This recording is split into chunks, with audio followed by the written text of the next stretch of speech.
Carol was invited to a Halloween party in an abandoned house. Her friends asked if she was up for a challenge, and she said yes. Soon enough, she was locked inside a room.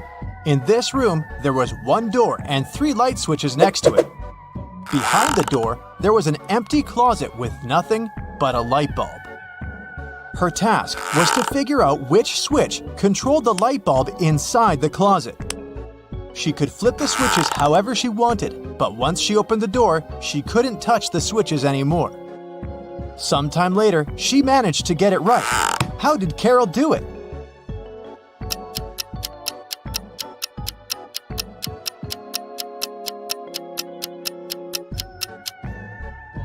Okay, let's go step by step. She flipped switch number 1, then waited for a few minutes. Then, she flipped it back to off and immediately flipped switch number 2. Then, she opened the door and checked the light. It was turned off. So she realized it wasn't switch number 2 that controlled the light. She decided to touch the bulb to test if it was hot or cold. If the bulb was cold, it would mean that switch number 3 controlled it. But the bulb was hot, so that meant that switch number 1 controlled it. Way to go, Carol! To get back to the party, Carol had to solve another riddle. There were 2 hourglasses in front of her. One hourglass measured 7 minutes, and the other measured 4 minutes. She needed to time 9 minutes using both hourglasses. How could she do it?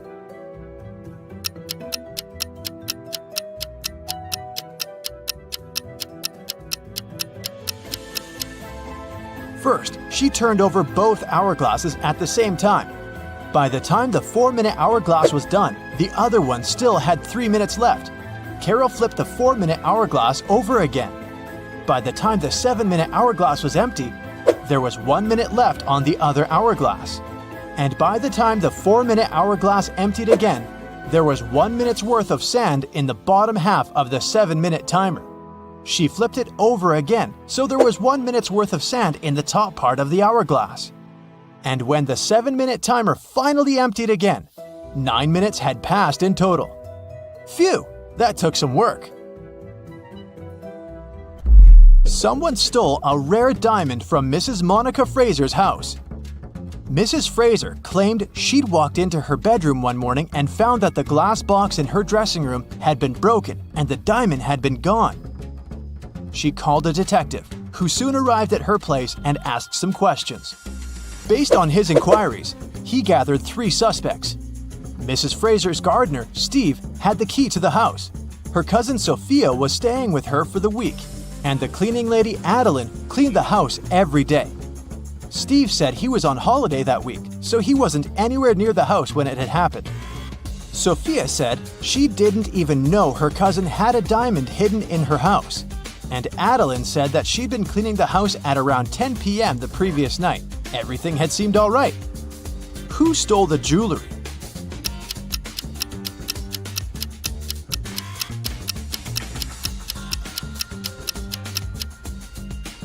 It was the cleaning lady. It seems that right after she broke the glass and stole the diamond, she also wiped off the pieces of glass left on the floor.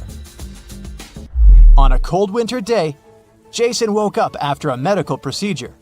He was lying in bed when the doctor walked into his room, saying there were 3 women outside claiming to be his wife. All 3 of them wanted to see Jason, but only his wife was allowed to do so. Look at the women. Which one do you think is telling the truth?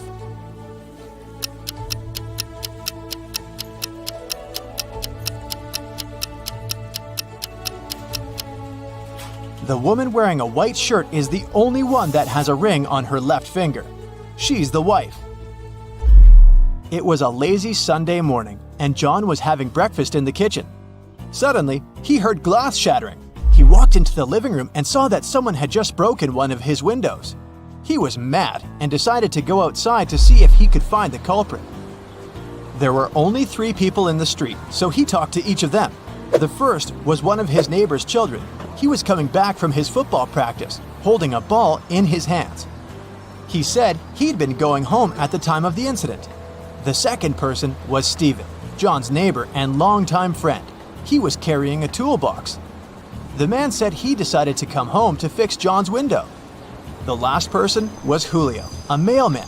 He was riding his bike, throwing newspapers on people's front lawns. He said it had been hours since he'd passed John's house. Soon enough, John figured out who had done it. How?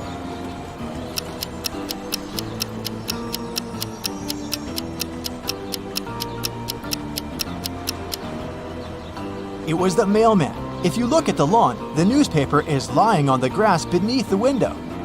He threw the newspaper towards the mailbox, but missed it, and it hit John's window. Whoops. It was a stormy night. Kate and her boyfriend stayed up late watching a soap opera. In the middle of it, there was a weather forecast. The weather lady said it would keep raining for 2 more days, but in 72 hours, it'd be bright and sunny.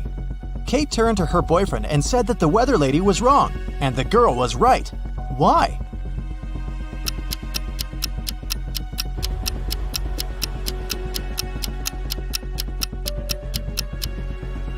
Because in 72 hours, it will also be nighttime, so it can't possibly be bright and sunny. It was Amelia's dream to go skydiving, but she was afraid of heights. One day, her friend took her to fulfill her dream. Amelia jumped from an airplane without a parachute and didn't get hurt. How is that possible?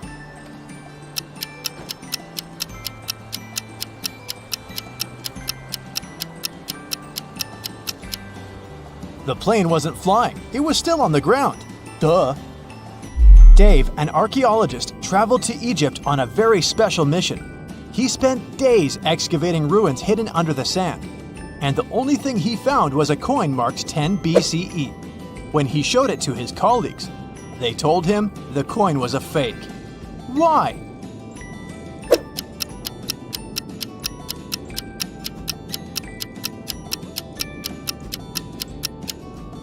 Well, because the designation BCE didn't appear until after the beginning of our era.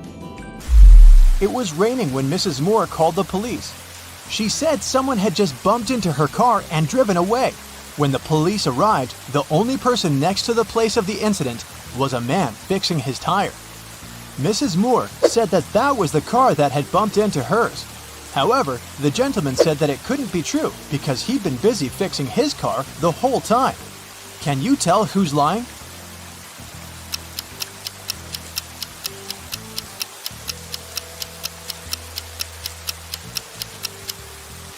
It's the guy fixing his car. The rain started just recently. If he'd been fixing his car this whole time, the ground underneath it would be dry. But look, it's wet. This means he's just arrived there and is actually the one responsible for the incident. 4 friends decided to meet up for coffee one afternoon. Someone asked which one of them was the oldest, and they answered with a riddle. Mia is 3 times older than Anna, but 3 years ago, Anna was a year younger than Claudia is now, and Olivia is twice as old as Anna. So can you put the girls into order by age?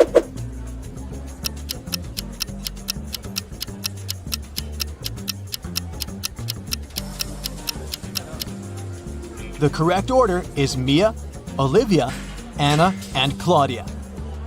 Here's a quick one. What belongs to you, but others use it more often?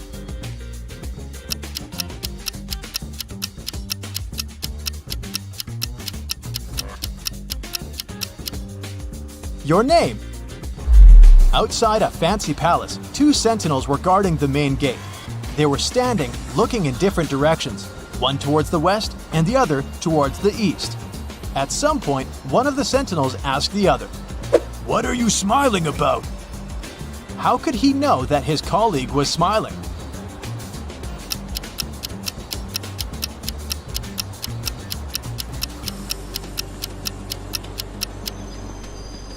Well, despite the fact that they were looking in different directions, they weren't standing back to back. They were facing each other. Kevin was away on business and had to spend the night in a hotel. After a full day of meetings, he returned to his room to get some rest. He went to bed but couldn't fall asleep. After tossing and turning in bed for hours, he called someone, didn't say a word, and then finally fell asleep. Who did Kevin call? And how could he finally fall asleep?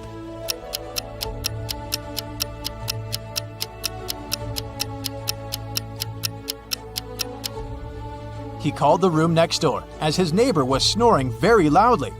The ringing woke the neighbor up, the snoring stopped, and Kevin managed to doze off. You've just come back from a long vacation. There, you bought a new suitcase to store all the new things you got. But you don't remember the code. Luckily, you left yourself a note on your cell phone to help you decipher the code to open the lock. 682. One digit is right and in its place. 614. One digit is right but in the wrong place. 206. Two digits are right but both are in the wrong place. 768. All digits are wrong. 380. One digit is right, but in the wrong place. What's the three-digit code?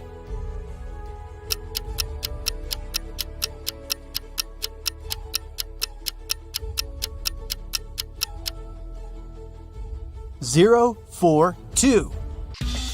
It's time to test your emoji finding abilities. Are you a ninja or a beginner? We'll start easy and make it more difficult as we proceed. Good luck! Here's the deal. There's one emoji that appears twice in this image. Can you spot it?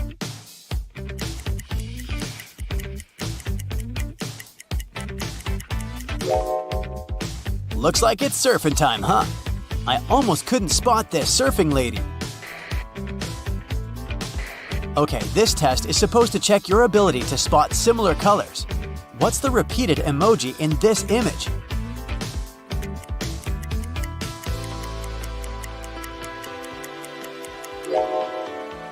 You got it. To smile or not to smile, can you spot which emoji appears twice here?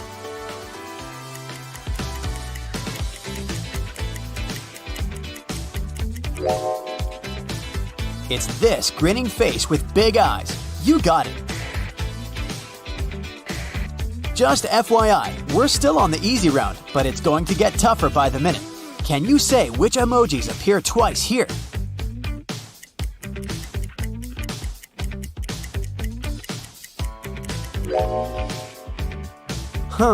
You got it, right? It's the robot emoji. You know what they say, get your head out of the clouds. Can you spot the same two emojis here?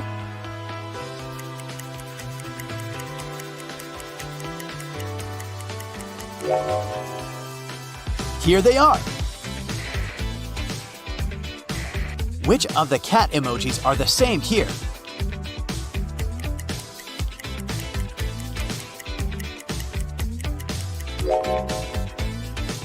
It's the crying cat. You gotta love that one.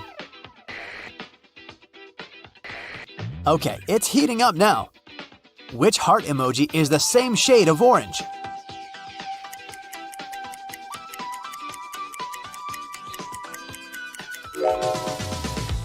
Phew, that was close, but I knew you'd guess it right.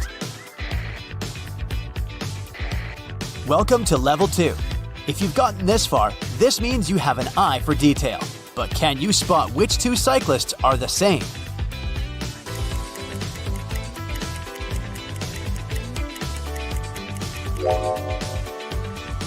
They look pretty much the same. Is it 50 Shades of Grey in here? Time to find two hearts that are the same color.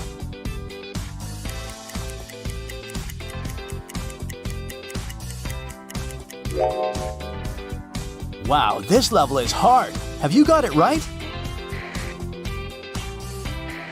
Take a look at this image and try to spot the emoji that appears twice.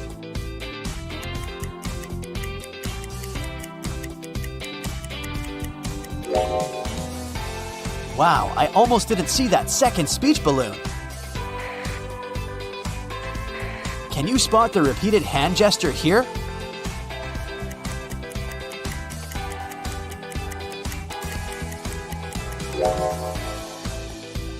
It's the crossed fingers one. Hey you, don't give up. This is just starting to get good. Take a look at this scene. Which emoji appears twice?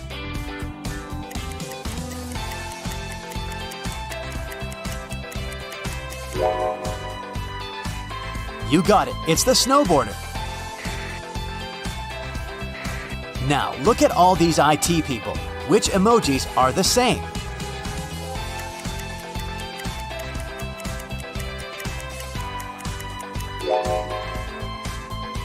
It's the man behind the gray laptop. Time to change levels. This is about to get really hard now. Pay close attention. Can you spot the odd emoji?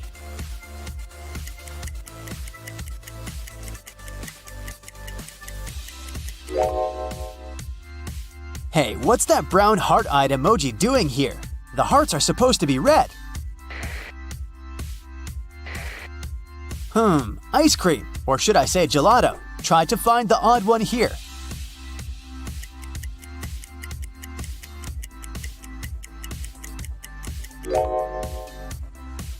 The little spoon is facing right, not left. Find the odd one here, will ya?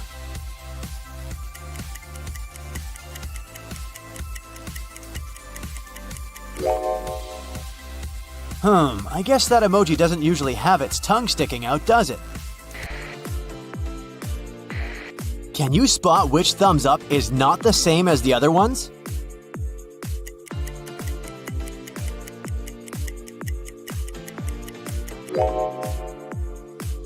Well, they're all facing right, but there's a little one facing left.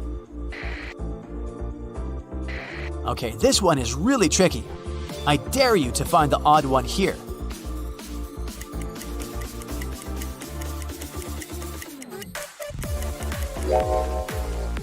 If your sight didn't let you down, I guess you'd pick the one right in the middle.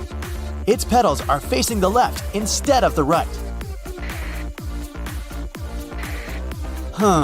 One of these footballs isn't quite right. Can you figure out which one?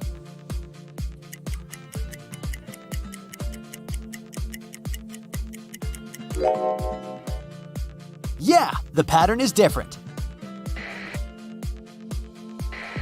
Can you find the odd bowl?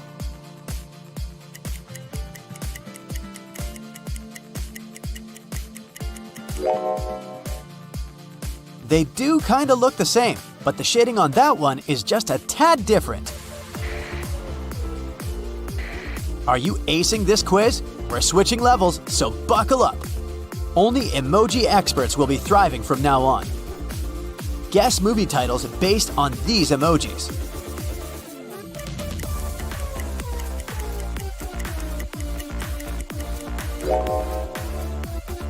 Look out, it's Jaws. What about this one?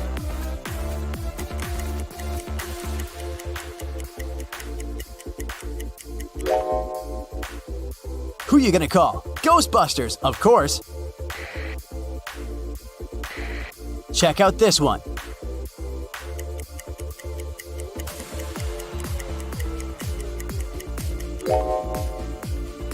Of course, it's Thor. What about this one?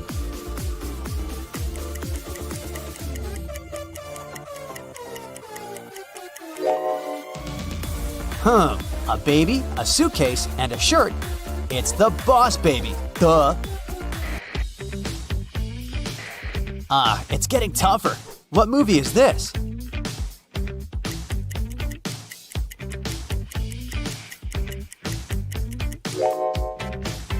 It's Mary Poppins, and hey, I suddenly feel like singing.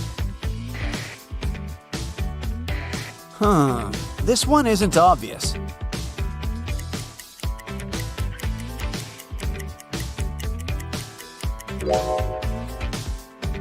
It's Moneyball. There are too many emojis in this one. What do you think it is?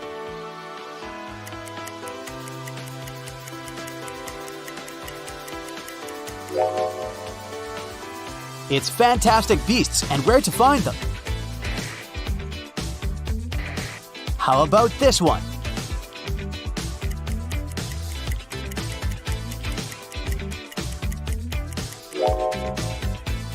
It took me some time to understand it was Back to the Future.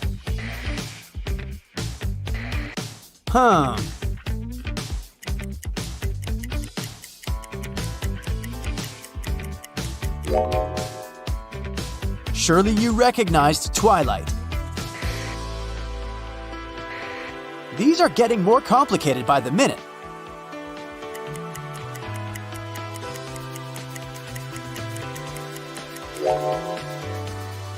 It's Million Dollar Baby. Two monkeys. What movie could this be?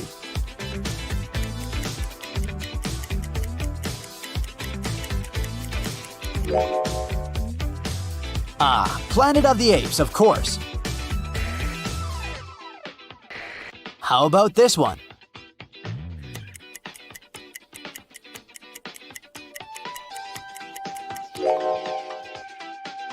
That's Home Alone in the emoji language. I know this one, but I won't tell you.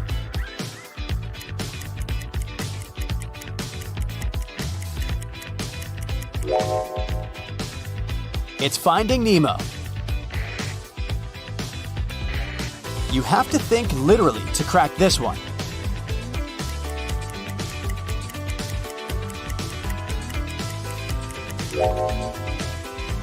It's A Beautiful Mind. And this one?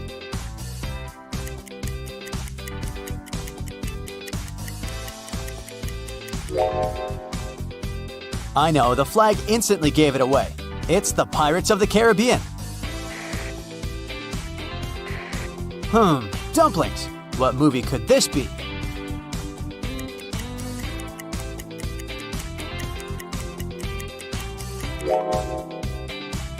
Kung Fu Panda. This one is a love story for sure, but which one?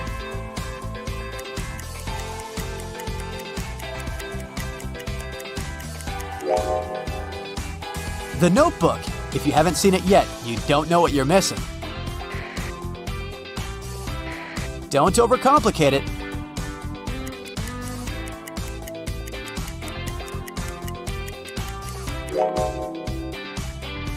The Sound of Music, of course.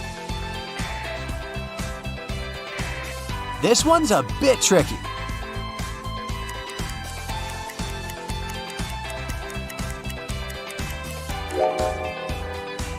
Oh, it's the Chronicles of Narnia. The lion emoji should have given it away. A tough one here.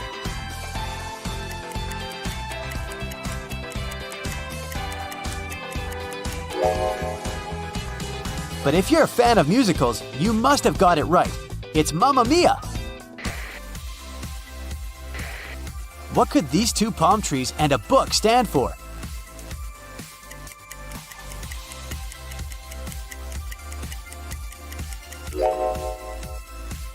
Ah, it's the Jungle Book. Okay, if you've gotten this far without a mistake, you're an emoji pro. Tell us how well you did in the comments below. A peasant boy was caught in the king's palace. The king was very mad and didn't want to let him go just like that. He loved all kinds of riddles, so he gave the boy a chance to escape. He said the boy could walk out of any of the 3 doors, and if he stayed safe, he was free.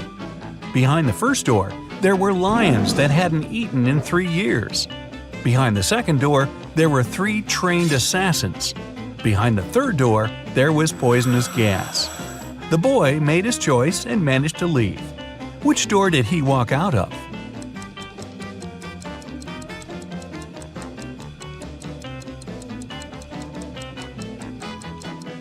He used the first door.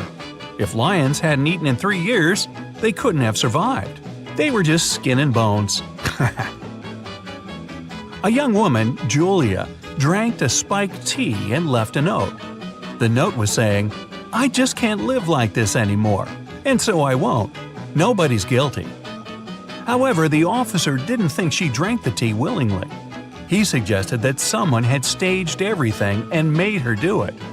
After a careful analysis, it was confirmed that the note was really written by Julia. Still, the police officer arrested the one who was guilty.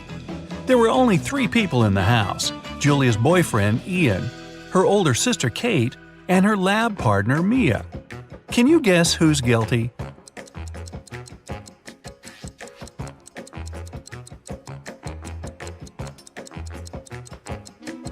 The first letters of each sentence come together as Ian, her boyfriend's name. He must have made her write a note to make it look like it was her choice, but Julia left a hint for the police. A man fell off the third floor of the building. He was fine, but he lost his memory and couldn't tell what happened. Someone had seen him a while ago washing the windows, and everybody agreed it must have been an accident. However, a detective decided to check if it was true. He walked up to the third floor, opened the window, and threw down a coin. When he returned, he stated that the man didn't fall himself, but somebody pushed him out. How did the detective know?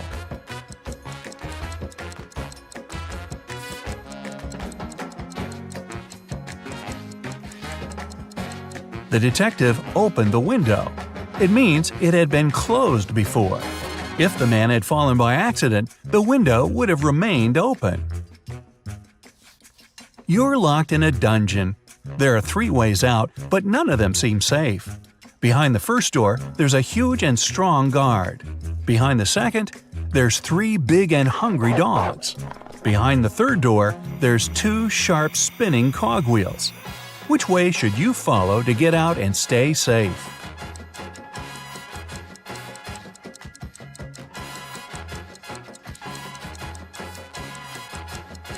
The third one. The cogwheels are quite high above the ground, so you can crawl beneath them. You and your friend come back home very late, when everyone is already asleep. Nobody knew that you were outside, and nobody should. There's a code on the door that asks to type in the rest of it. Your friend completely forgot it, but if you don't type it in 10 seconds, it'll start the security alarm. Can you guess what the missing numbers are?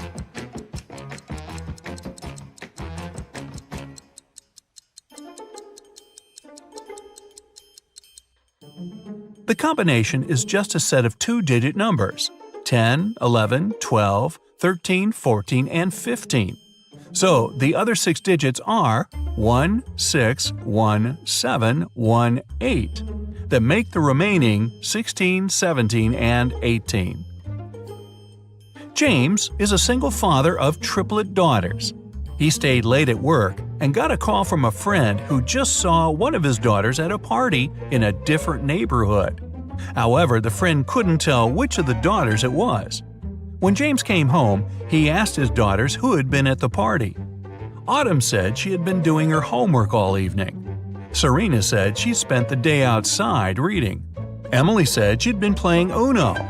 James could tell immediately who was lying. Can you?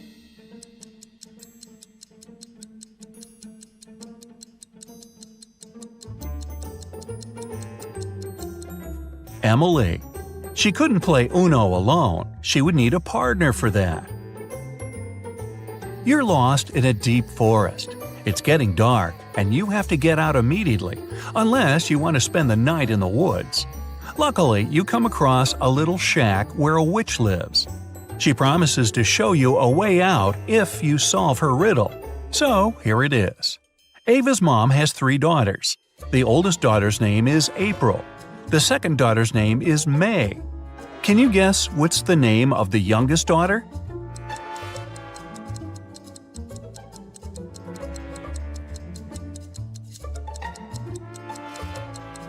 It's Ava's mom, so the last daughter's name is Ava.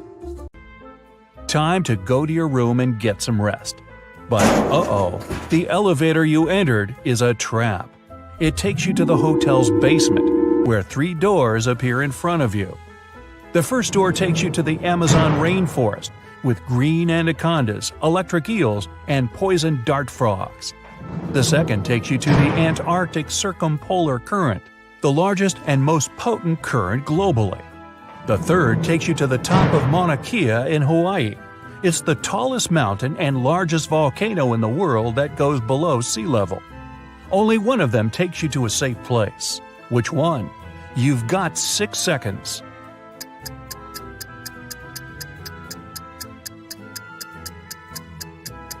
Pick the third door. Mauna Kea is a dormant volcano, and it stopped erupting hundreds of thousands of years ago, so you're safe. You've made it out of the shady cave and you need to go to your room. As soon as you enter, the lights go off, and you hear bars lowering to the floor and huge chains shaking. You use your arms to navigate around and come across dots on the wooden floor. You run your fingers through them. It's Braille, and it reads, "One of the 3 magic mushrooms on this table will help you leave this place. Pick wisely, otherwise you'll be stuck in this dark room forever." The mushrooms on the left will make you super strong and provides healing powers. The one in the middle will bring the electricity back, and you'll be able to see. The one on the right will make you small and invisible. You've got 5 seconds to pick the right mushroom.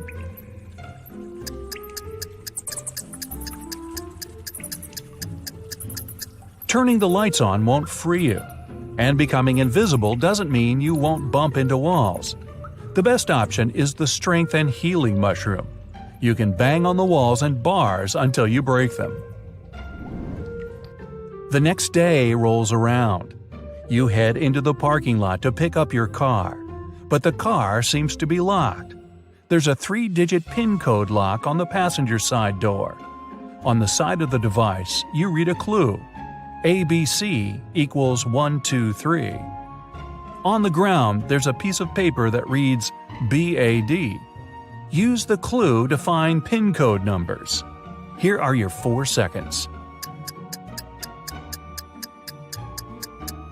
The code is 214. B is the second letter, A is the first, and D is the fourth. Now that you've got your car, time to do some shopping at the mall. You visit a jewelry shop. You discover it has a mysterious extension leading to a room filled with gold coins, diamonds, and other expensive metals. As soon as the owner spots you, he traps you in the room and locks the door. Nice shop. He tells you there's only one way to survive in that dark chamber. You must eat 1 muffin. If you eat the wrong one, you won't make it. But if you pick the right one, you'll be free to go. The first muffin turns you into moss. The second one turns you into a badger. The third muffin will turn you into a snake. 3 seconds.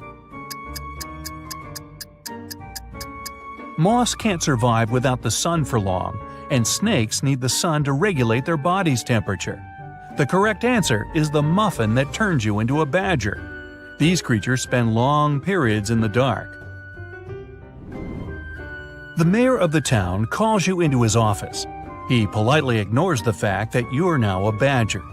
He says that something mysterious is going on inside one of the town's restaurants. Everyone has turned into a zombie. Only one human is left in the bar, and you must save them. But first, you have to identify them. You're shown a photo with 3 people. Only one of them is human. You've got 3 seconds. It's the lady on the right. It looks like the red spot on her shirt came from her hot dog. The lady on the left is missing part of her ear. Now the mayor takes you to the local school. The principal needs to decide which of the students deserves to go to space camp next summer. She picked all the students that got A's on their report cards and gave each of them a bean. She said, "The person who will return with the tallest bean plant will win the prize, but you can't cheat." All kids came back with large plant pots and bean plants filled with smaller beans. Only one girl returned with a plant pot filled with soil. As soon as the principal saw her pot, he gave her the prize. Why? Here are your 3 seconds. The teacher gave them cold cooked beans. They couldn't have sprouted unless the students cheated. And these guys all got A's, huh? Makes you wonder. The safe's open. Justin sees a folder with the case he needs to solve next. Mr. White, a rich businessman, disappeared from his bedroom, but he managed to leave a note. It read, the 1st of July, the 4th of January, the 1st of December, the 8th of February. The police questioned the people who were in the house at that time. Judy, Mr. White's wife, said, "I'm shocked. My husband was always so careful. Sadly, I don't know anything. I was away staying at my parents'." Logan, Mr. White's secretary, told the police he had been working on the report for his boss and hadn't left his study. And Rose, Mr. White's daughter, answered, "I was having guests. We didn't leave my room." The case is still unsolved. Can Justin crack it?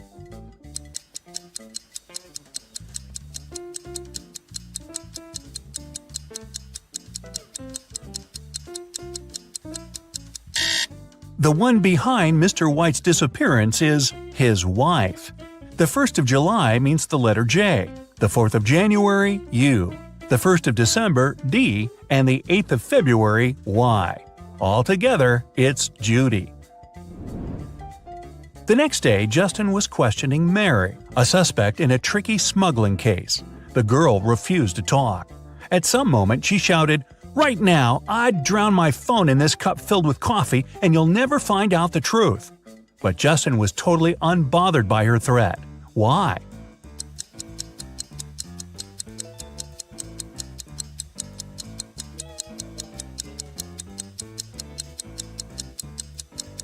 The cup was filled with coffee beans. They would do no harm to the gadget. A shoe shiner was arrested and taken to the police station where Justin worked. The man was shouting he was an honest person. He cleaned people's shoes for free. His clients paid him of their own will. But Justin soon realized which trick the shoe shiner used.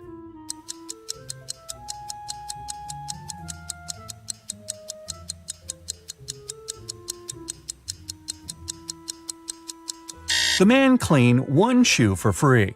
Nobody wanted to look untidy in just one clean shoe, and paid him for shining the other one. Once, Justin's boss called his wife and told her he'd come back home at 8 o'clock. They had no plans for the evening whatsoever. The man was at home almost on time, at 5 minutes past 8. But his wife was furious. The boss was confused. When he came to work the next day, he asked Justin to explain to him why his wife had been so angry.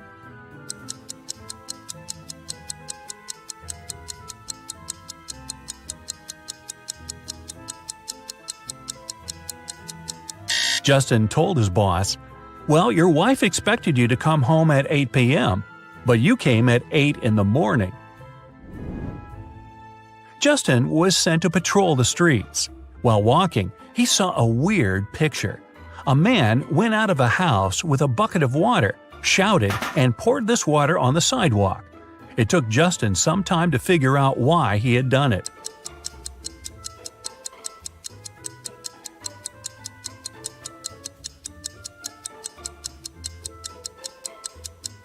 The man had been planning to wash his car, but while he was away, it got stolen. Once, a bank was robbed. The police suspected that one of the bank's security guards had helped the criminals, and Justin had to question 3 of them. The first security guard told him he had heard some shouting and rushed there, but by the time he arrived, the criminals had already been gone. The second security guard explained he had been drinking a cup of coffee at that moment and hadn't even heard anything. And the third guard said that he had run after the thieves, but he had to lace his boot. Without a second thought, he crouched near an emergency exit. At that very moment, the door opened and hit him on the head. When he came back, the criminals had been gone. Justin immediately understood which guard was guilty. Who was it?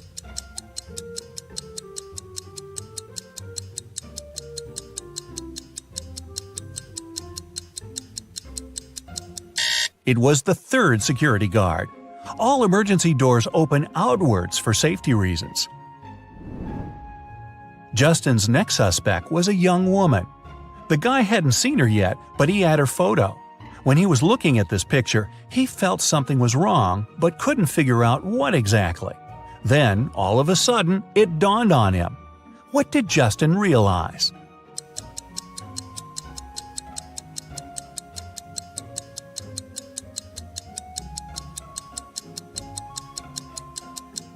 The girl was inside the house, but the door was blocked from the outside. How did she get in and out of the house? Through the second-floor window? Unlikely. A notorious criminal escaped from a 150-foot tower. Someone had managed to get him a pair of scissors and a rope. Justin found out that the rope was just 75 feet long, and the criminal had cut it in the middle. Now, the future detective needs to understand how it helped the man get away.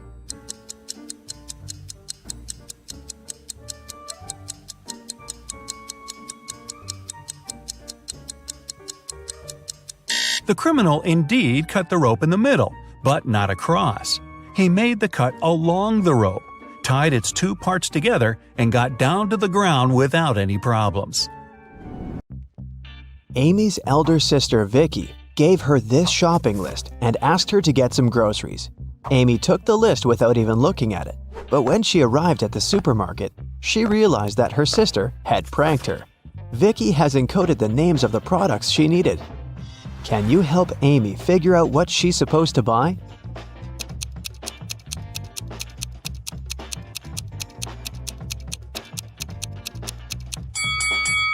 Here's the first product. It's blueberry. What about this one?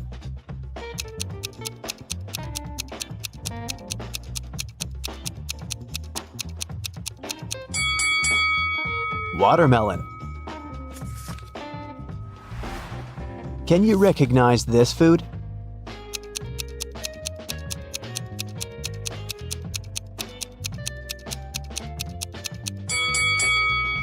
That's right, it's kiwi. Here's the next rebus. Can you crack this code?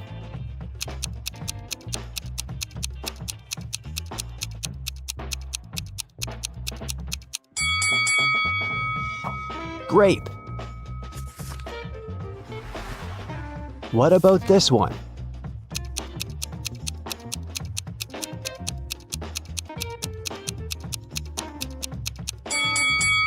Pineapple. Great job. Next riddle. Any ideas?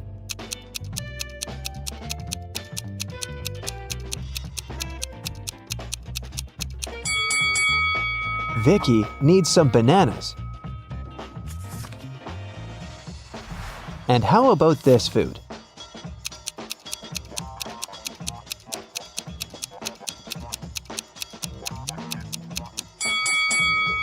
That's right, Amy should buy some oranges.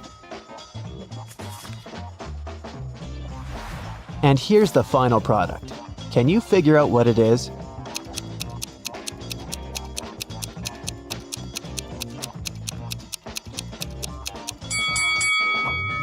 Lemon.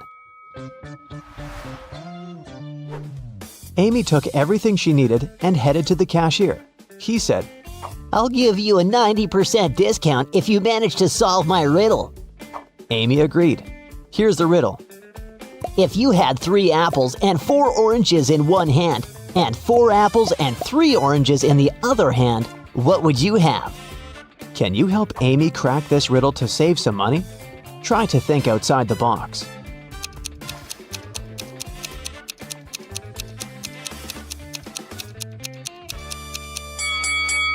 Obviously, you must have very large hands to hold all this. Amy left the supermarket and headed home, but suddenly she realized that she'd left her wallet at the checkout. She ran back to the supermarket, but the wallet was nowhere to be found. Amy questioned 3 people standing nearby. Bob, the cashier, said, "Sorry, I didn't see your wallet. I had the other customers." One of the customers, Kim, said, "I think I saw the cleaner take your wallet from the checkout after you'd left." And the cleaner, Nancy, said, "Who do you think I am? I need this job to support my family." Who stole the wallet?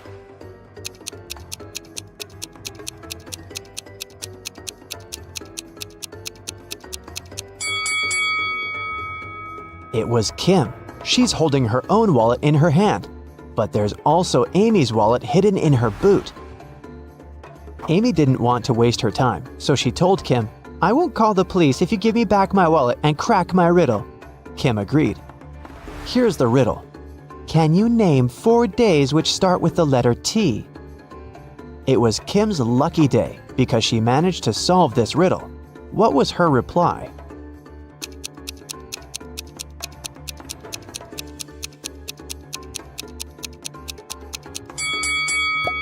Tuesday, Thursday, today, and tomorrow.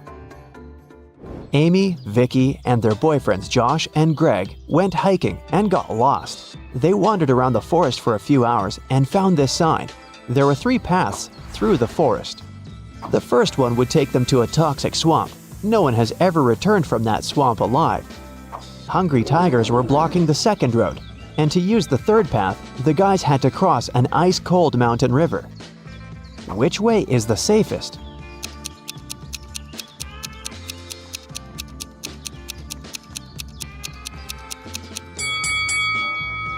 The third one. See this sign? It says the river is only 20 inches deep. They can easily cross it. It got dark very fast. While the friends were still trying to find a way to cross the river, their phones had run out of battery, and they only had one torch. The river is too risky to cross without any lighting.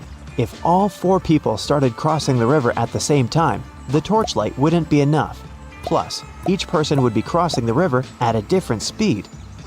Amy would need only 1 minute. Vicky would do it in 2 minutes.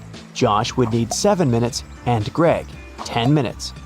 What's the shortest time needed for all friends to cross the river?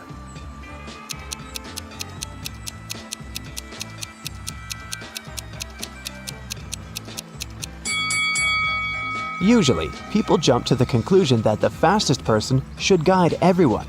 In this case, Amy would have to accompany Greg. It'd take 10 minutes. Then she would need 1 minute to come back.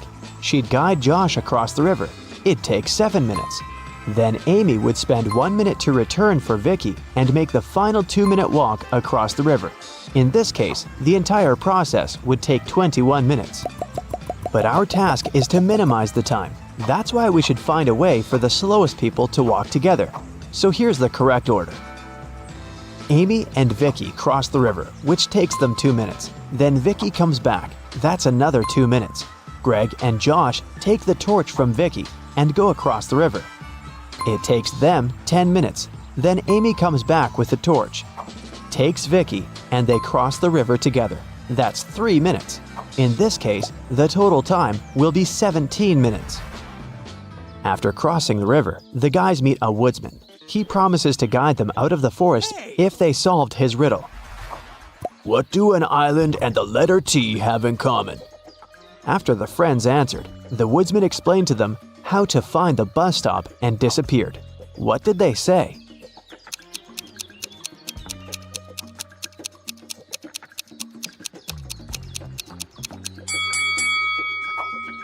The letter T and the island are both in the middle of the water. It took a while to find the bus station, and the guys got hungry. That's why they decided to buy some food.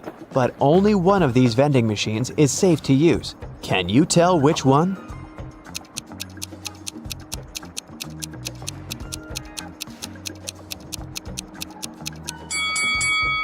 Someone scribbled "cash eater" on this vending machine, so it's probably not working.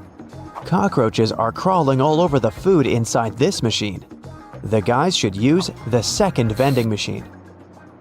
When the bus arrived, the guys realized that they didn't have enough cash to buy the tickets, but the driver was very generous. He said, "I'm gonna give you a free ride if you crack my riddle. It's very simple. Why is 6 afraid of 7? Amy solved this riddle right away. What about you?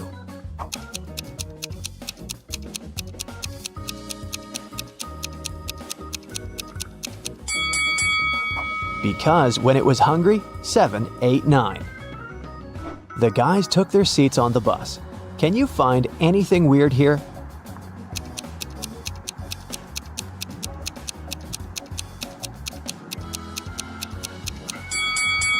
This elderly lady is transparent. She's a ghost.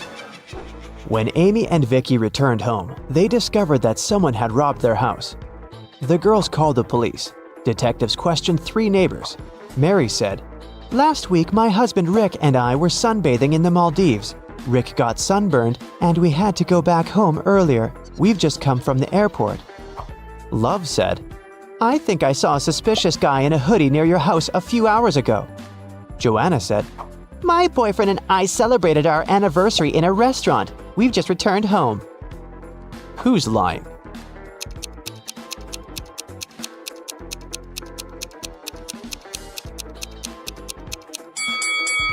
Mary. She said that Rick had gotten sunburned, but now he looks perfectly fine, and he doesn't look tanned either. Amy decided to get a new job to save some money for college. She sent her resume to the local bank and received an invitation for a job interview. The HR manager offered her a riddle to challenge her logical thinking. Imagine you have an unlimited number of coins in your wallet. What's the minimum number of coins you'll need to make sure that each of these coins will touch exactly 3 others? Can you help Amy get the job?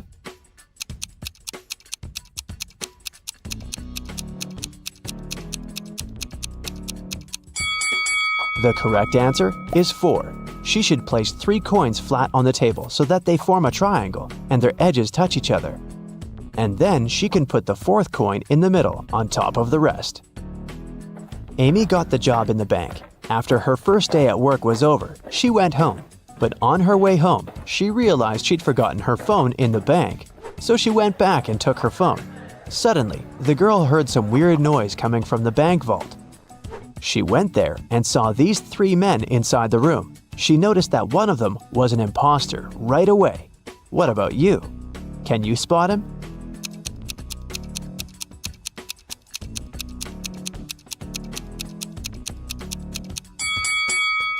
The 3rd guy doesn't belong here. Look, he's wearing a police badge. He must be working undercover.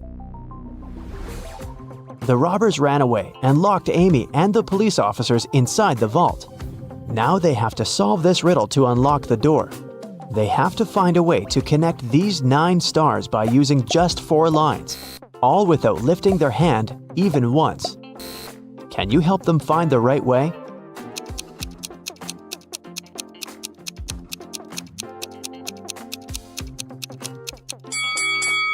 Such a task requires creativity, and this shape meets all requirements. But maybe you came up with something better. Amy bought flowers for her sister's birthday. She was walking down the street holding the bouquet in her hands. Suddenly, a man in a mask ran up to her, grabbed the flowers, and ran to the nearest restaurant. Amy started crying. A patrol car stopped next to her. Amy told the police officer what had happened. They went to the restaurant together to find the criminal. There were 4 men with very similar bouquets. Can you tell who robbed Amy?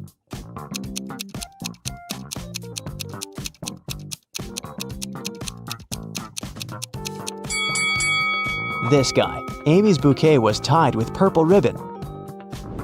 Vicky organized a birthday party. To avoid uninvited guests, she asked the security guard to set a special password, but her boyfriend Harry, who was most definitely not invited, developed a plan that could help him enter the party. He hid near the door and started to listen attentively. When the first guest arrived, the guard said 12. The guest answered with 6. Then the second guest arrived, and the guard said 6.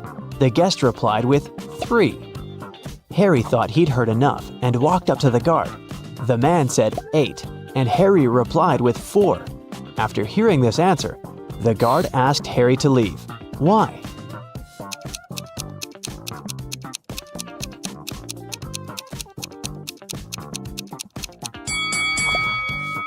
Because the password is not half the number. It's the number of letters in the word.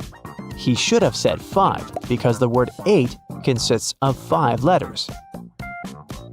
Can you count the number of squares in this image?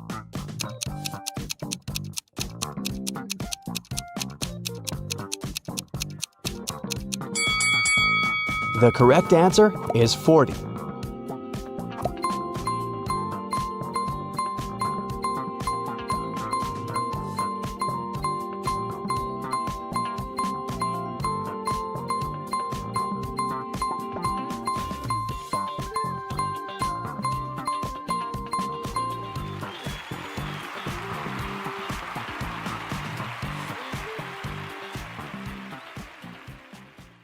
Look at these people lounging near a swimming pool. They all seem to be wealthy, but in fact only one of them is a millionaire.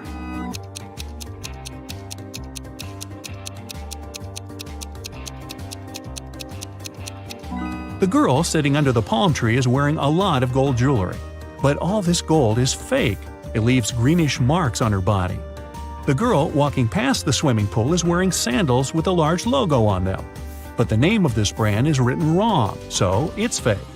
The guy who's lying on the floating mattress is playing a game on his phone. But instead of an apple, there's a strawberry on his gadget. The man who's watering the plants is the millionaire we're looking for. There's a Mercedes keychain hanging out of his pocket.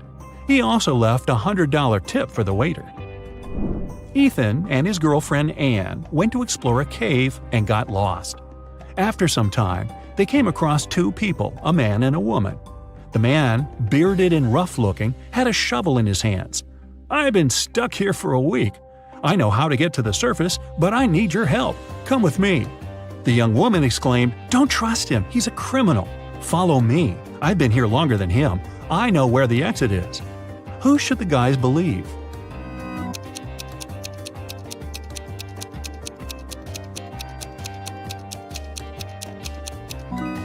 Ethan and Anne decided to follow the man. If the girl had been in the cave for more than a week, why does she look so tidy and has fresh flowers in her hair? Several gold bullion bars were stolen from a bank. The police figured out where they could be and who could take them. Without wasting time, they arrived at the main suspect's house. But since they were in a hurry, they forgot to bring a warrant. The man told them he wouldn't allow them to search his house. "Come back with a warrant and we'll talk." An hour later, the police officers came back with the needed document. They thoroughly searched the house and garden but didn't find the gold. Suddenly, one of the officers exclaimed, "I know where he hid the gold." Have you figured it out?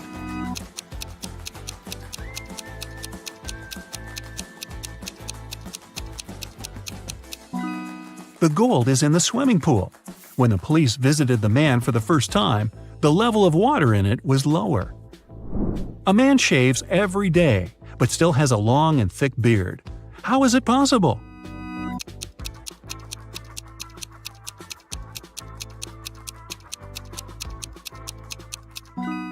The man is a barber, and he shaves his clients. One day, a famous soccer coach went missing right from the locker room. The detective has 3 suspects, and all of them are from the coach's team. Brandon says that after training, he stayed on the pitch to practice a bit more. He hasn't been to the locker room yet. Andrew swears that straight after the training, he went outside to meet with his girlfriend. And James claims that when he was leaving the locker room, the trainer was still there. Who is the criminal?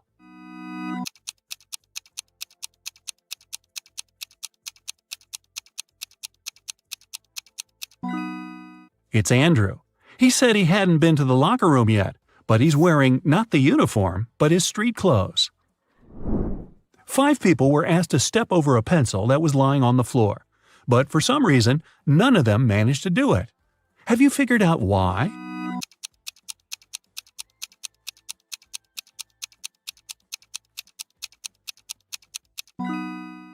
The pencil was placed near the wall. How tricky. King Victor wants to find a perfect husband for his daughter, Princess Jessica. That's why he offered Arthur, who wants to propose to Jessica, this simple game. He gave the guy 50 gold coins, 50 silver coins, and 2 empty bowls. Then the king said, "Put these 100 coins into these 2 bowls. You can divide them any way you like, as long as you use all the coins. Then I will blindfold you and move the bowls around. After that, you can choose 1 bowl and pull 1 coin out of it. If the coin is gold, you will marry my daughter. But if the coin is silver, you'll spend the rest of your life in jail." Can you help Arthur raise his chances to marry Jessica?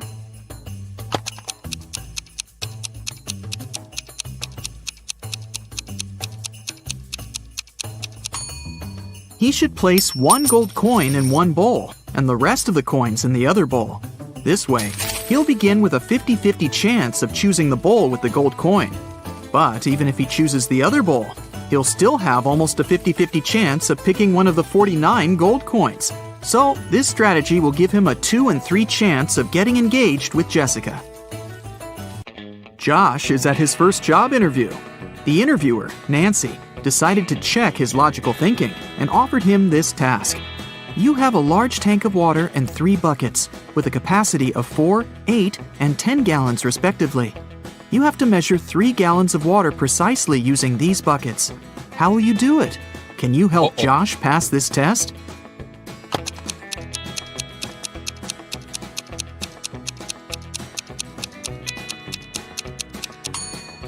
It's impossible. The interviewer asked Josh to measure 3 gallons, which is an odd number. But she offered Josh the buckets that only fit an even number of gallons, 4, 8, and 10. So he can't be precise in his measurements. There was a doctor with curly hair who lived on 5th Avenue. One day, the doctor's brother got married. What's the family relationship between the doctor and the groom? Keep in mind that brother is not the answer you need.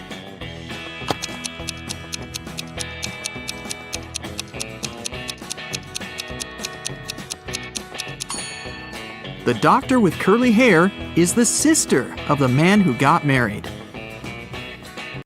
Jim met this pretty woman in his favorite park. After having a pleasant conversation with her, he asked, "What's your name?" She told him that her name was hidden on the license plate of her car. Here it is, WV733N. Can you figure out the woman's name?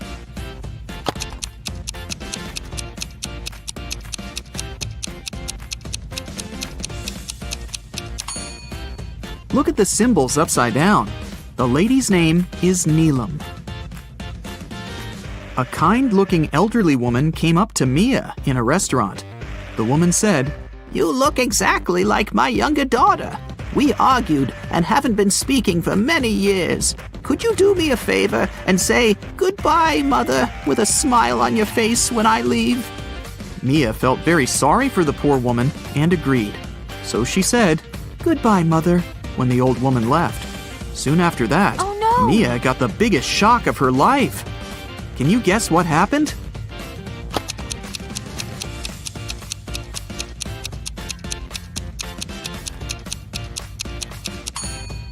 A waiter approached Mia and gave her the elderly woman's bill. The woman had assured the waiter that her daughter would pay for her meal. Oh no! Nancy took Josh to the office kitchen. Can you see anything weird on the table?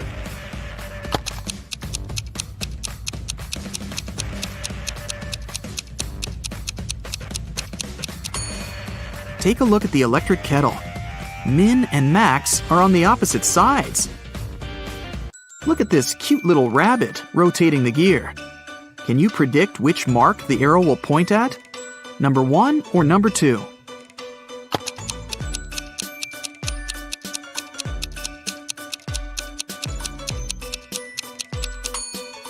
The second. The gears in direct contact will always rotate in opposite directions. There are 40 elephants, and they have 44 heads. How can this be possible?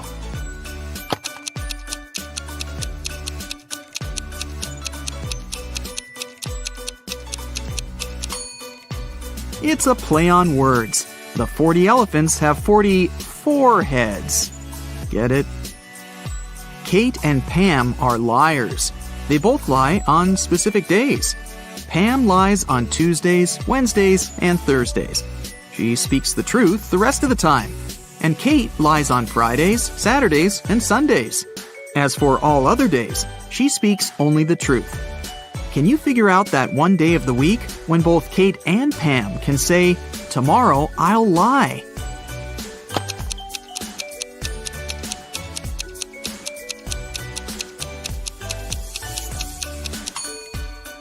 It's Thursday.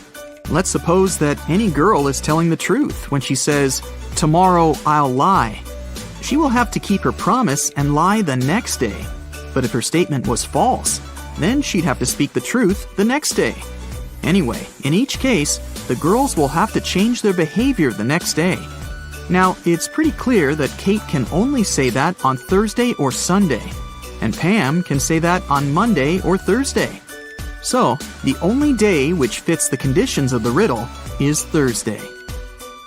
I'm huge on Sunday and Saturday. I'm small from Tuesday to Thursday. I don't exist on Monday and Friday. What am I?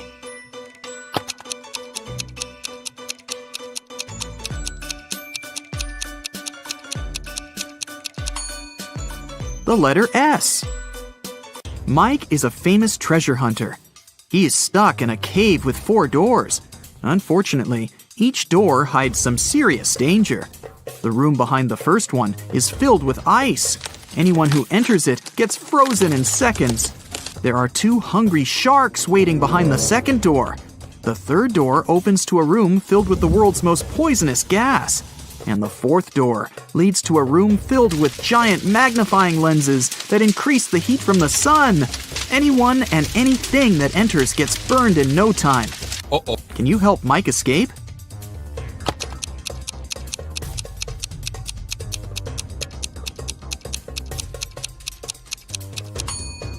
He can get away through the fourth door at night when the sun goes down. Bobby needs to crack a secret code using the following clues. One of the numbers is correct and is placed in the right place. Nothing is correct. 2 numbers are correct, but not in the needed position. 1 number is what we need, but it's not in the correct position. 1 number is okay, but not put in its right place. Have you figured it out?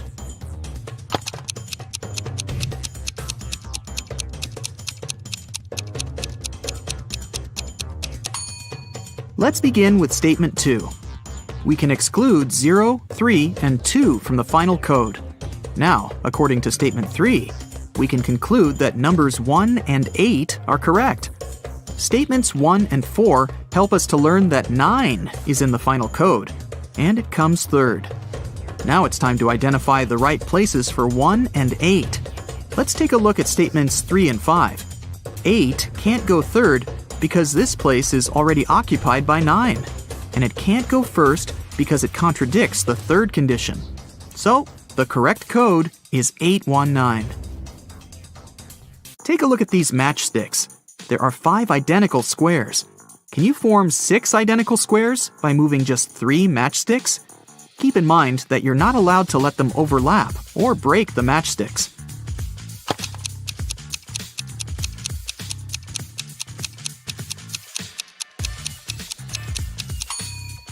Here's the way. Take these 3 matchsticks at the bottom and place them vertically in the center of the squares in the middle row. Voila! Now you have 6 identical squares. Several robbers locked Fred in a room. The room is almost empty. There's a piano with notes, a calendar, and a waterbed. The room is locked from the outside. Can you guess what Fred ate and drank and how he escaped from the room? To crack this riddle, you definitely need to think outside the box.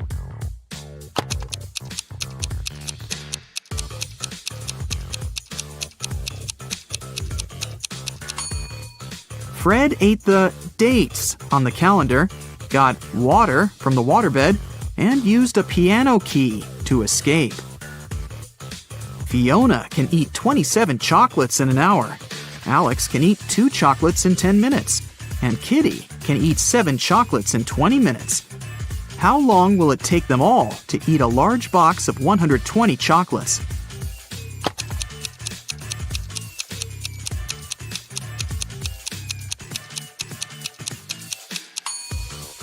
Two hours. In 1 hour, Fiona eats 27 chocolates, Alex eats 12, and Kitty eats 21. The total is 60 chocolates. Therefore, it would take them all 2 hours to eat all 120 chocolates. I'm soft and cuddly, which soothes your heart. But if you pick my last name, I'm gonna tear you apart. What am I?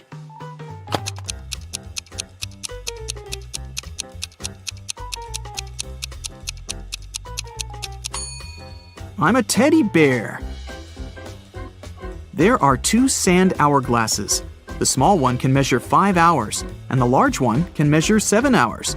How can we measure 16 hours with the help of 2 hourglasses running together?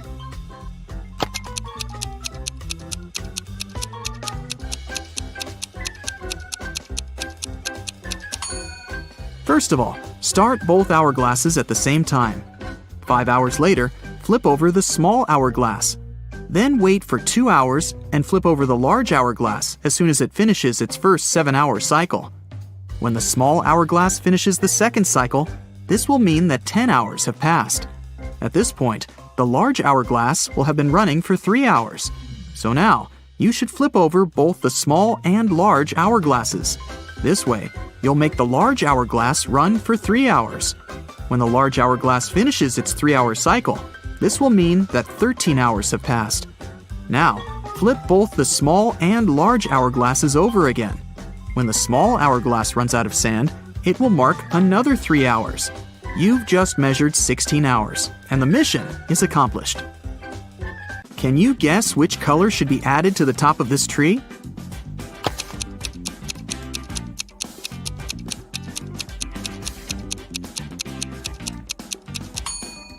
The number of letters in the names of these colors gets reduced by 1 in every next row.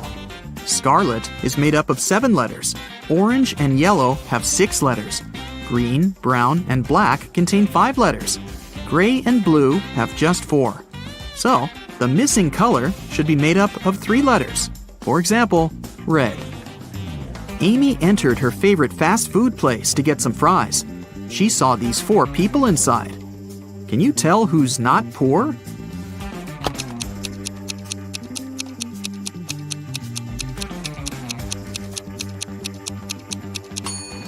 The first lady has a fake Gucci bag. This gentleman has a patch on his jacket. The third woman has threads sticking out of her suit. And the fourth guy has a bunch of expensive gadgets. So, he's definitely not poor. Take a look at these matchsticks. Can you find a way to make 3 squares by moving just 4 matchsticks?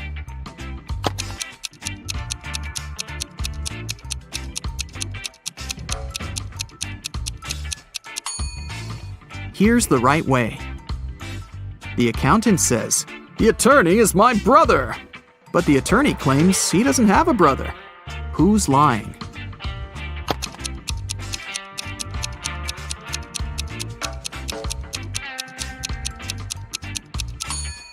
Neither. The accountant is his sister. Before they made their wedding vows, Jenny had to say yes to a dress. So, she went to a couture store to check their wedding gown collection. She explained to the designer the style of the dress she wanted for her ceremony. The designer said he had just the perfect gown for her and would bring it to her if she answered his riddle correctly. He asked, if a gown takes an hour to dry, how many hours will it take 6 dresses to dry?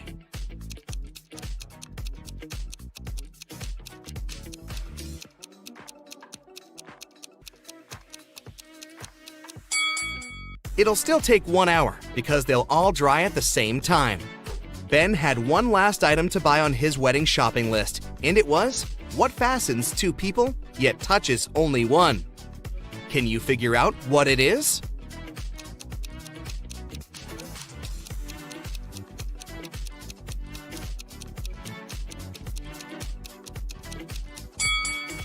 It's a wedding ring, of course. Ben headed to a jewelry store to get something blue for his bride. The store owner showed him 3 different wedding rings with blue gemstones. Which one should he buy?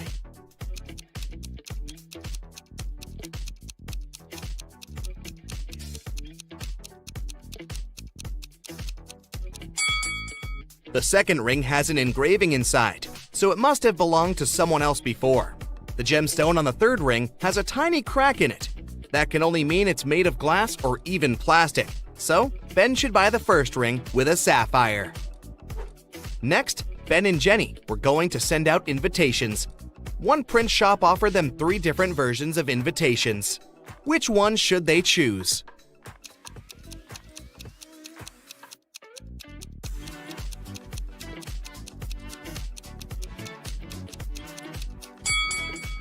Do you remember the name of the hotel they booked? It was Sunrise Lodge, but the first invitation says Sunset Lodge. So this one won't do. And on the third invitation, their names are printed as Benny and Jen.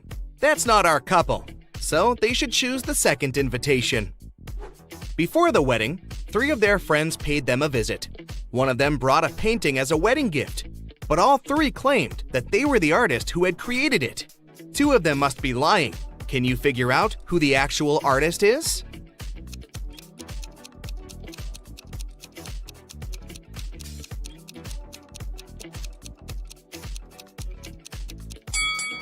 Take a look at the signature on the painting. It says Denise. Now look at the 3rd friend's necklace. It has the letter D, so she must be Denise, the artist who painted the painting. It was finally the day of the wedding, and Ben and Jenny's guests started to arrive. However, the hotel security spotted 3 suspicious-looking people who could be uninvited. Take a look at these 3 guys. Can you tell which one is not supposed to be at the wedding?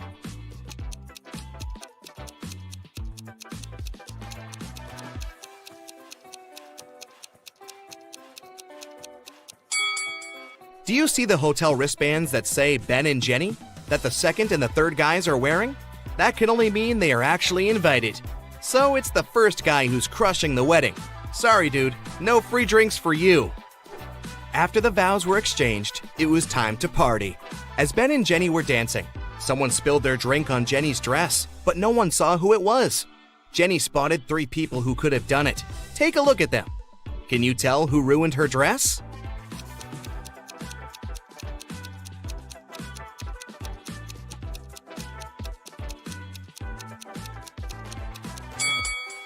The 1st guy has spots on his shirt that resemble stains from the spilled drink, but they are actually part of the pattern, so it can't be him.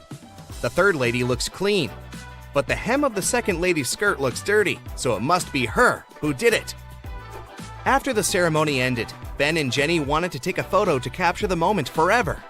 But take a look at it. There's something strange about it. Can you spot what it is?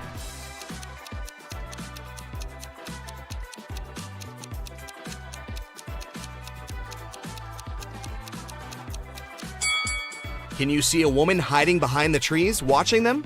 She is wearing a witch hat, but it's a wedding ceremony and not a costume party. Creepy. Bella and Shelley are sisters and best friends. One weekend, their parents went on vacation. Before leaving, they strictly forbade Bella and Shelley to have parties in the house. But the sisters didn't listen and invited all their friends as soon as their parents left. After the party, the entire house was a mess. So, Bella and Shelley hired a cleaning lady to get rid of any evidence of the party. When their parents arrived home, their mother, Jessica, began to yell, "I told you, no parties in this house!" How did she know?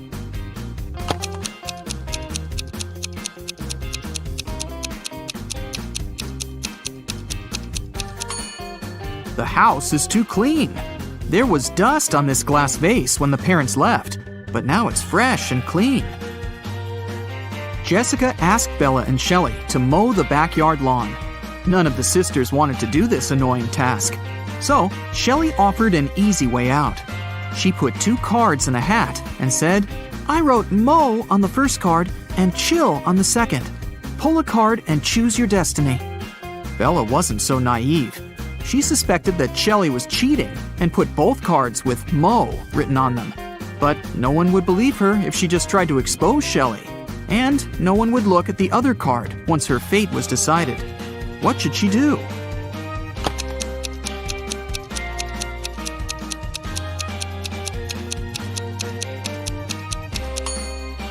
When asked to draw a card, Bella should pick any and destroy the paper without looking at it. In this case, to decide her fate, they'll have to look at the other card, which also says mow. And this will mean that Shelley should mow the lawn. Over a cup of tea, Bella bet Shelley $10 that she could convert her $50 into $100. Do you think Shelley should accept the bet?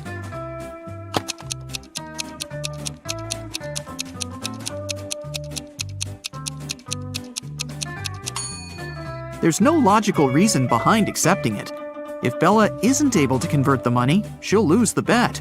But she has only $10 to lose. Meanwhile, Shelley is supposed to be giving her $50 from her wallet. Thus, even if Shelley wins the bet, she'll still lose $40. Bella and Shelley have a certain number of candies. If Bella gives 1 candy to Shelley, they'll have an equal number of candies. But if Shelley gives one candy to Bella, then Shelley will be left with half the number of candies that Bella has. Can you find out the number of candies they have right now?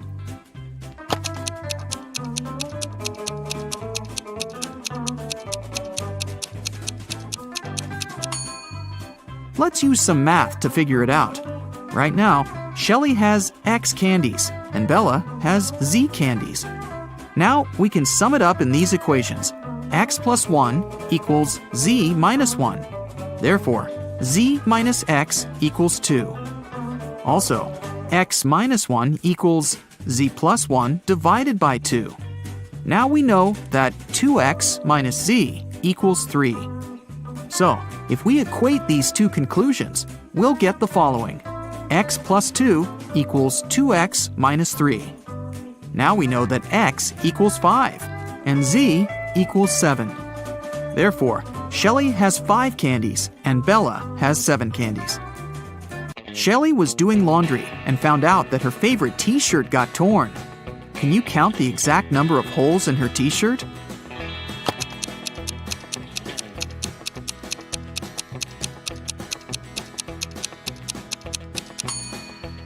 The answer is not 3 or 6, which most people must be guessing.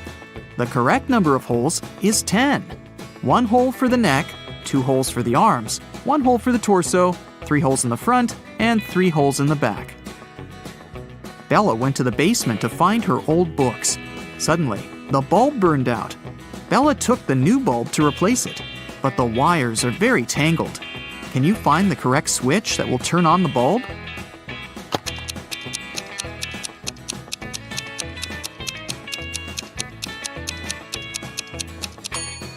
It's the red switch. The best way to get the answer is to start from the bulb. It's been a long day. Bella finally went to sleep. But when she saw her bedroom, she yelled and ran away. Can you tell what's wrong here?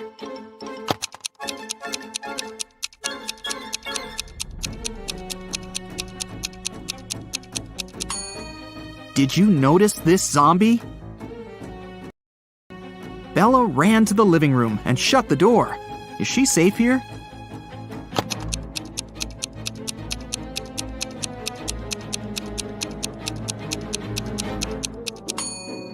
Nope. Take a look at the mirror. Some stranger is inside the room. Bella and Shelley went hiking with their friends. 4 of them went into a completely empty lake. And then 8 people came out. How is this possible?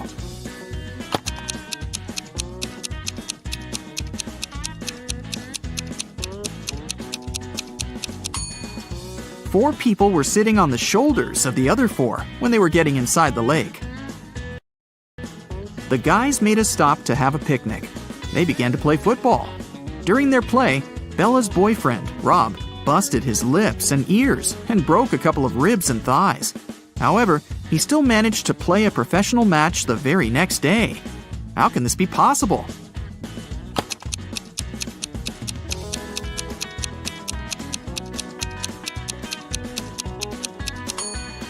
Rob knocked on his food plate accidentally while playing.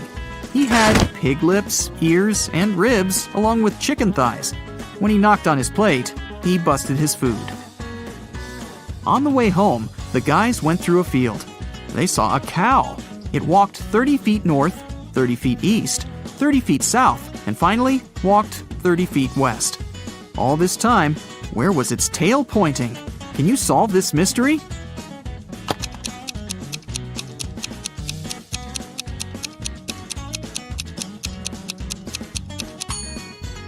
Downwards, of course. The guys rented 4 scooters in 4 different places and hit the road. They agreed to meet in a cafe at the gas station. Here's the map. Can you tell which scooter will reach the destination first?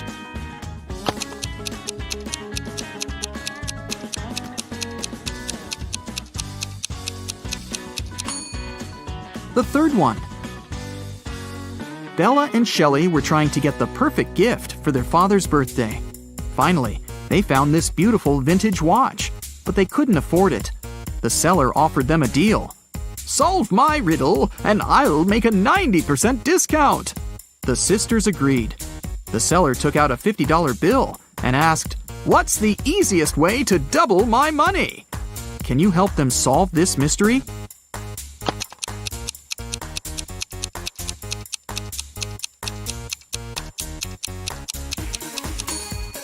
They should put the bill in front of a mirror. The sisters decided to have lunch in a cozy little cafe. The cook offered them tomato soup, mushroom salad, chicken wings, octopus, and mushroom pizza. Can you help them choose the safest food?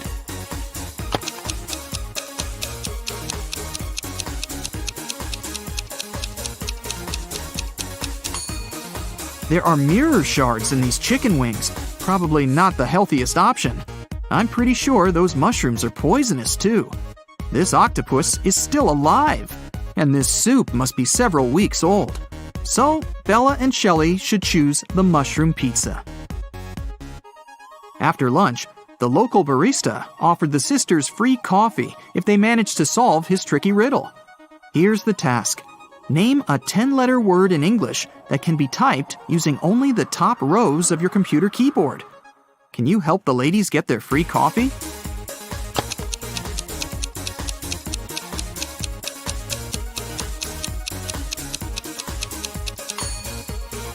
And the correct answer is typewriter. Great job! Shelley got a job at a restaurant. One night, a cook, a cobbler, and a doctor went to dinner together and asked Shelley to split the bill equally among them. When the bill arrived, it was for 4 people. How can this be possible?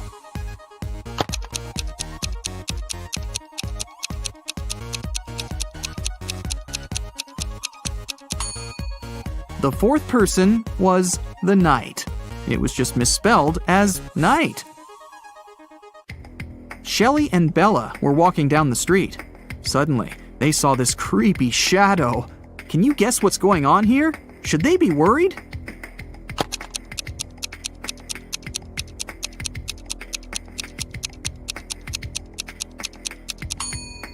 Nope, it's Halloween.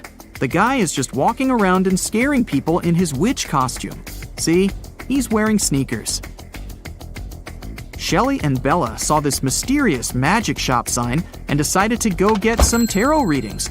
As soon as they entered the shop, a wicked witch locked the door and said, I will make your biggest dreams come true if you crack my code. But if you fail, you'll stay here forever. Then she gave them the following clues. A. 981. One number is perfectly placed. B. 924. Everything is incorrect. C. 093. 2 numbers are part of the code, but are in the wrong places. D. 147. One number is part of the code, but is in the wrong place. E. 783. One number is part of the code, but is in the wrong place. Can you help Shelley and Bella?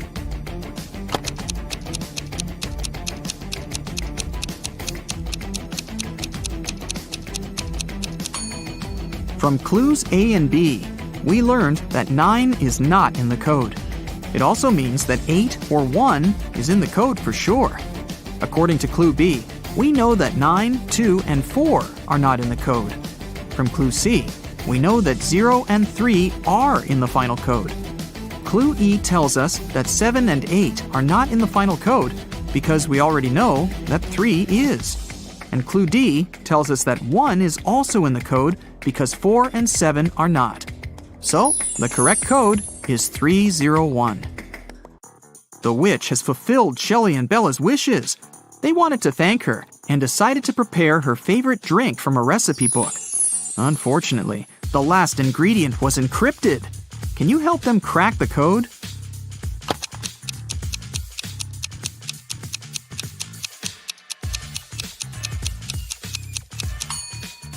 They should add a tear of a Triton.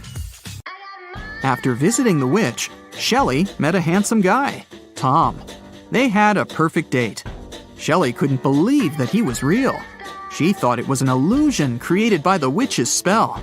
So she decided to test the guy's logical skills. She showed him this list and asked just one question.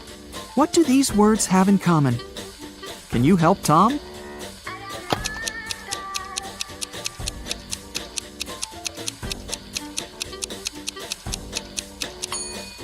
If we remove the first letter of each word and place it in the end, you'll be able to read the same word from the beginning and the end. Can you figure out the next number in this sequence?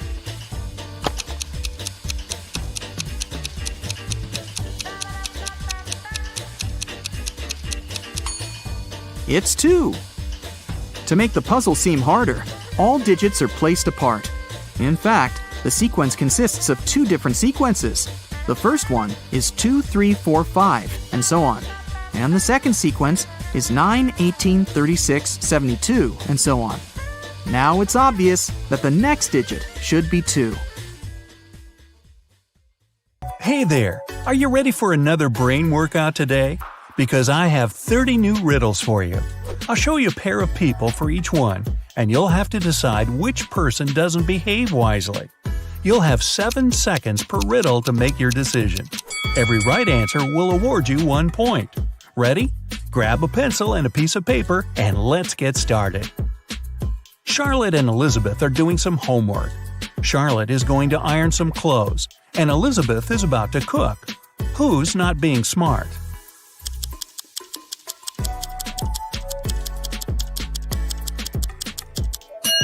Elizabeth. Charlotte's safe because the iron is turned off. Lucas and Liam are going on a field trip with their kids. Lucas is distracted while his daughter is climbing a tree. Liam is talking to another parent while his son is petting a dog. Who is wrong?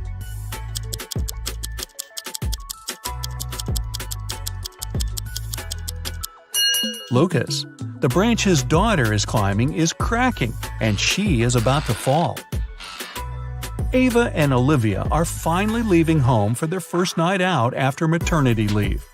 Ava decides to walk, and Olivia is waiting for a taxi. Who is not ready?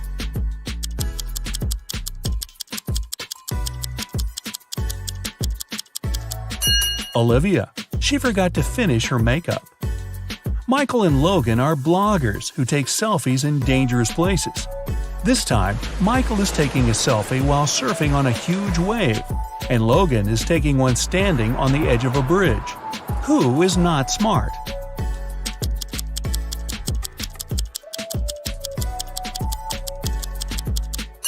Michael. In Logan's case, at least there are people around who can call emergency services if something goes wrong. Michael is alone. It's early morning. Ian and Nolan are driving their kids to school. Who is not smart?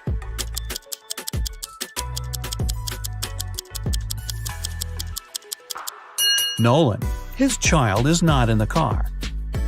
Jackson and Emma are volunteering at an animal shelter.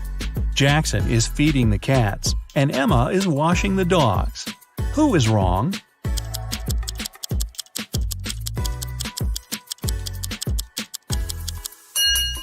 Jackson. He gave the cats dog food by mistake. Scarlett and Ellie are going to bed. Scarlett kept her door open so her cat could enter during the night, while Ellie prefers to close her door. Who is not smart?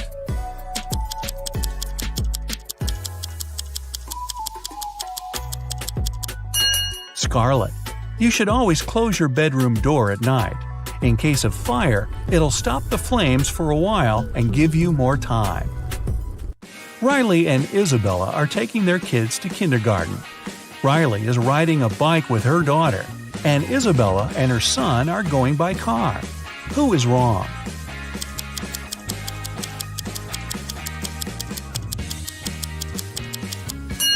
Isabella. Her child isn't wearing a seatbelt. Lily and Oliver have job interviews at 4 o'clock. Lily is ironing her best suit, and Oliver is waiting in the hallway wearing jeans. Who's not getting the job today?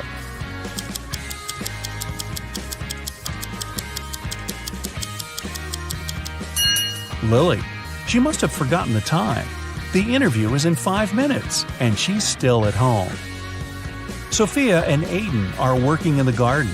Sophia is watering the flowers while her cat is walking around. Aiden is mowing the lawn while his child is playing nearby. Who's not smart?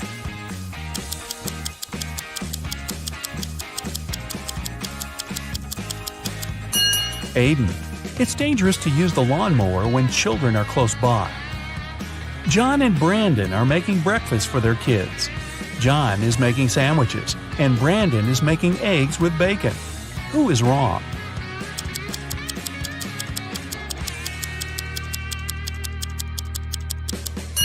Brandon. He forgot to turn on the stove. Thomas and Abigail are going on a date.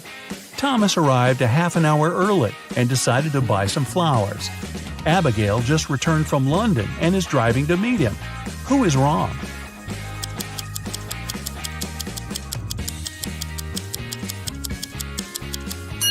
Abigail.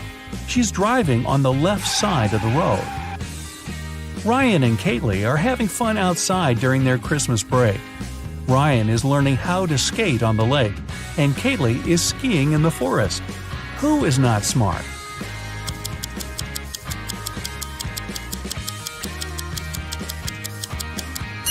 Ryan.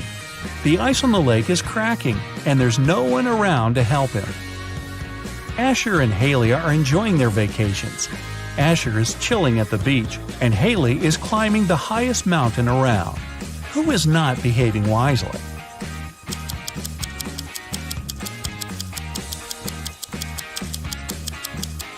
Asher. Although Haley's activity is quite risky, she seems to be okay. But Asher fell asleep at the beach and is going to get a sunburn.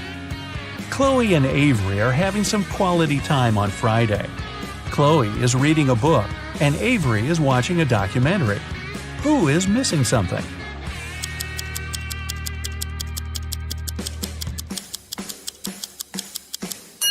Avery. She forgot to turn off the oven, and something's burning. Hannah and Maya are meeting their friends today. Hannah arrived by bike and is waiting for her friend by the house. Maya arrived by car, opened the doors, and is waiting for her friend to come down. Who is not smart?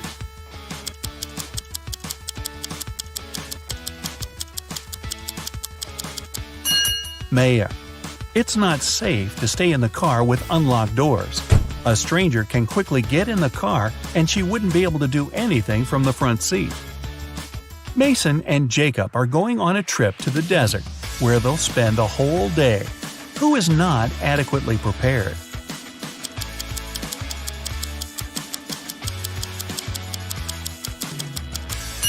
Mason. The sun is powerful, and he's not wearing a hat. Emily and Madison are spending their time outdoors, but it's not their lucky day. Emily stumbled and fell in some mud. Madison was swinging but fell. Now they both are getting up. Who made a mistake?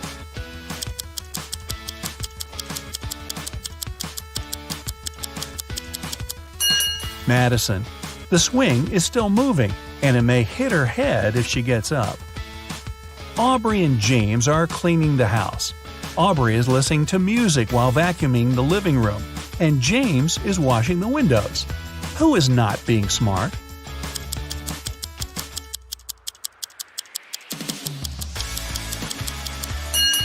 Aubrey. The vacuum cleaner isn't plugged in. Mia and Ethan are going on summer vacation. Mia is going to Greece, and Ethan is visiting his brother in Sydney. Who is not smart?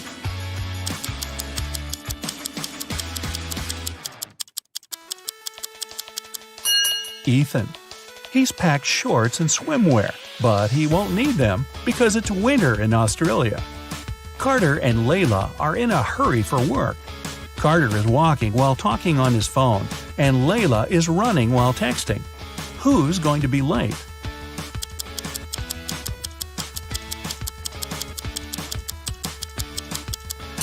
Layla. She's looking at her phone and doesn't see the pit she's about to walk into. Leah and Aaron are driving to meet their friends. Leah has all of her things scattered in the car, and Aaron is traveling above the speed limit. Who is not smart?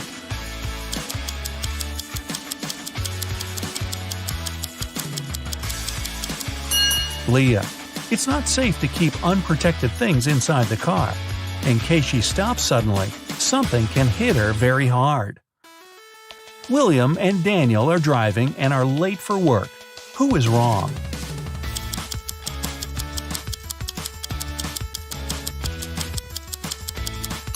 Daniel. He's driving way above the speed limit in the neighborhood. Jane and Amelia are resting in the park after running 5 miles. Jane is eating, and Amelia is drinking water from the fountain. Who is not smart?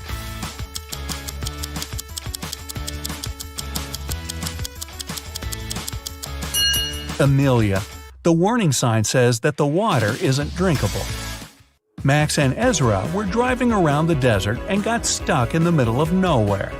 They burned a spare tire to produce some smoke. Max stayed close to the tire, and Ezra walked away in search of something helpful. Who is not smart?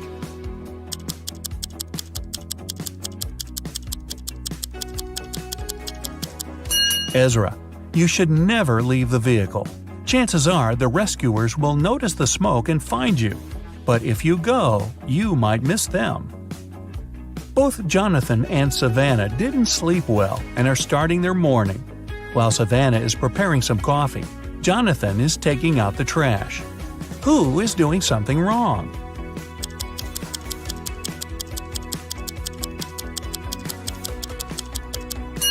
Jonathan. Instead of the trash, he's taking out the old toys they collected to donate. Stella and Aurora didn't study for the test. One of them decided to try her best, and the other is planning to cheat. Can you spot who's cheating?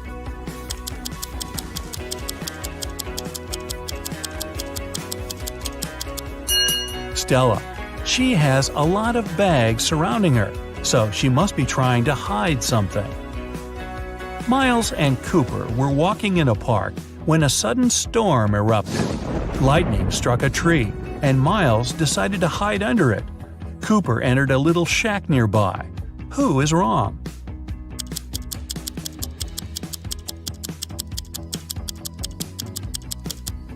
Miles. The belief that lightning never strikes in the same place twice is just a common misconception. An indoor shelter is one of the best places to hide. Leo and Melanie are preparing a barbecue party. Leo is cooking, and Melanie is decorating the yard. Who is not smart?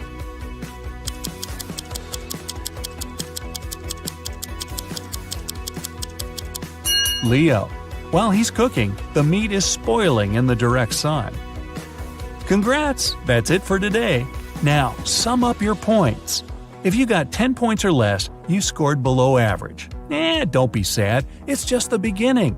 You can check out some other riddles to train and prepare for the next round. If you got between 10 and 25 points, you scored average. Great! You're on the right way. And finally, if you got 26 points or more, you're in great intellectual shape. Here's an interactive medal from me and my admiration. Good for you! Julie worked in a Prada store in New York. Everything there was expensive, and most clients paid by credit card. But one day, she got a client who got a purse, a wallet, and a dress. All that cost her $3,990. But the woman decided to pay in cash. Julie refused to sell the items to the client and called the police. Why?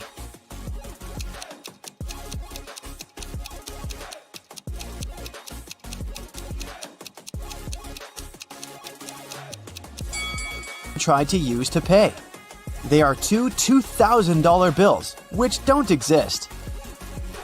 The police of Atlanta were notified that a prisoner had escaped from Chicago and taken the plane to Atlanta. Of course, an officer was sent to the airport to find the prisoner and capture them. The police officer spotted 3 people who looked similar to the criminal. Take a look at the passengers. Which one should be arrested?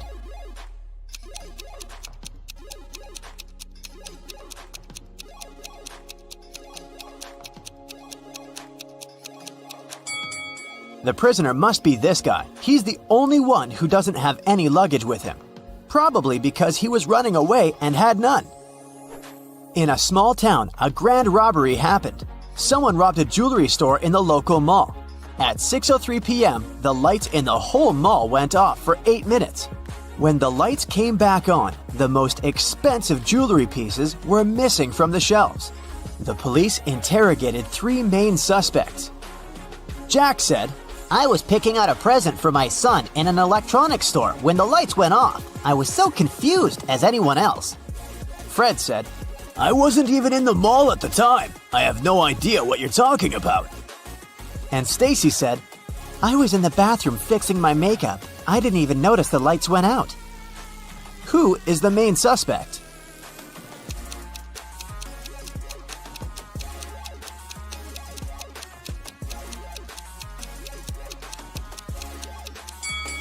It's Stacy. She said that she hadn't noticed that the light had gone out, but they went off everywhere, including the bathrooms. She would have noticed it, so she's lying. Ava has always wanted to get a cat, but her mom wouldn't allow her to have a pet. So, when one day she found a kitten on the street, she brought it home, but kept it a secret. She succeeded for 2 weeks, but one morning she went down to the kitchen. Have you been hiding a cat in your room? Her mother asked. How did she figure it out?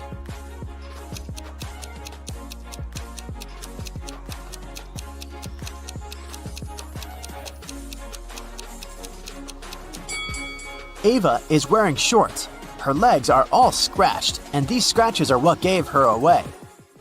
During Halloween, all kinds of creatures flooded a little town, blending in with the citizens. Weeks passed, but some of them stayed, pretending to be humans. The town's detective could catch the remaining ones. He's been tracking a vampire, and he has 3 suspects. All of them only come out at night. Which one of them is the vampire?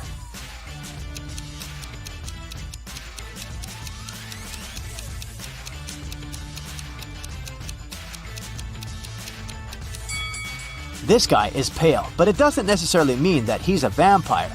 This guy is wearing a silver chain, so he can't be one. But this guy doesn't have a reflection. This is definitely not a human. Ned works in a club, and his job is to check people's ID cards and not let inside any suspicious people or people below the age of 21. Take a look at these 3 ID cards and figure out who isn't supposed to enter the club. Okay, here's the first guest for you. What can you say about this man?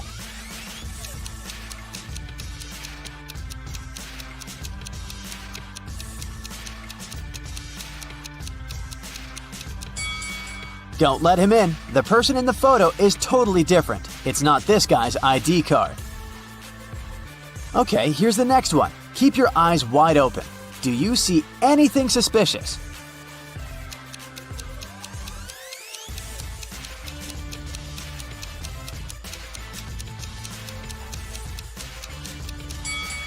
She seems fine. Let her in.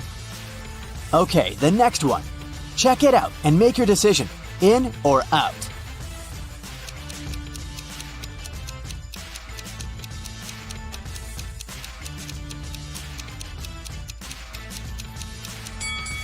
Las Vegas is written with a W. It's a typo, which is unacceptable for official documents. This ID must be fake. Here's the next guest for you to examine. What's your verdict? Will you let her in?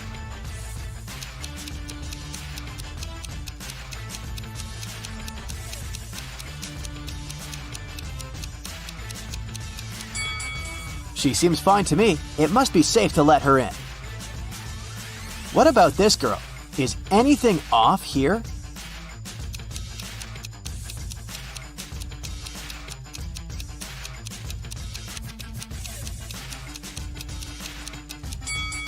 She seems fine to me too. Green light. Okay, the last guest. In or out?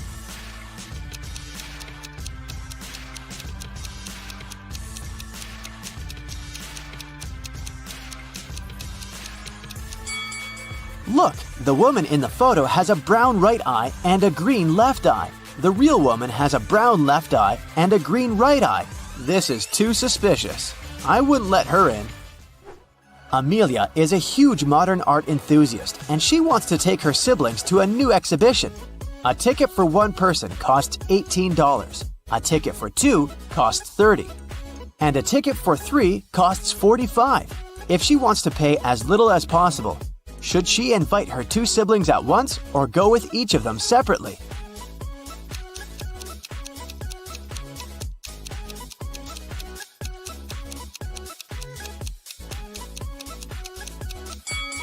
It's cheaper if the 3 of them go together. It'll cost $45. If Amelia went with each of them separately, she would have to pay $30 twice, so she'd pay $60 in total. Ellery has a sweet tooth, and every Friday she goes candy shopping for the week. Tonight, she bought chocolate bars, jelly beans, and gummy bears. She has all chocolate bars but 2, all packs of jelly beans but 4, and all packs of gummy bears but 4. How many pieces of each type of sweets did she buy?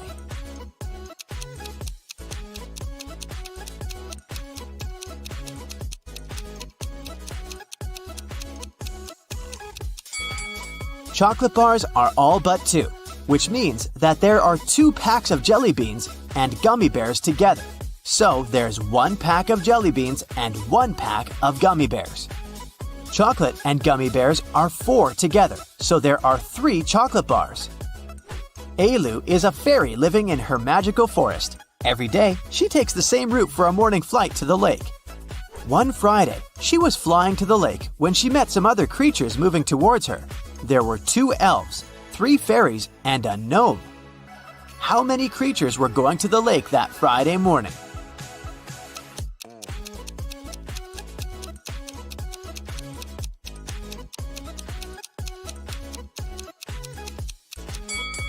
Just Ailu. Everyone else was going in the opposite direction. Lily and Della are twin sisters. Both girls failed their history test at school, and their mother made them study all weekend. In the middle of the day, Mrs. McAdams came to check on the girls. Take a look at Lily and Della. Which of them hasn't been studying?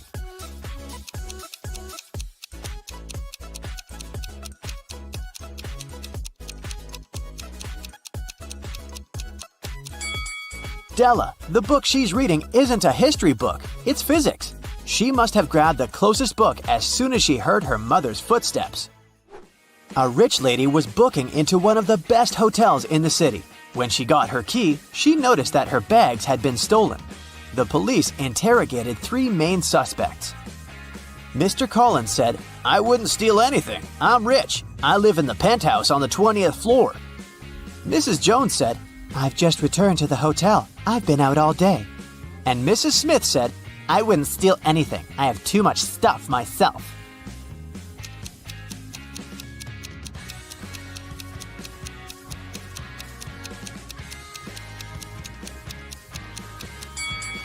Mr. Collins seems shady. He can't live on the 20th floor because there are only 18 floors in the hotel. Amber participated in a game show, and she won. She got 3 exclusive gifts: a Givenchy purse, Armani sunglasses, and a Porsche. But here's a catch. She is to pick her presents herself by choosing between the original and a replica. You need to help her pick the correct prize. Here are 2 Givenchy purses. One of them is the original, and the other is a replica. Which one should Amber choose?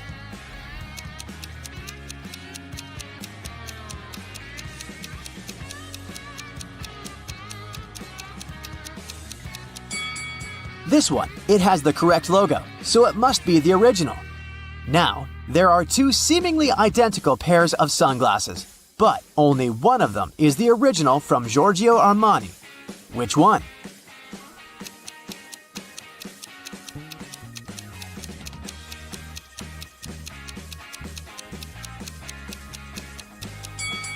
This one, with the correct logo.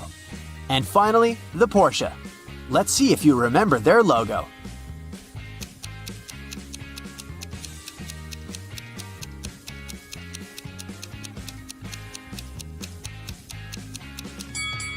Yes, this is the one. Great job. There was once a magical forest where 32 mermaids, 43 elves, 26 unicorns, and 57 fairies lived. The forest got cursed, and life there got disrupted. The mermaids started living on dry land, forcing the elves to move out. The elves had to move to the territories of the unicorns. The unicorns started to lose their magic powers and needed fairy dust to sustain themselves. So, fairies had to work overtime and were exhausted. There are 4 spells. One will make elves disappear. The second will make mermaids move to the territories of unicorns instead of elves. The third one will heal the species, but only those with an even number of creatures. The fourth will turn unicorns into fairies. Which one should you use?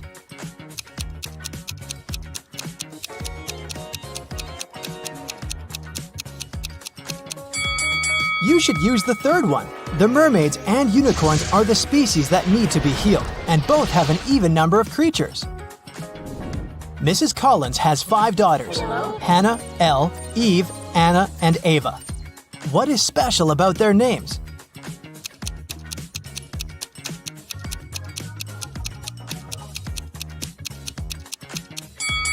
They all have palindromic names, meaning they're the same when you read them from left to right and from right to left. Adam was traveling around the world when he found himself in a little kingdom. He didn't have a map or the internet. He was just wandering around. Also, he couldn't read any signs because he didn't know the language. Adam walked into a beautiful castle and ran into 2 girls. It turned out that it was the castle of the royal family, and no one was allowed in there. The girls agreed not to report him, but only if he guessed which one of them was the princess. Can you help him?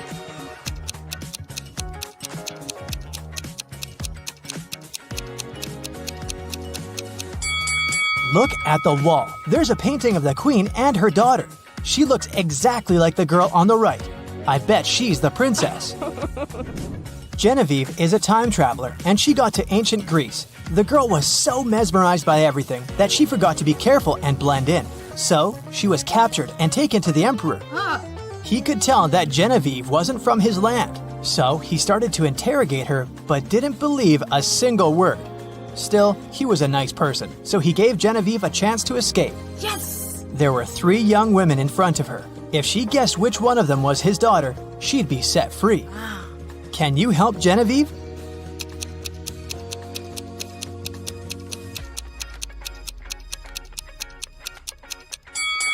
Look, this girl has the exact same necklace as the emperor. It must be his daughter. People invented the time machine, and now there are criminals traveling in time and disrupting time flow. The time police tried to catch the imposters, and they need your help. Look at this picture. Do you see the time traveler?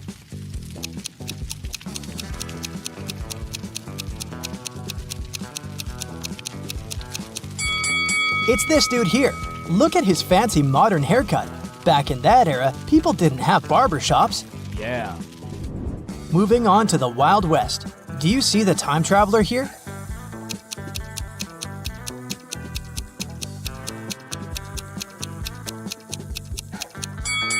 It must be this person, the one wearing modern sneakers. The next stop is ancient Egypt. Take a very close look and find someone who doesn't belong here.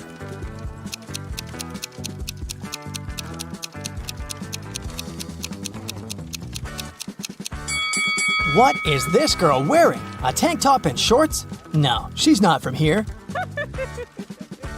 Okay, we have to catch some more. For example, here, do you see anything suspicious?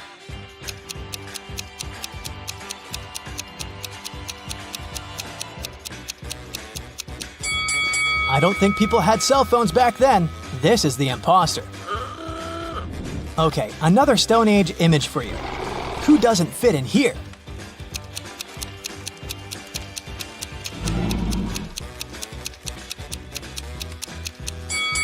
This girl looks like a Stone Ager, but she's reading a book. There were no books back then. Hello. Great, there's just one last time traveler to catch, and they're in the Middle Ages. Look closely and tell me who you think it is.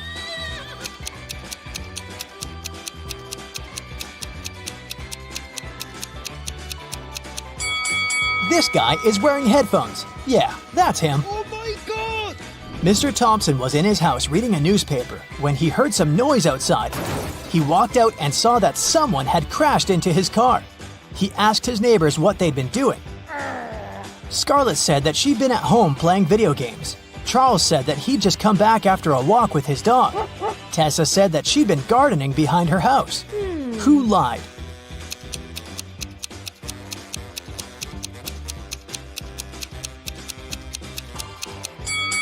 It must be Tessa. She doesn't have any gardening tools with her. And she isn't dressed properly for gardening. Serena was having a party in her house, and she invited all her classmates. In the middle of the party, the lights went off for a couple of minutes. When the light came back on, Serena realized that her parents' expensive vase covered in diamonds had been stolen. 3 people seemed suspicious to her. Tatum said, "I was in the bathroom."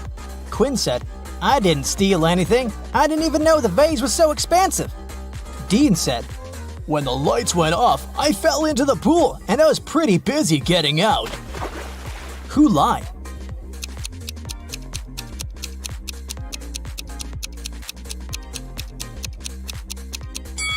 Dean, for sure. If he had fallen into the pool, he'd be all wet, but his clothes are completely dry. In a little town, someone stole a bucket of chicken wings from a local store. 3 customers were the main suspects. Mr. Cook was interrogated at work. Hello. I was in a rush and just got something for lunch. I didn't steal anything. Mrs. Bailey was at home making breakfast. I only got some fresh vegetables. My family is vegan. What? Dale, a college student, was in the park studying. I got my sandwich and left. I didn't know anything about the theft. Who lied?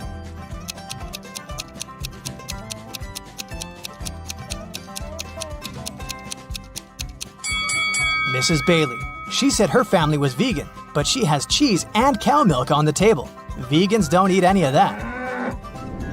In a parallel universe, it's only allowed to have fun and eat candy. No one studies or does anything useful. Mr. Relham came back home after shopping with her friends all day and asked her daughters what they had been doing. I was eating popcorn and binge watching a TV show, said Hannah. I was playing soccer with my friends, said Elle. I was at the beach with some friends, said Ava. Who lied?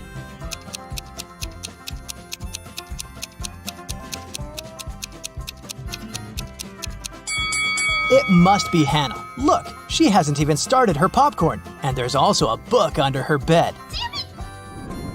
Elle's soccer team played 6 matches in the season. They won 2, drew 2, and lost 2. In total, they conceded 2 goals and scored 3. What are the results of all 6 matches?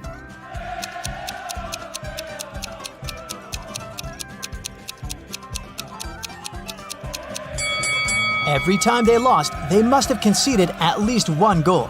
They lost 2 matches and conceded 2 goals, which means they conceded 1 goal each time. The scores of these matches must be 0-1. We're out of conceded goals, so the scores of the 2 drawn matches should be 0-0.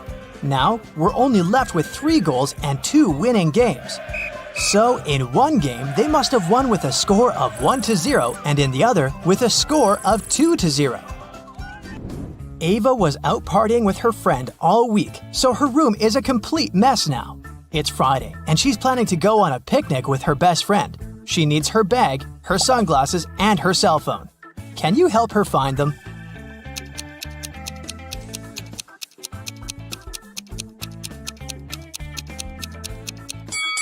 Here they are. Great job.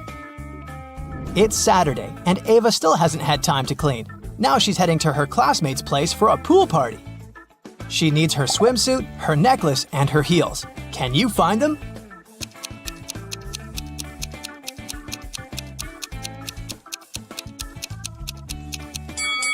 Yes, they're all here. Ava is getting ready and realizes that a lot of her stuff isn't in the bathroom. She remembers she lent it to Elle. Elle says that the stuff is in her room, which is, of course, also a mess. Can you help Ava find her lipstick, her hairdryer, and her hairbrush?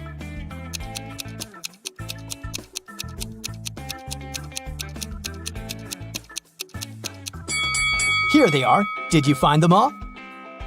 Elle is getting ready for her soccer practice. She needs her football, her sneakers, and her lunchbox. Where are they?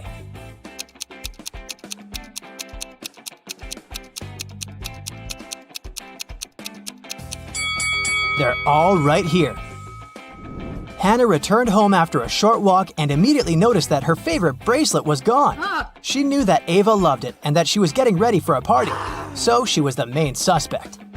Hannah ran into Ava in the bathroom and demanded her bracelet back.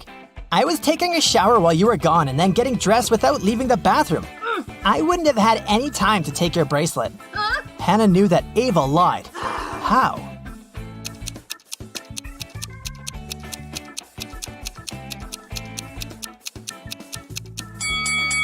If Ava had really taken a shower, the bathroom mirror would be misted. But look, it's all clear. Atlas woke up in the attic of an abandoned house. He tried to find a way out of the house, but all he could find was a room with 3 doors. Each door hid a different danger. The windows and floor of the room behind the first door were made entirely of the magnifying glass, which meant that sunlight burned anyone who entered. The second door hid a room filled with toxic gas. And behind the third door, there was a hungry lion. Which door should Atlas choose to escape?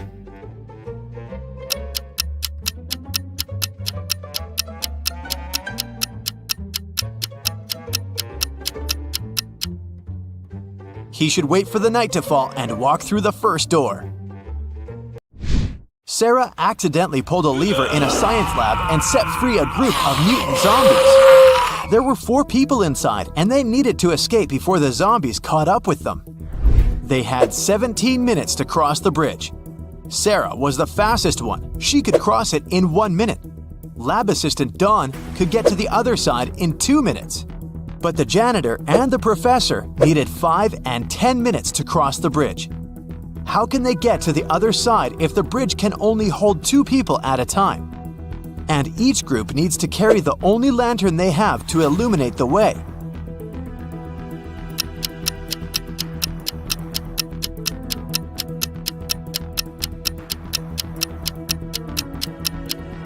Here's how it works. Sarah and Dawn cross first, carrying the lantern.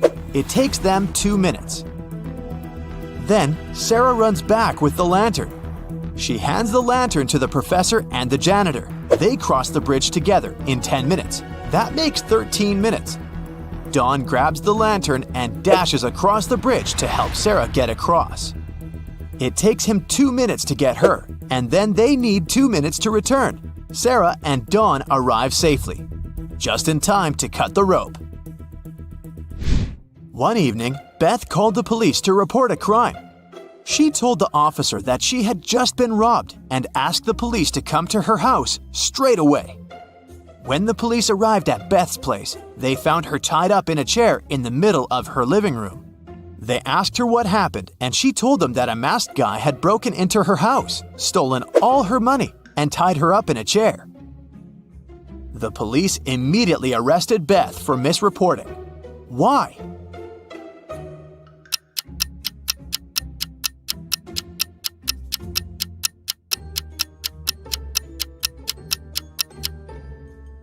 Because if she had been tied up, she wouldn't have been able to call the police. She most likely made the whole thing up. Sydney told her mom that her gymnastics team would go to a sports camp for the weekend. She asked her mom to help her pack a bag for her trip. Her mother packed everything she thought her daughter would need. When Sydney came back, she told her mother all about the trip. But at one point during the conversation, she asked why her mom hadn't packed a toothbrush. The mother immediately knew Sydney was lying about where she had really been on that weekend. How did she figure it out?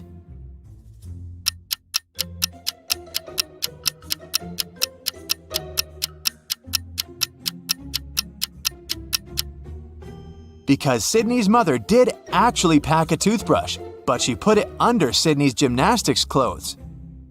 If Sydney had really gone to the camp, she would have used the clothes and found the toothbrush. Susan can't remember who her husband is. Can you help her figure it out?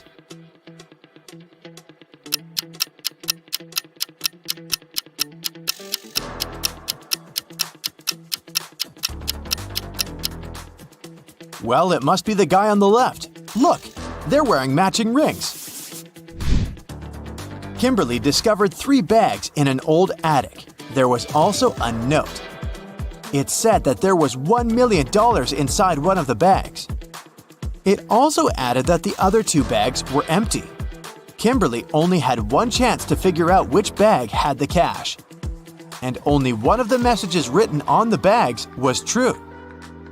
On the first bag, it was written, "The cash is not here." On the second bag, it was written, "The cash is not here." The last bag claimed, "The cash is in the second bag." If you were Kimberly, which bag would you choose?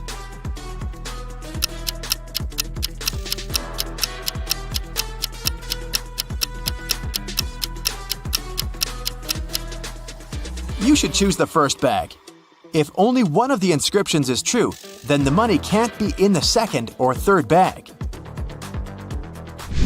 Ben asked his boss for some time off. He wanted to go on an expedition to Antarctica. His boss allowed him to go on one condition. Ben had to send him pictures every day. And that's what Ben did.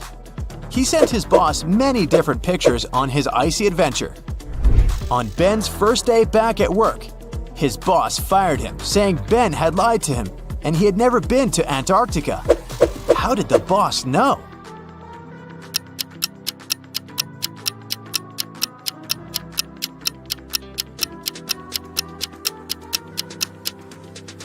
Take a closer look at these pictures. There aren't any palm trees in Antarctica, are there? It looks like Ben went to the seaside and forgot to remove the palms from his pictures. Becca came back after a 2-week vacation in Egypt. During her trip, she bought a beautiful emerald and wanted to show it off to some of her friends. She threw a party just for her closest friends, but the next day, she noticed that the emerald was gone. Becca immediately called a detective and asked him to help her find the thief. She showed him some of the pictures she had taken the night before. The detective took a quick look at the photos and almost immediately realized who had done it. Take a look at these pictures. How did the detective find the culprit?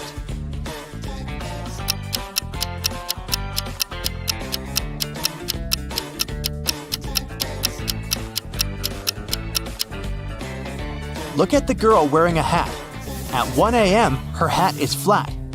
But at 2 a.m., her hat suddenly becomes pointy. Weirdly imitating the shape of the emerald, she must be the thief. On a rainy evening, Dylan is driving home. He passes by a bus stop. 3 people standing there ask him for a ride. Dylan has only one seat in his car to offer, but he really wants to help all these people. It's an elderly lady that seems to be freezing, a doctor who claims that he needs to get to the hospital for an urgent appointment. And there's also the woman Dylan has a crush on. What should Dylan do to help everyone?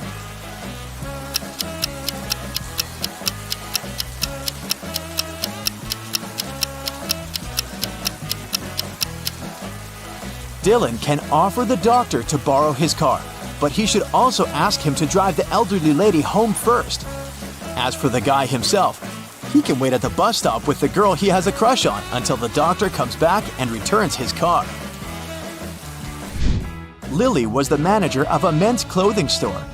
She was walking around the store when she noticed that a pair of expensive green pants was missing. She went over to the fitting rooms to check if someone had left the pants there. Instead, she saw 3 men getting ready to leave the store. Lily immediately understood who had stolen the pants. Take a look at this image and check if you can figure out which man is the thief.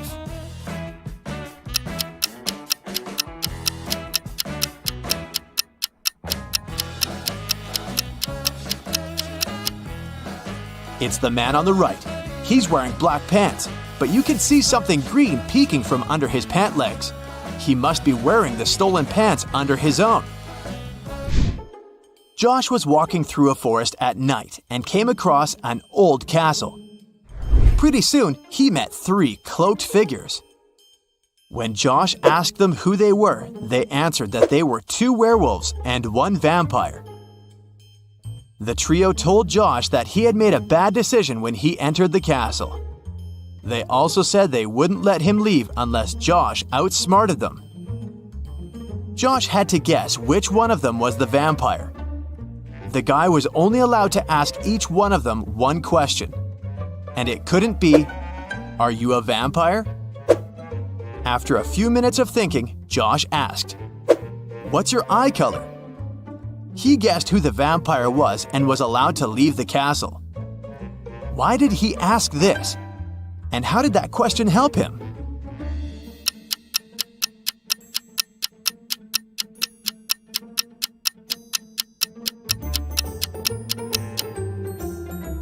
Vampires don't reflect in mirrors and don't appear in photos, so the vampire probably wouldn't know what color their eyes are. You're at Aaron and Cleo's wedding. Here's Aaron, standing alone. Which of these ladies is his wife-to-be?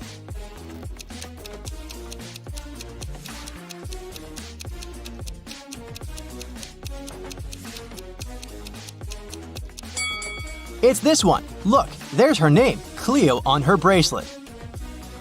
3 girls are fighting over a doll. It belongs to one of them, but each of the 3 says it's hers. Who do you think the real owner of the doll is?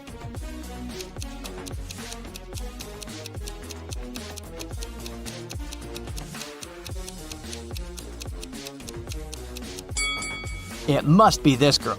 Look, she and the doll have matching outfits. It's Halloween, and some people got dressed as ghosts, but there's one real ghost among them. Who do you think it is?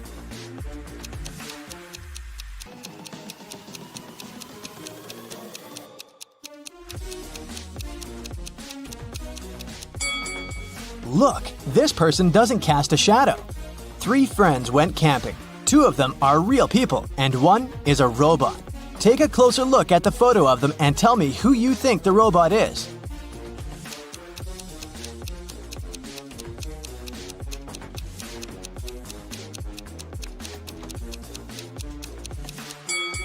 It must be this guy. Take a look at the footprints each of them left. This guy's footprints are actually wheel prints, which is not very common for a real human.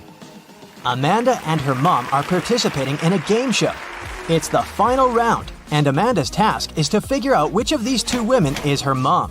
Both women are wearing masks, so Amanda cannot see their faces. Can you help her?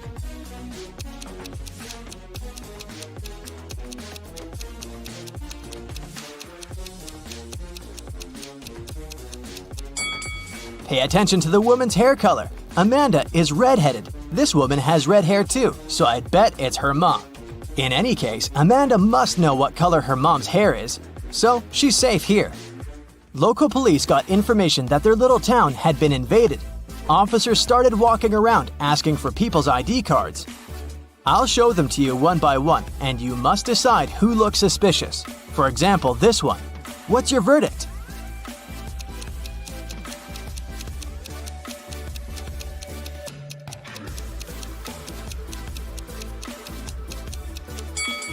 Look at this guy's birth year. No, it's definitely not a real ID. Here's another one. What can you say about this lady?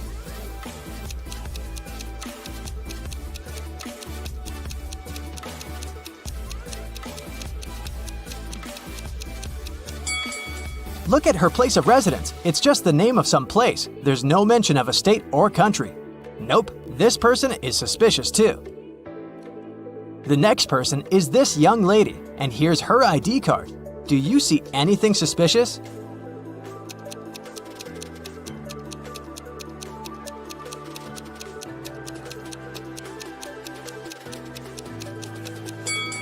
She seems fine to me. I'd let her go.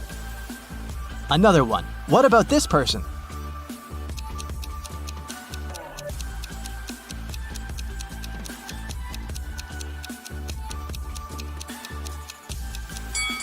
This time, pay attention to this photo. All document photos should have a white background. This one isn't an officially issued ID card, so I'd say he's suspicious. I have the last suspect for you. What do you say? Is there anything we should be concerned about?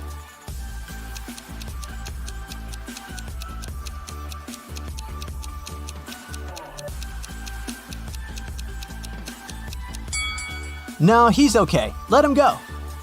A rich lady, Mrs. Reed, was looking for a person to clean her house every week. She invited 3 candidates and asked them why they wanted the job. Amelia said she wanted to earn some money during the summer to travel to another state with her friends. Colton said his mother forced him to do something in the summer so that he didn't play video games all day long. Danica said she was totally broke and needed money to survive. When they left, Mrs. Reed saw that her diamond necklace was missing. She guessed that one of the candidates had stolen it, so she invited them again. Take a look at them and figure out who the thief is.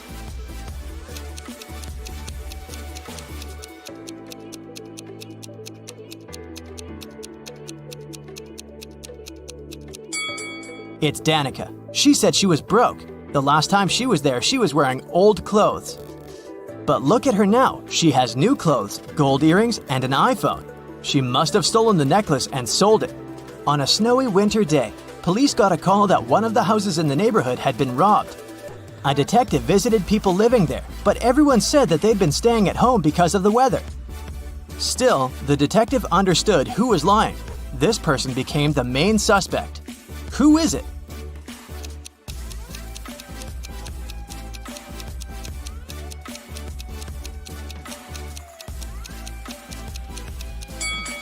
It must be the person living in this house. He said he'd been staying at home, but he obviously parked his car after the snow had already built up on the driveway. So, the car was away for a while. Why would he lie?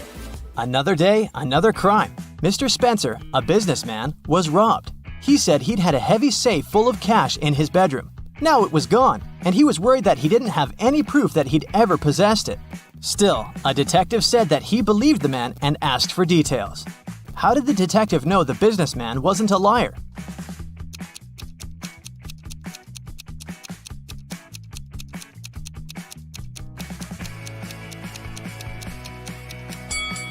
Look, there's dents on the floor. Something really heavy was indeed standing there for a long time. There was another robbery in a small town, and the main suspect was Damon, the victim's old friend turned enemy and ex-business partner. The next day, on August 7th, the police paid Damon a visit. He wasn't at home. When they reached him by phone, Damon said he was on vacation in Greece and that he left a week before. The police examined his apartment. When the detective looked around, he realized Damon had left recently. How did he understand it?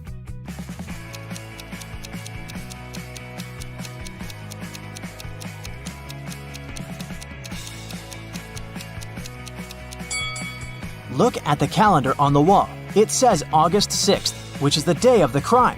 If Damon had really left the week before, his calendar would date back to the day when he departed instead of yesterday. In a small town, someone had stolen all the chicken nuggets from a local store. The store owner called the police and they started the investigation. There were 3 suspects. Mr. Jones said that he'd already been at work at that time. Mr. Collins said that his family was vegan, so he wouldn't be interested in chicken nuggets. Mr. Martin said the police had just woken him up. Who's a liar?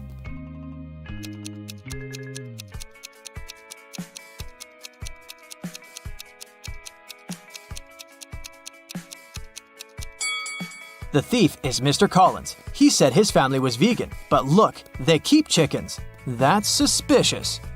Someone stole a bike in a small town, and the police were working hard to find it. There were 3 main suspects, all of them teenagers. Ava said that she'd been out with her friends and had just returned home.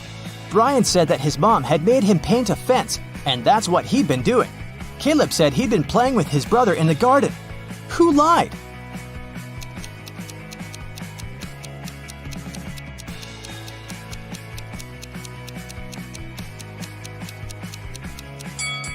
Brian, look, the fence is red, but the grass next to it doesn't have any stains, so the fence isn't likely to be freshly painted. Aiko and Della were sisters. Aiko was broke. She asked Della to lend her some money, but Della refused. Several minutes later, Della went downstairs, and Aiko noticed there was a $20 bill on Della's desk, so she took it, with an intention to return it 1 week later. When Della came back and asked where the bill was, Aiko said that a gust of wind had suddenly blown inside and the bill had flown out the window. Della didn't believe her and asked her to give the money back. How did Della realize it was a lie?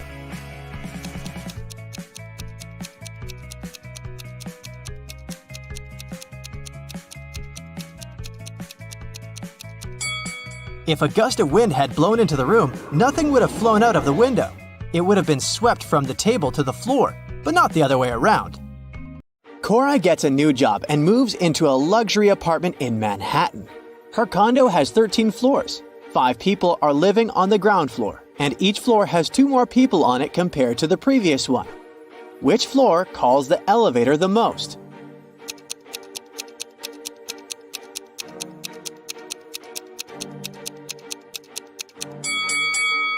Any person who lives on a floor other than the ground floor would have to call the elevator to reach their respective floors. So, the ground floor should call the elevator way more frequently than the other floors. Oh. Cora meets her neighbor, Mason. He has 4 daughters, Hannah, Elle, Eve, and Anna. What pattern did he use to name them?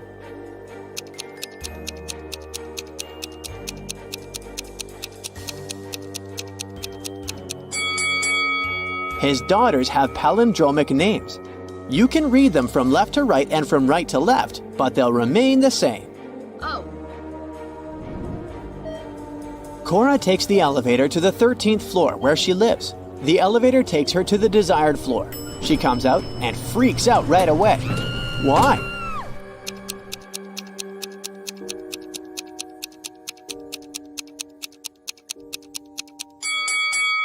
Take a look at the mirror. It didn't reflect the number 13 correctly. 4 movers show up to help Cora with her boxes, but one of them is an imposter. Hello. Can you guess who?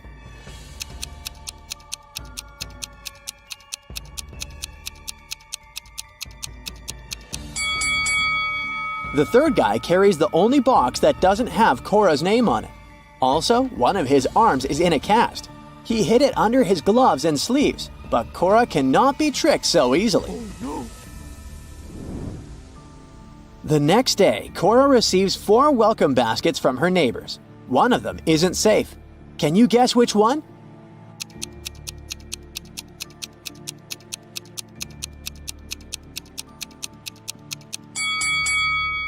The second basket looks delicious, but take a closer look. There are bugs instead of chocolate in these cookies. Yuck! Cora wants to hire a cleaner to take care of her apartment. She interviews 3 people. Sandra says she has 20 years of experience in this field. Harry is a student who needs extra money to pay his bills and buy food. And Bianca has recently moved from her parents' farm. She needs a job as soon as possible. Who's lying?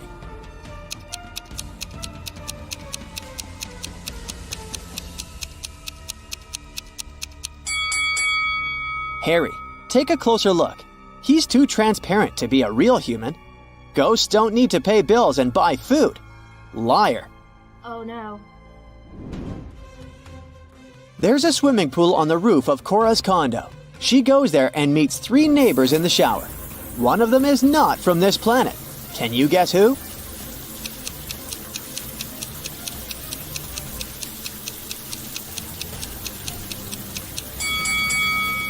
The third lady is a visitor from outer space.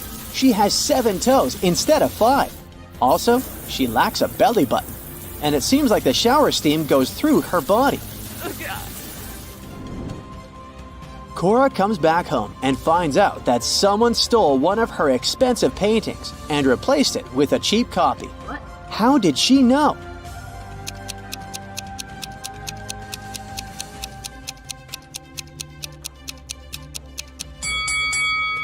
The third painting has a slightly thinner frame than the others. That's because it's a fake. Cora decides to question her neighbors. She knocks on 2 doors just next to hers. Ashley and Megan live in separate apartments just next to Cora. These 2 ladies have partners, but one of them dates 3 people at once. Can you guess who?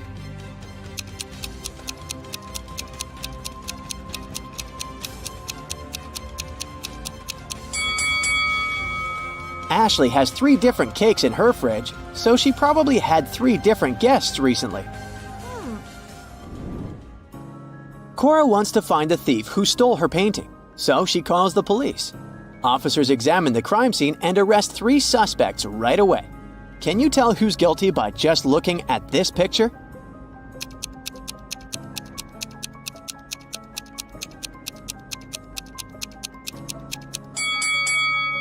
The thief left footprints of sneakers on the carpet next to the paintings.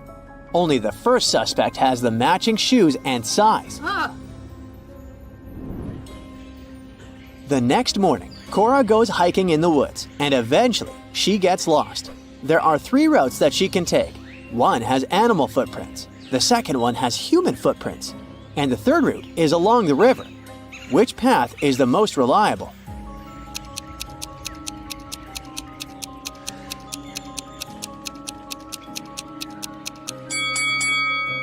Cora should choose the third route. Animals might be dangerous and people are not reliable, but the river will lead her to the city or a bigger body of water with a beach. In the evening, Cora goes to the local concert hall. One of these guys is a real magician. Can you guess who?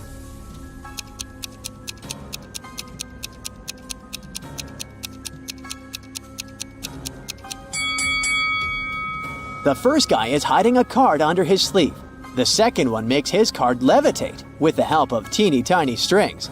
But the third magician's hat levitates on its own. So he's the real one.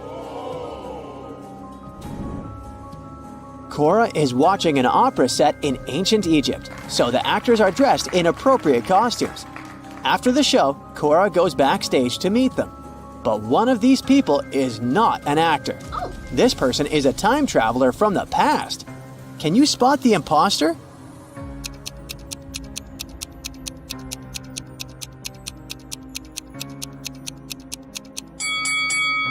All 4 people are dressed in ancient Egyptian costumes, so we should use the method of elimination. The first guy is using a smartphone, so he's probably an actor. The second lady has a modern manicure, so let's exclude her too. The fourth lady has a sports car tattoo on her leg, so she must be from this century as well. Therefore, the third guy is a time traveler. Cora arrives at the condo after the opera late at night.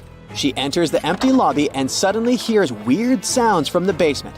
Cora goes there to check and finds herself in a secret, spooky dungeon. She finds a door with a combination lock which requires a 4-letter password. There's a mirror next to the door. Someone wrote the word "live" on its surface. Cora tries to enter this word, but it doesn't work.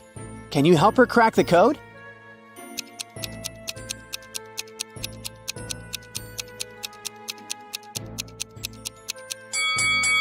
The mirror is part of the clue. Cora should reflect this word, and the password is evil. Finally, Cora opens the door. She sees a secret meeting taking place in a creepy hallway. All participants are dressed in robes and masks. They catch Cora and offer her a deal. If she manages to crack their riddles, she'll become part of the club. But if not, she'll remain locked in the dungeon forever. Here's the riddle. My neighbor makes mistakes. I get rid of them. Who am I? Can you help Cora out?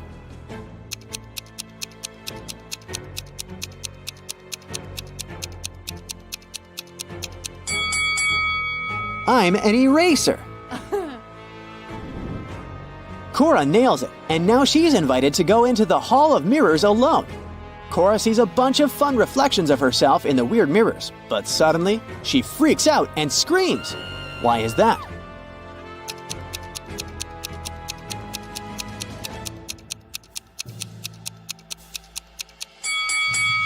One of the reflections doesn't belong to Cora, so she's not alone in this room. Cora enters the next room and gets trapped in a spooky, abandoned public shower. She needs to choose one of these 3 doors to get out. There's a bunch of hungry rats behind the first door. There's an unknown glowing substance behind a second door. It may or may not be toxic. And there's a firewall behind the third door. Which way is more or less safe?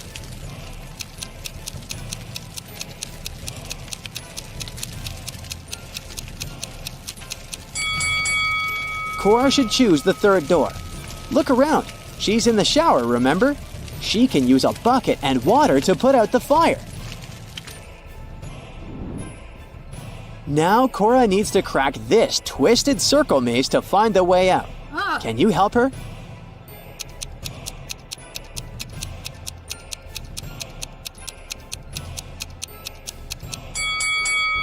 Here's the correct route. Cora enters the next room and finds herself in a huge, chic dining room. There are 3 figures in robes and masks staring at her, What? but one of them is just a statue. Can you guess who?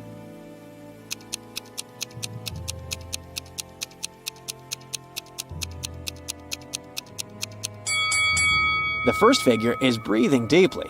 The second is blinking. You can see it through the mask. So the third figure must be the statue. Okay. People in masks give Cora 3 envelopes. She can choose one of them and take what's inside as a gift. One of them contains a $100 million diamond necklace. Another one, a pair of wool socks. And the third one, $10,000 in cash. Each envelope is signed. The first one says, "Necklace isn't here." The second one says, "Necklace is here." And the third one says, "Necklace might be here." Can you help Cora make the right choice?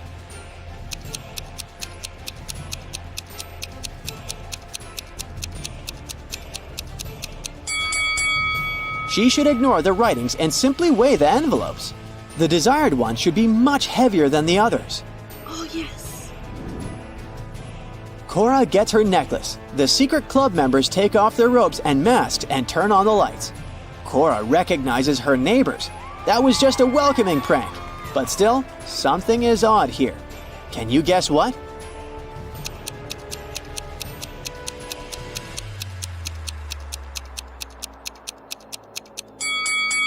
The lamp levitates. Oh my god. Mary runs a wedding planning company. She arrives at her office early in the morning. Oh no! Someone stole the entire supply of expensive sun-dried tomatoes prepared for the upcoming party. Oh, no. Mary closed her office at 10 p.m. last night and the snacks were right there. She calls the police. The detective identifies 3 suspects and visits their houses. The guard was on duty last night. He assumes that the thief could have sneaked into the office while he was on another floor. According to the cleaning lady, she's allergic to tomatoes, and she can't even cook them. And a hairdresser who works nearby claims that she closed her salon at 8 p.m. last night and went home right after that. Who's lying?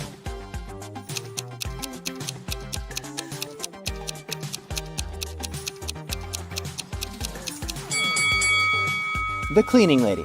She has a tomato plant in a pot on her windowsill, so she lied about her allergy. Oh. Meet Mary's 2 wedding planners, Holly and Dolly. Holly is super rich, while Dolly is very broke. Can you tell who is who just by looking at this picture?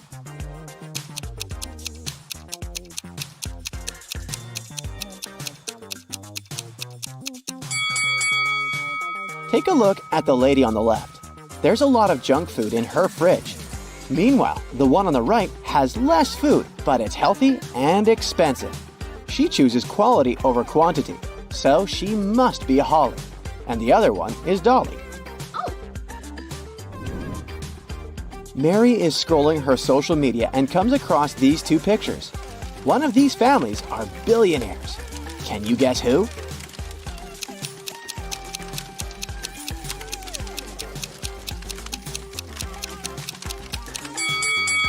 Each member of the first family has their own Christmas stocking, and they have a nice fireplace. The second family, though, has only 2 stockings, and their fireplace is fake. So the first family is rich. Mary is looking through some photos of wedding parties. Can you tell which newlyweds are broke?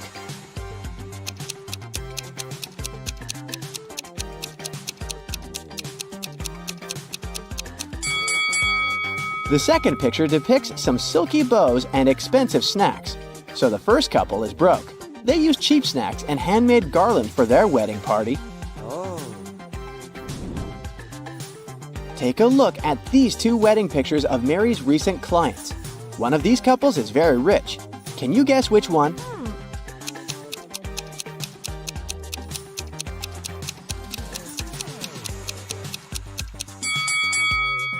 The first couple rented their outfits.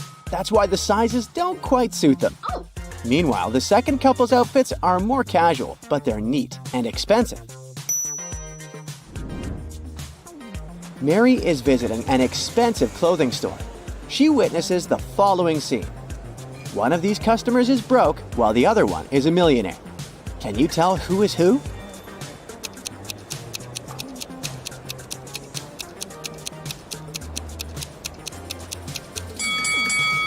The first guy is broke.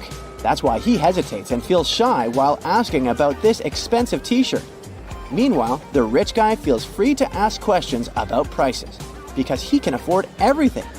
But he still wants to know why it costs so much. Reasonable. Oh my god.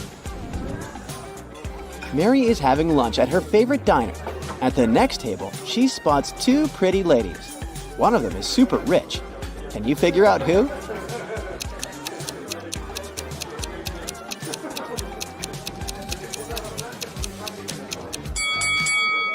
The blonde lady has an old smartphone with one camera. Meanwhile, the redhead has the latest phone, so she's the rich one. Oh, yes. Mary leaves the diner and comes across these guys on the street. One of them is just pretending to be broke. Can you guess who?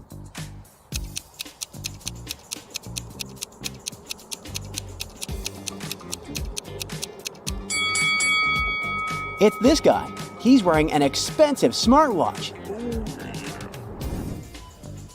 Mary enters a supermarket. 3 pregnant women are standing in the line. Can you figure out who's super rich?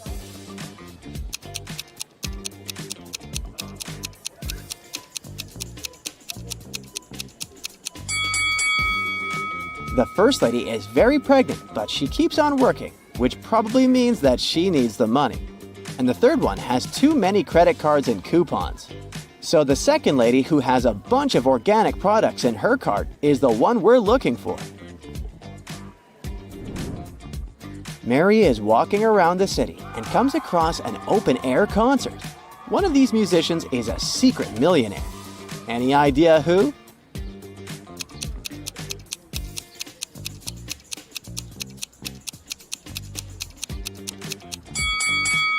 This lady, she's wearing diamonds under her simple outfit. Oh yeah.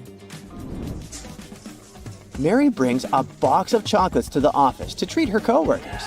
The box had 57 chocolates, out of which all but 17 were eaten. How many chocolates are now in that box?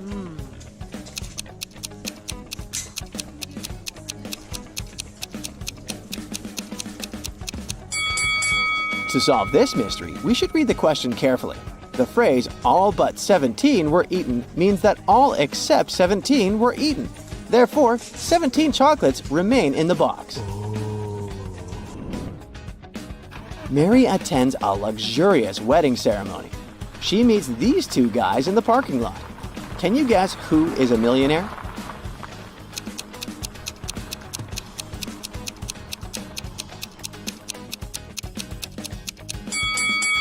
This guy is a taxi driver, while the second one owns a sports car. So he's a millionaire. Ah. Mary enters the party. She goes to the bathroom and sees 2 ladies applying makeup. Can you figure out whose husband is richer?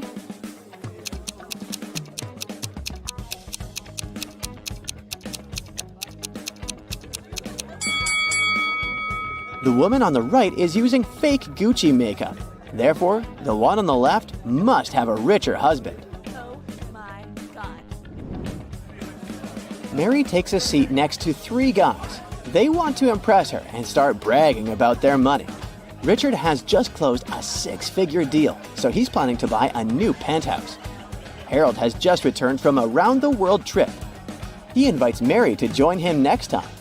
And Anthony claims that his family owns a huge corporation, so he has never worked a day in his entire life. One of them is lying. Can you guess who?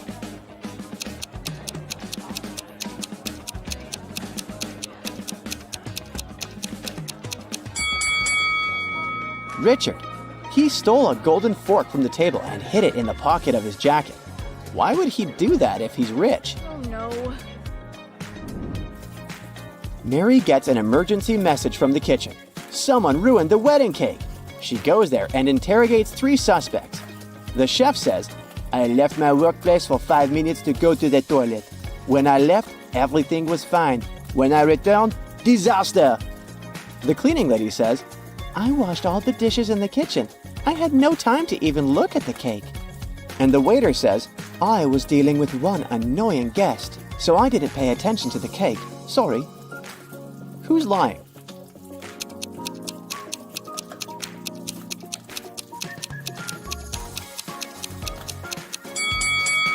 The cleaning lady said she washed all the dishes, but there are still dirty dishes in the sink. Busted! Mary is searching for a perfect location to host the next wedding party. She finds 4 available options, but only one of them is a safe deal. Can you help her make the right choice?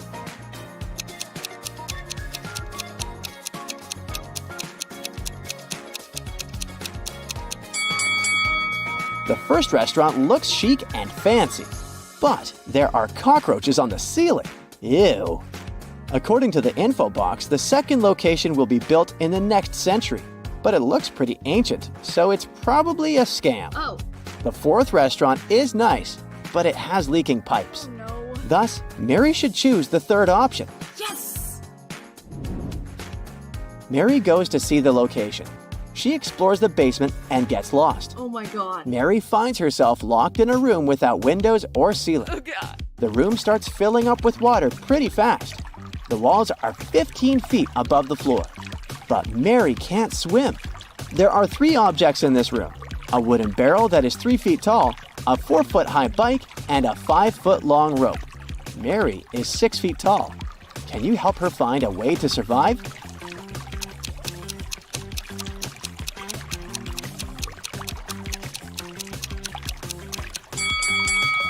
She should hold on to the barrel, as it'll float. When the water rises enough, she'll be able to climb over the wall. Okay. The landlord offers Mary a huge discount if she cracks his riddle. A rich house and a poor house are both on fire. In which house will the police fight the fire first? Mary nailed it right away. What about you?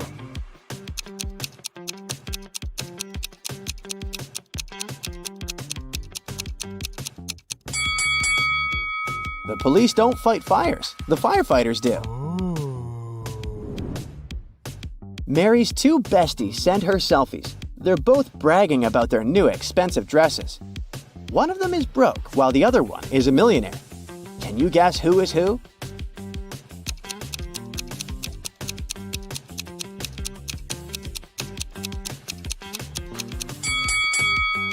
The second lady is broke. She has a Chanel logo on her clothes, but she didn't remove the price tag. So she probably just took this picture at the store and left without buying it. Oh. It's been a long day. Mary's finally heading home. Suddenly, she sees these guys on the way. Oh. Can you spot a rich guy among them?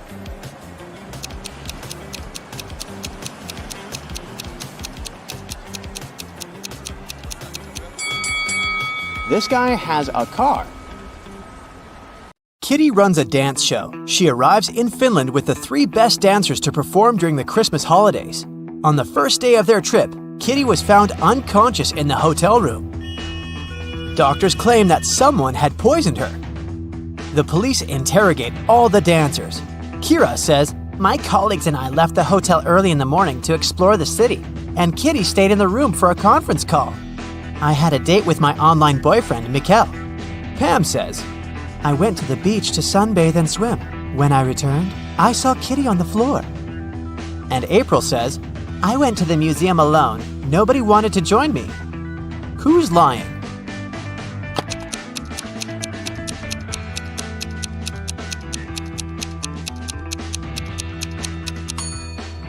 Pam. It's Christmas Eve, so it's too cold in Finland. She couldn't swim in the sea.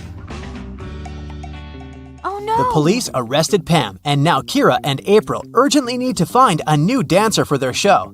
They look through some profiles online and select these 3 ladies, Deborah, Sally, and Lily. But only one of them isn't fake. Can you guess who?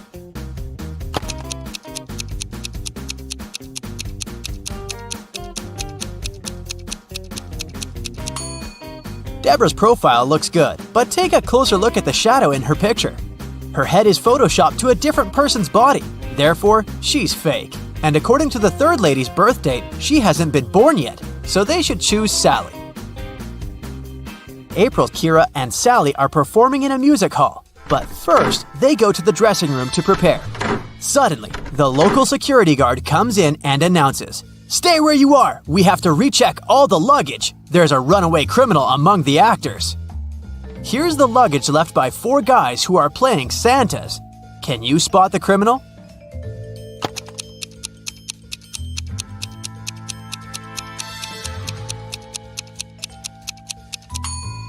Santa never shaves, so the second luggage looks pretty suspicious because it has shaving cream.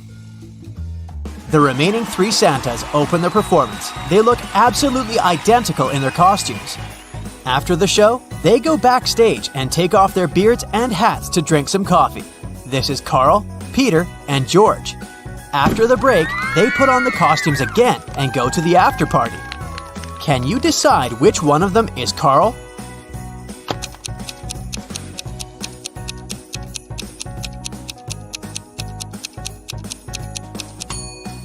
Carl was mixing sugar in his coffee with his left hand. It means that he's left-handed.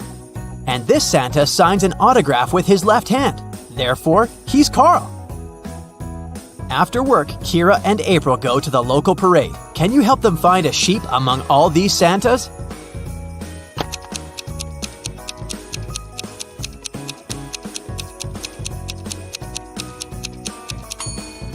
There it is. What about these reindeers? Can you see any bears among them?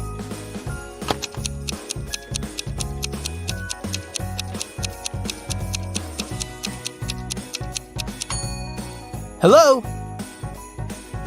Kira and April enter a shopping mall and face 4 Santas buying gifts for their families. Meanwhile, the mall security guard receives a call from the police. A mysterious thief in a Santa suit has robbed multiple gift shops. They figured out that this mall should be next. The guard asked everybody to stay where they are. Can you help him find the criminal?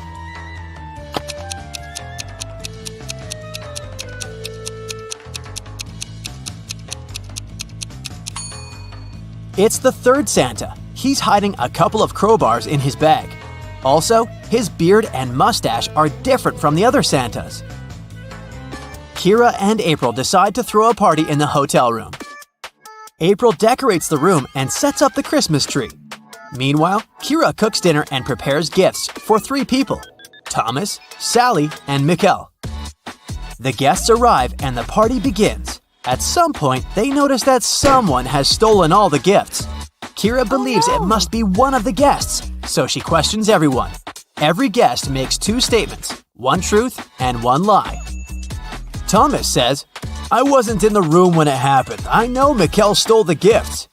Sally says, "Mikkel stole them. I saw it. I already have enough presents." And finally, Mikkel says, "I didn't steal the gifts." Thomas tells the truth. He wasn't in the room. Who stole the Christmas gifts?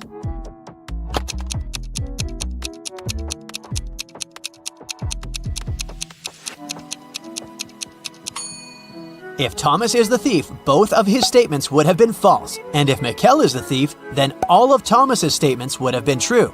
Therefore, Sally stole the gifts. Frank is staying in a hotel room next to Kira. The day before Christmas Eve, she knocks on his door to borrow some toothpaste. The door is open, and Frank is lying unconscious on the floor. Later that day, doctors figured out that he was poisoned. Kira questions 3 people. All of them are Frank's roommates. Jeff says, "Today I've had dinner with my girlfriend. I only saw Frank in the morning, and he was feeling great." Thomas says, "We had breakfast with Frank in his room this morning. He was in a great mood." And Ellie says, "I've just returned. I had to buy gifts for my family, so I've been shopping all day." Who poisoned Frank?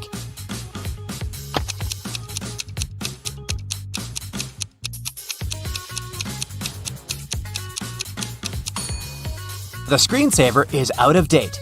Frank left a hint with his enemy's name. It was Thomas.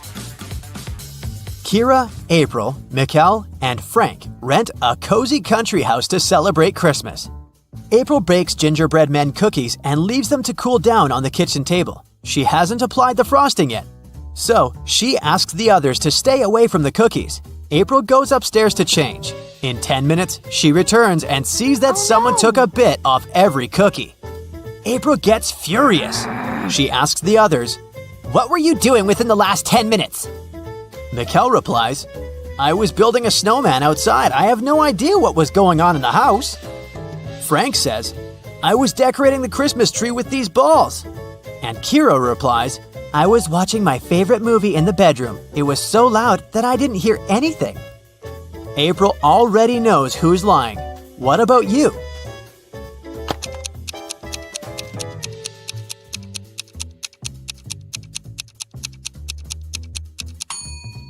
Frank is lying. There is no balls on the tree. Santa comes home earlier and finds his elf Bobby on the sofa. He's bewitched by an eternal sleep spell. Santa asks the other elf, Chuck, a question. "What happened here? Only you two were at home." Chuck replies, We were packing the gifts and decided to have a lunch break. Suddenly, I heard a loud sound outdoors and ran out to see what was up. I spent about 20 minutes there, and then I returned back home. Bobby was already unconscious. Santa calls Chuck a liar. Why?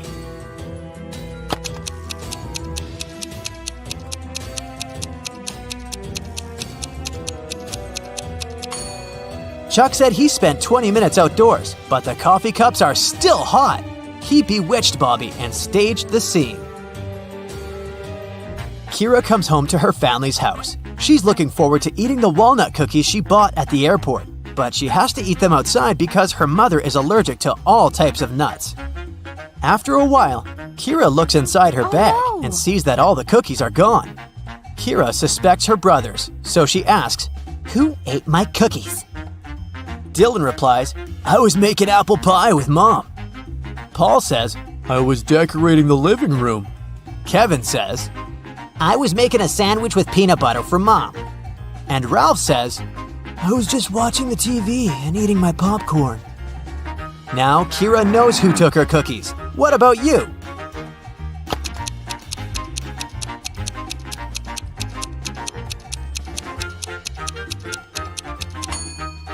Kevin is lying. They have the same mother, and as we mentioned earlier, she's allergic to all nuts. During the family dinner, Dylan receives an email and begins to cry. Kira asks, "What's wrong?" Dylan replies, "I'm a beginner photographer, and I've sent my best picture to the photo contest. I was expecting to win the first prize, but they disqualified me. Can you figure out why just by looking at this picture?"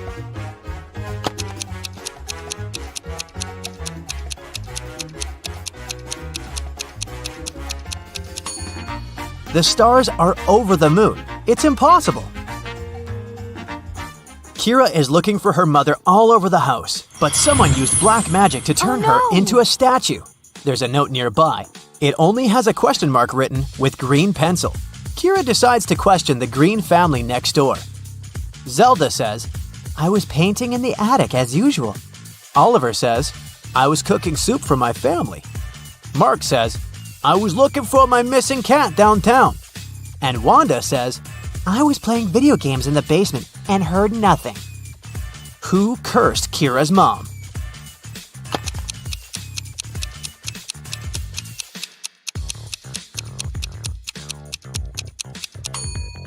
The clue literally says, question mark green.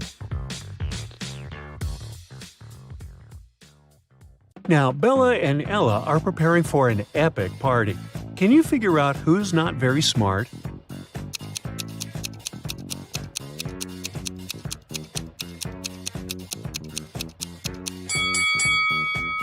Even though Bella looks as if she's about to touch a hot iron, the device is actually unplugged, so she probably won't burn herself. Meanwhile, Ella is about to touch a heated waffle. Bella and Ella text their friend named Mike, who never answers any questions directly. They invite him to go to a party together. Mike's answer is kinda weird. Sorry, no money, job and job. Now, can you help the ladies crack Mike's message?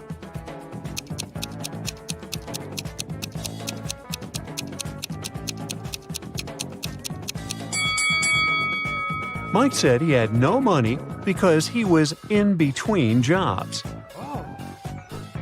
Bella and Ella arrive at the nightclub and see a huge line at the entrance. The local guard, Greg, checks people's ID cards.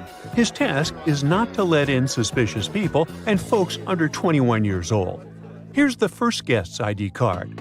What do you think? Can you help Greg decide if he can let this visitor in?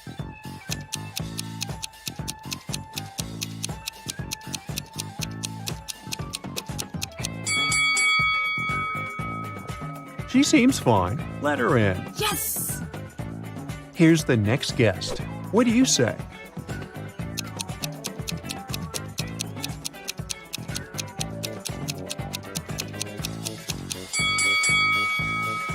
June 31, doesn't exist. There are only 30 days in June, so no entry, buddy. Oh no. Now what about this guy?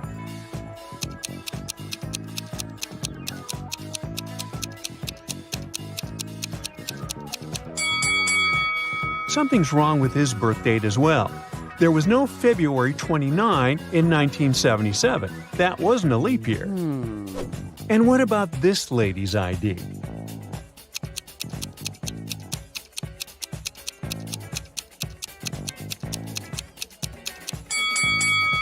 Yep, she's good to go. Okay. Here's another candidate. What do you say?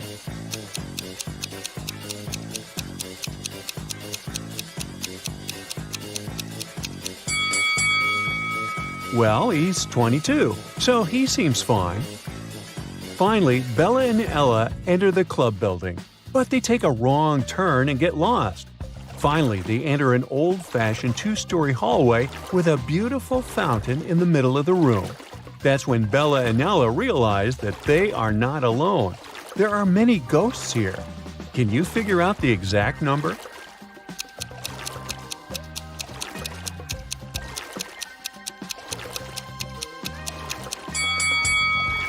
There are 7 ghosts in this space. One of the ghosts is hiding inside the fountain. And the lady over there is not a ghost. She's standing on her feet and she's sweating. So she's very much alive. The lady is the owner of the property. She says, "To get out of this place, you have to crack the following puzzle.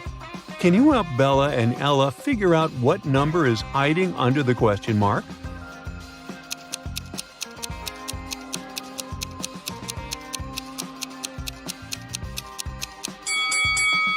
It's 1. 5 equals 1 because 1 equals 5. That was mentioned earlier in the equation. Bella and Ella are very hungry. Finally, they get to the party and see 2 tables with snacks. Although they look identical, there are 5 differences between them. Can you spot those details? Feel free to pause the video if you need more time.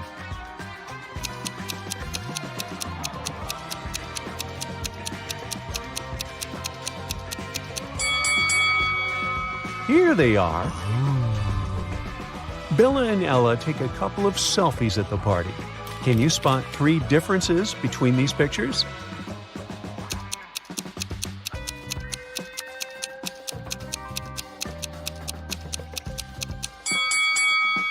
Ah, 1, 2, and 3.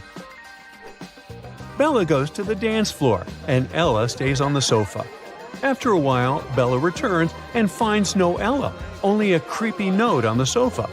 "We have imprisoned your friend in the middle of this labyrinth. Go save her before it's too late." Bella approaches the labyrinth entrance. She's worried that once she walks in, she won't be able to find her way out. Oh my god. How can she escape the labyrinth without getting lost and wasting too much time?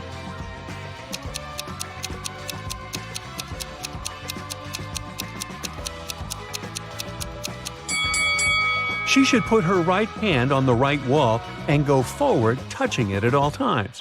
She'll be walking into traps along the way. But if Bella follows the right wall, she'll get out of traps and will eventually find her way out of the labyrinth. Let's take a look at this labyrinth from above. Can you help Bella find the correct path?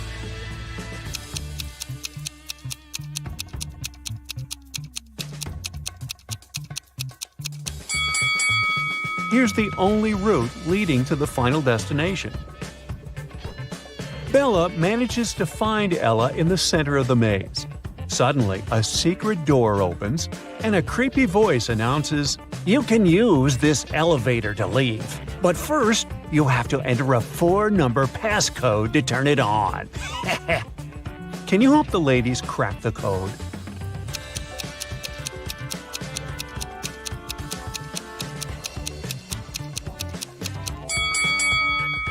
Take a look at the 4 symbols on the elevator. It's a hint.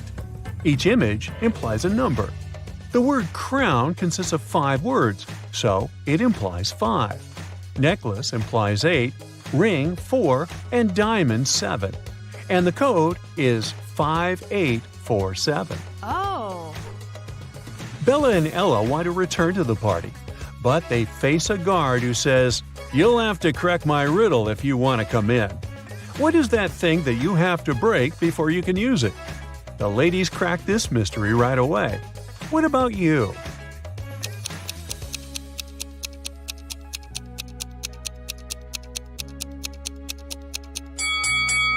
The correct answer is an A. Yes! Bella and Ella are walking down the corridor. They face a locked door. There are 5 buttons on the door, but only one of them will let Bella and Ella pass. If they choose the wrong one, the door will get blocked forever. Can you help them choose the correct button?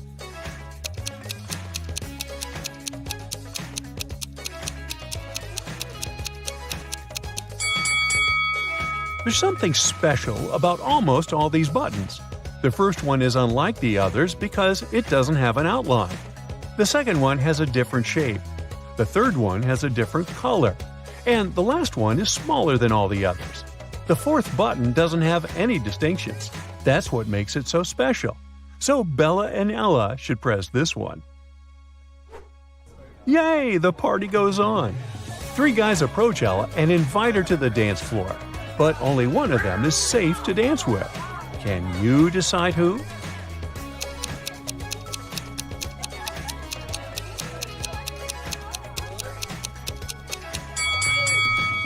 The first guy has too many spikes on his clothes. He might accidentally scratch Ella.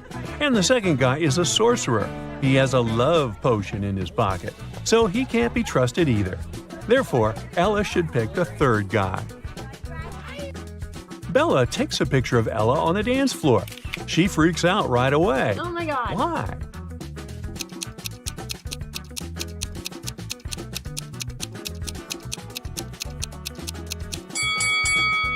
There's a skeleton among the dancing people.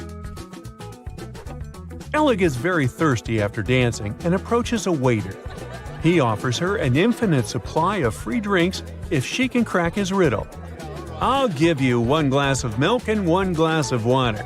You'll need to pour the 2 liquids into a bowl, but you should be able to separate the milk from the water later.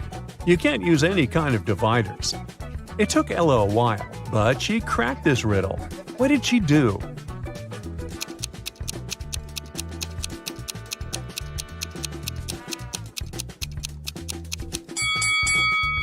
She poured all the water into a bowl and froze it. After that, she added the milk. Oh. Finally, Bella and Ella leave the party and enter a supermarket to grab some snacks. They see 2 ladies. One of them is married to their friend Mike. Can you guess who?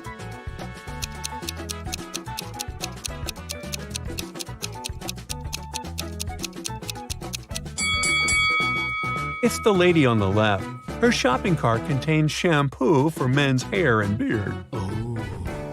Bella, Ella, and their common friends, Nick, Nancy, and Adam, are hanging out at Mike's place.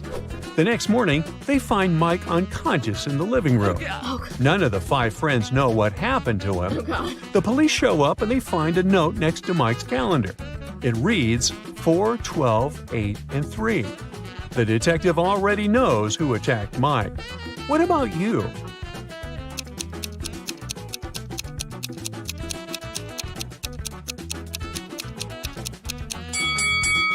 It was Adam.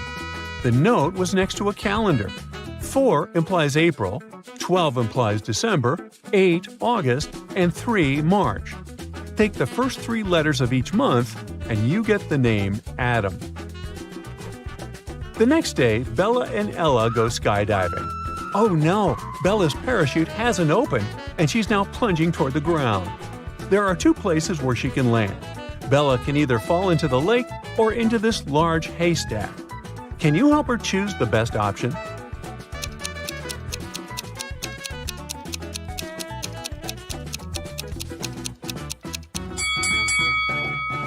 Bella should try to fall on the hay.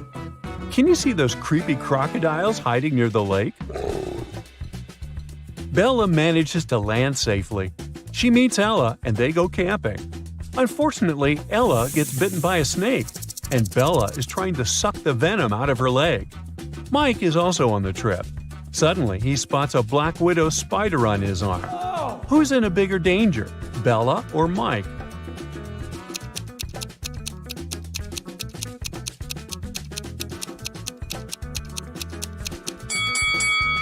Bella. If she has any scratches in her mouth, the venom will get inside her bloodstream. As for Mike, black widows rarely bite people, and the bites are rarely fatal.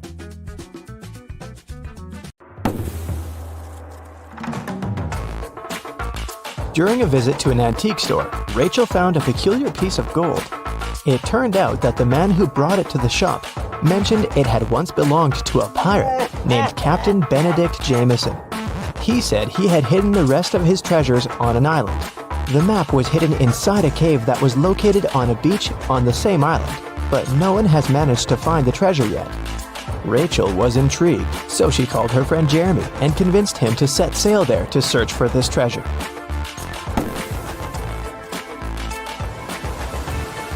After weeks of sailing, they arrived at the island and looked for the cave first. Can you spot it?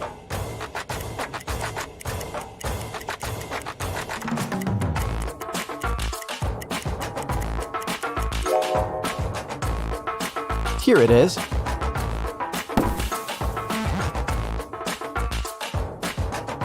Three different paths within the cave led to the map. Which one should they choose?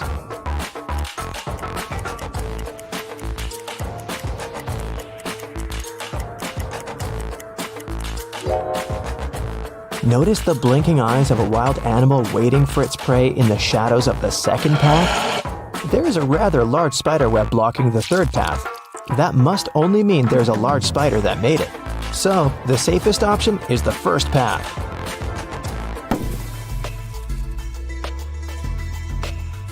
They arrived at the end of the cave and found 3 wooden boxes. Each had a different map on it. Only one map will lead them to the treasure. Which map should they choose?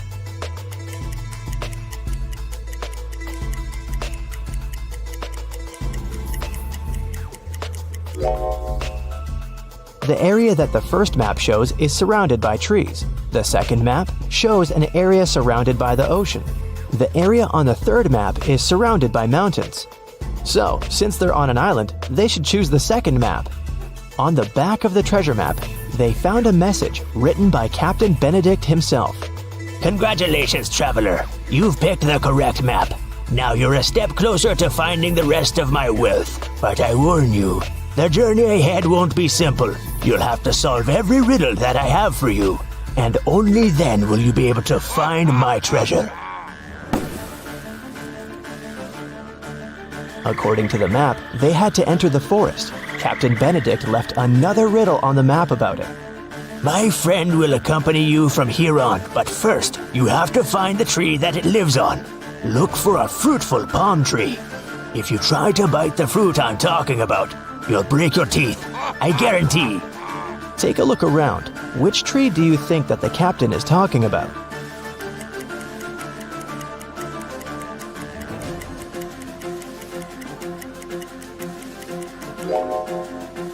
Some of these trees don't have any fruit at all, so none of them can be the tree the captain mentioned.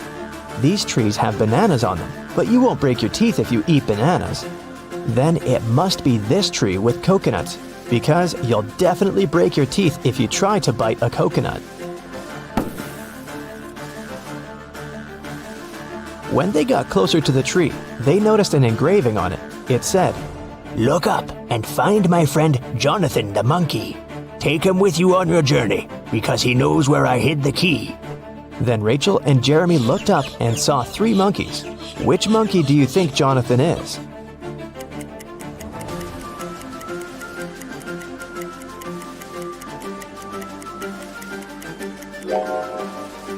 Notice that the 3rd monkey is holding the same piece of gold as the one Rachel found at the antique store. This guy must have access to the treasure, so he must be Jonathan. Rachel and Jeremy tried taking Jonathan with them, but he refused to even move. How do you think they can convince Jonathan to come with them?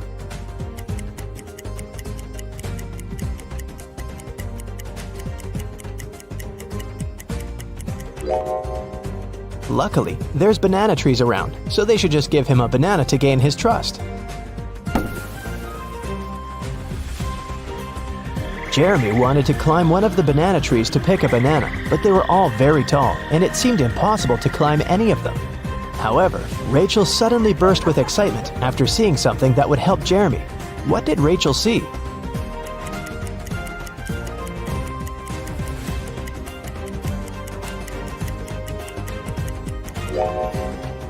Take a closer look at the trees. One of them has an old rope ladder attached to it.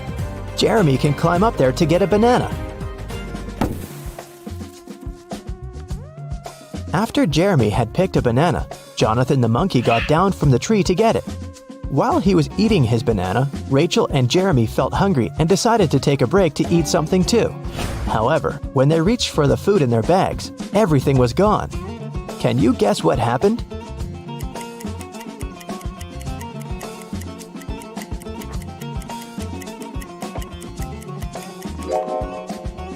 Did you notice something strange as Jeremy was climbing the tree? Let's rewind a bit to show you what happened. The monkeys were stealing all the food from Jeremy and Rachel's bags.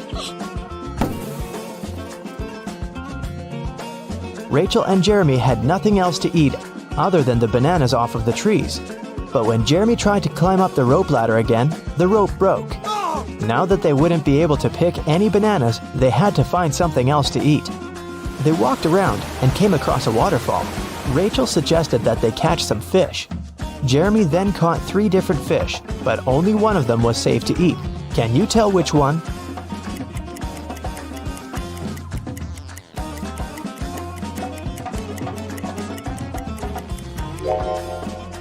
They should eat the first fish because the second fish has spikes on it, so it's not suitable to eat. The third fish isn't real. It's electronic. It has small cameras instead of eyes. They fell asleep after eating, trying to figure out where the electronic fish came from. The next morning, when Jeremy woke up, he realized that Rachel was gone. Then they heard a man's voice. Jeremy couldn't figure out where it was coming from, but Jonathan the monkey pointed to the electronic fish. The voice said, I have your friend. Answer this riddle of mine if you want to see your friend again. There's a 1-story house in which everything is green. Green walls, green doors, green furniture. What color are the stairs?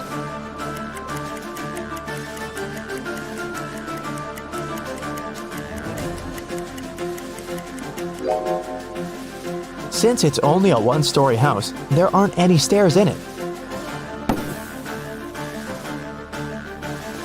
Suddenly, the waterfall stopped flowing, and the cave appeared behind it. The voice said, Enter. Inside, an evil scientist was waiting for Jeremy. He said that he was going to give him a chance to save his friend. He took Jeremy to a water tank with 3 different creatures in it. The scientist said, One of these creatures is Rachel, but the other 2 are not human at all. I will free your friend if you can guess correctly which one she is.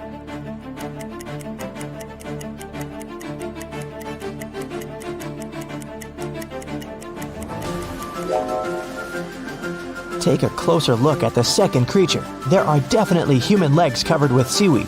That must be Rachel. The evil scientist set Rachel free, but didn't let them leave the cave just yet.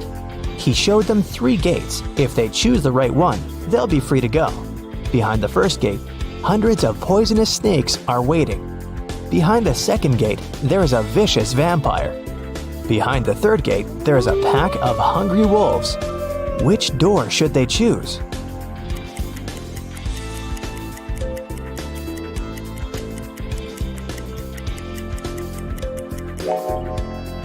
They should choose the second door. It's morning outside, the sun is shining bright, and vampires can't survive the sun. After Rachel, Jeremy, and Jonathan got free, they got back on the trail following the map and arrived at the side of a cliff. There were 3 different bridges in front of them from which they could walk across to the other side. Which bridge should they choose?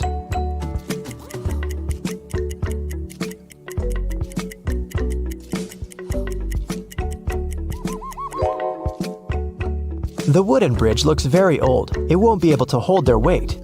Even though the metal bridge looks sturdy, it's very narrow and it has no railings. They might lose their balance and fall. So, they should choose the glass bridge. As they continued their journey, they walked into a swamp without noticing, and they got stuck in it. There were 3 ropes hanging from a tree, with which they could pull themselves out. Which rope should they choose?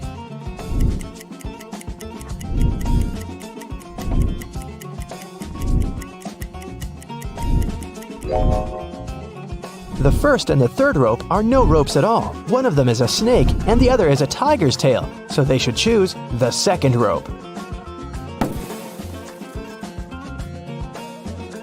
After they saved themselves from the swamp, they were finally able to make it to the last destination that was marked on the map. There was a trap door in the ground. They had to go through it, but it was locked with a 5-letter combination padlock. However, Captain Benedict left a clue on how to unlock it in his notes, and the clue was 3, 8, 5, 19, 20. What do you think it means?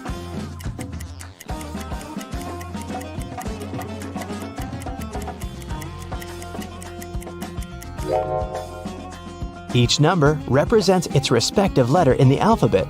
The 3rd letter of the alphabet is C. The 8th letter is H. The 5th letter is E. The 19th letter is S. And the 20th letter is T. So the passcode is the word chest.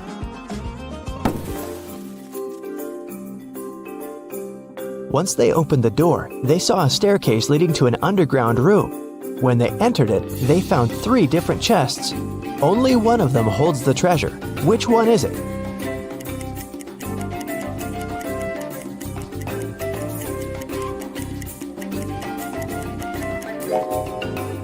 Can you see the ants coming in and out of the first chest carrying small pieces of food? And a sticky, slime-like substance is oozing from the 3rd chest. It must be filled with whatever that is. But there is a golden reflection coming from the 2nd chest. That can only mean the gold is in there.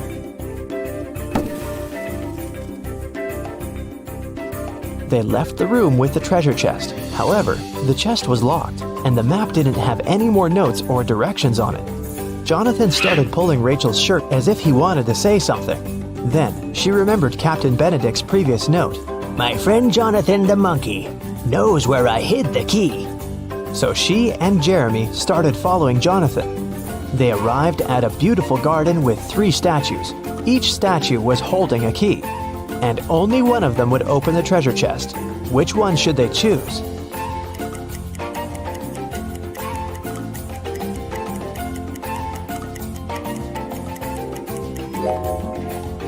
Take a closer look at the treasure chest.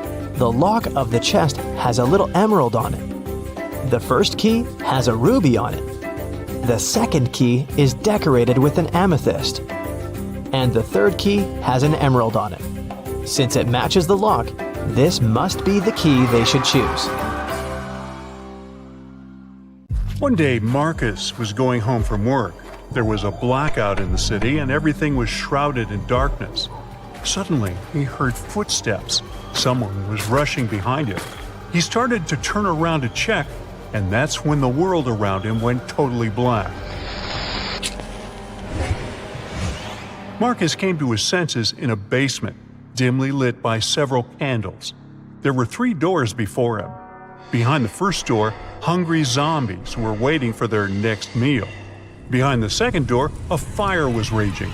And the third door hid a mess of bare electric wires. Now, you're the only one who can save Marcus. Write in the comments which door he should choose right away.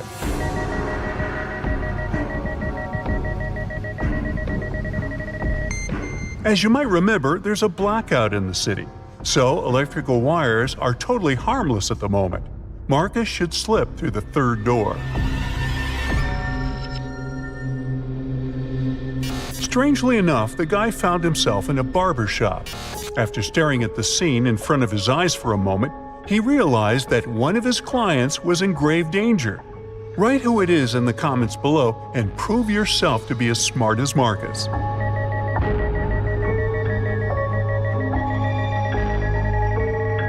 Marcus spotted that the red-haired hairdresser had mistaken a bug spray for a hairspray. But once he opened his mouth to warn the client, the entire room vanished into thin air. It was just a hologram. Was someone playing with Marcus? The guy went further. At one point, he turned around the corner and a freezing gust of wind hit him in the face. Marcus was outside and it was winter all around. Behind his back, there was no building, just snowdrifts and dark trees. The man could only move straight ahead. There were 3 paths ahead of him, but the one on the left led through the den of hungry wolves.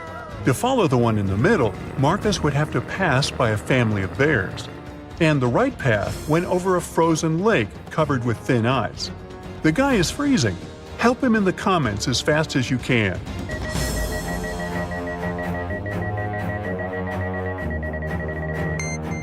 Marcus should choose the path in the middle. It's winter, and bears kind of hibernate during this season. The guy is quiet, he won't wake them up, and will get out of the forest safely. And indeed, Marcus managed to escape danger and soon spotted a house hidden among the trees. But only after he entered did he realize it was a very strange and creepy house. The main clue was 4 doors in front of the guy. Behind door number 1, there was a room filled with piranha-infested water. Door number 2 hit a mountain slope. When someone stepped on it, an avalanche came hurtling down. Behind door 3, there were electric wires hanging low above the floor and some wet stains on the floor. And behind door number 4, there was nothing but a small room with just one window on the 58th floor, nothing else. Write your pick in the comments below faster than the other Brightside detectives.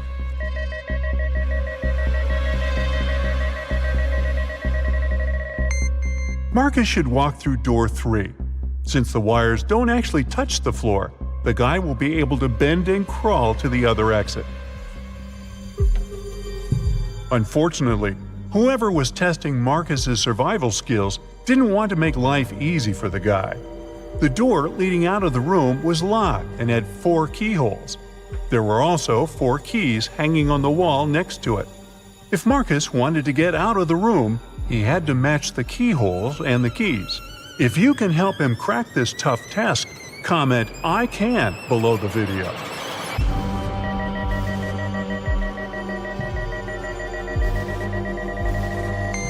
Look at the bows of these keys. They all have openings with different numbers of edges. And the trick here is that the number of edges should meet the code number under each keyhole. Marcus was finally out of that scary room, but his adventures were far from over.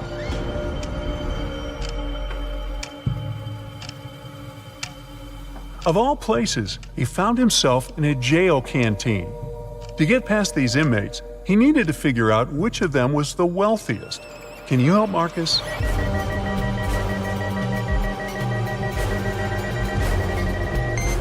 The man on the left is a chef. That's why he has a special meal. The guy in the middle has some gold jewelry, but it's unlikely it can help him a lot in jail. As for the man on the right, he has a smartphone hidden in his pocket. And in prison, such a gadget means the ability to communicate with the outside world. So he must be the most influential and richest among them. But if you disagree, write your opinion in the comments.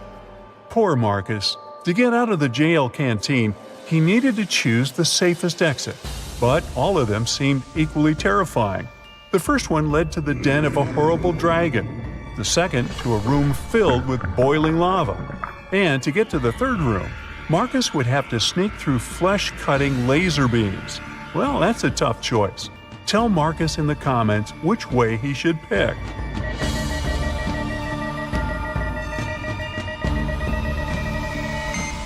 The safest way is probably to sneak through the third exit. It's not going to be a walk in the park, but at least those laser beams are not moving. The next place Marcus found himself was in a battle area. Apparently, that mysterious force that was playing with him had notched the game. 3 creatures were waiting for the guy, and he needed to fight one of them to survive. The first monster had the head of a rattlesnake and the body of a giant ferret. The second one had the body of a gorilla and the head of an alligator. And the third creature had the face and body of a great white shark and the tail and claws of a bear. Which monster should Marcus choose? Share your wisdom in the comments.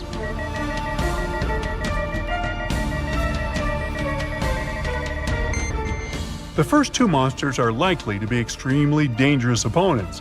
Imagine how agile and venomous the snake ferret might be.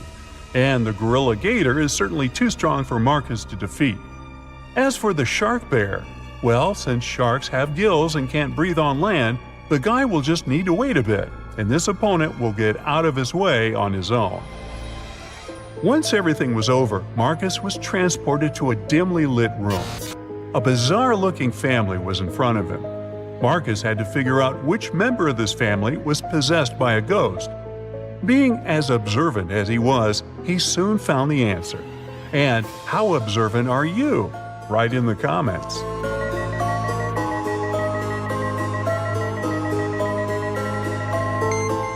Admittedly, this woman looks kind of scared, but she's not possessed. She's choked on some food and can't breathe. The man is wearing dark glasses, even though he's indoors. Suspicious. But he's blind. Do you see that white cane the blind use next to him? The granny is the one who is possessed. There's a trace of ectoplasm that goes through the whole room towards her. After successfully cracking the riddle, Marcus found himself in a jungle. After wandering for hours, he came to a place where the path split into 3 smaller trails. The first one led to an active volcano with red-hot lava bubbling in its crater. If Marcus chose the second path, he would get to a clearing swarming with venomous bats. And the third path ended in a swamp, swallowing everything and everybody that got there. If you know where the guy should go, tell him in the comments, please.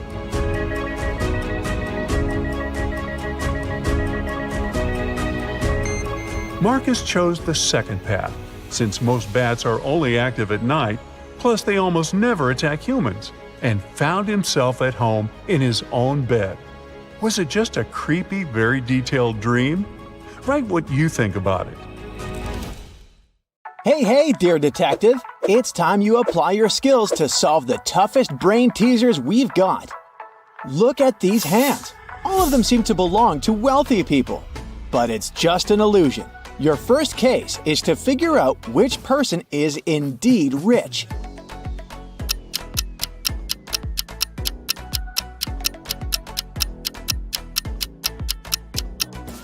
Have you noticed the brand names on the accessories on the left and the right hands are misspelled? These luxury items must be fake. As for the hand in the middle, it's decorated with a real gold bracelet. It most likely belongs to a rich person.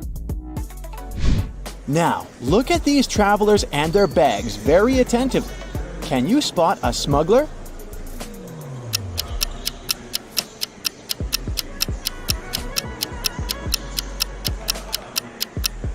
Why would a blind person need a flashlight in his luggage? That's suspicious. He must be the criminal we're looking for. Which of these people is poor?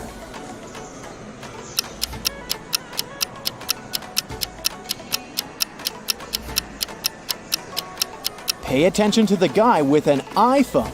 The apple on the back is whole, which means the phone is fake.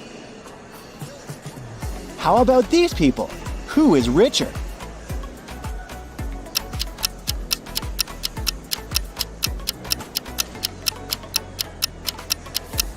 The man on the left looks like a rich businessman, but he might be pretending.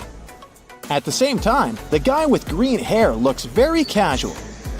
But he's holding a brand new laptop and expensive headphones. He's likely to be richer. Can you figure out which of these athletes is poor?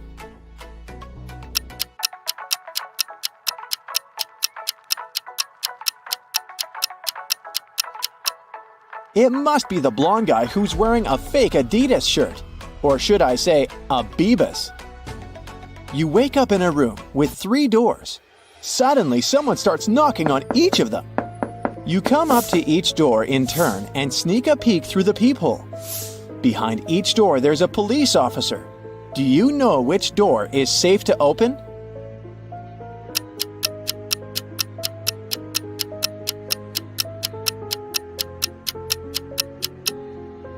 You can open the 3rd door without any worries. The first man doesn't show his badge and has a knife tucked under his belt. The second man has weird stars on his uniform. As for the 3rd police officer, he is the only one with identical stars on his hat and badge without any hidden weapon. He's your safest option. These people look homeless, but one of them isn't poor. Who is it?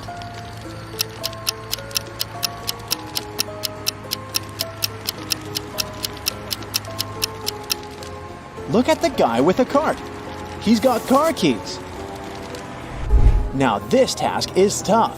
Which of these ladies doesn't have a lot of money? Think twice before answering.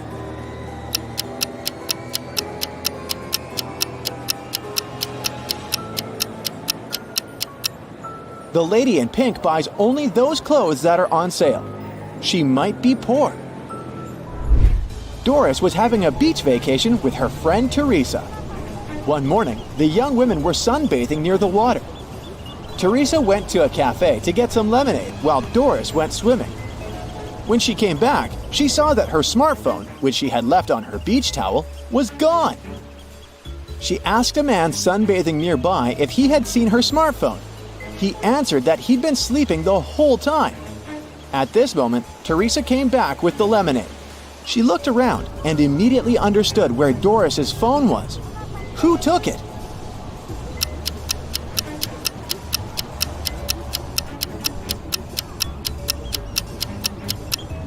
It was the neighbor. Before the accident, the spade was lying on his left. Now it's on the right. There's also a suspicious pile of sand near the spade now. The man must have hidden the phone in the sand, hoping to dig it out later. Look at these guys attentively. One of them is not living alone. Who is it?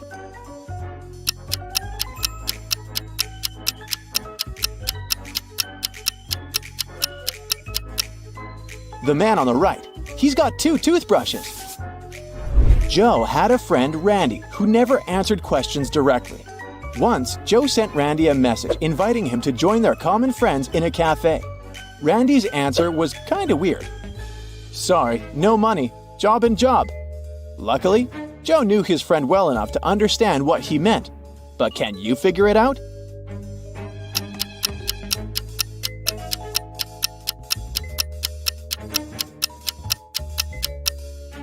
Randy meant he had no money because he was in between jobs. Terry invited his friend Alice, who was studying to become a police officer, to a party. It was organized by his friend Sean. Terry was worried that there could be a thief at this party. Throughout the event, Alice was watching the guests attentively. At the end of the party, she told Terry who the thief was. Have you figured it out?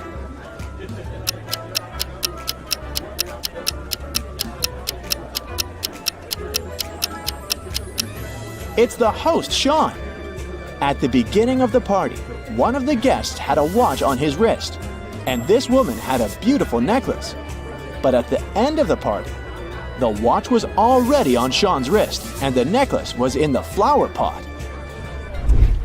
The police were informed that one of the most wanted criminals, Carl Walker, was going to arrive in the country.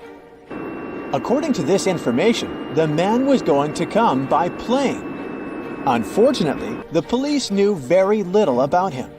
He was short, wearing glasses, and traveling under a false name. Detective Adams went to the airport. He detained 4 people who fit the description. They were Mr. Lewis, Mr. Relkoff, Mr. Taylor, and Mr. Wilson. Can you figure out who the criminal is?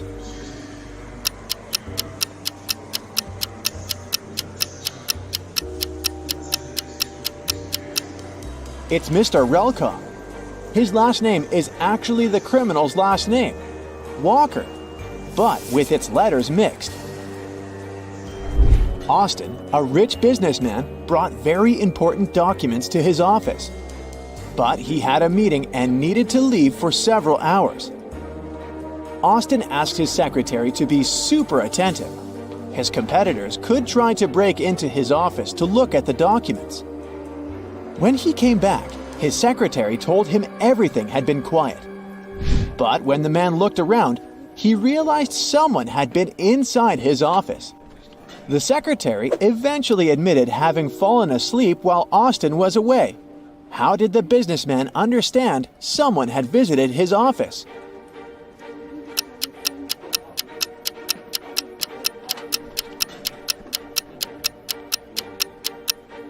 The globe on his desk is now turned in the opposite direction. You're trapped in a room with no doors or windows. All of a sudden, the room starts filling with water. You check everywhere but can't find any way to turn it off. You know that help is on the way, but it's still at least 5 minutes until their arrival. You only have 2 minutes. After that, the entire room will be flooded. Obviously, you can't hold your breath for 3 minutes. You've got 3 objects, but only one of them can save your life. What should you choose? A straw, a rope, or an empty bucket?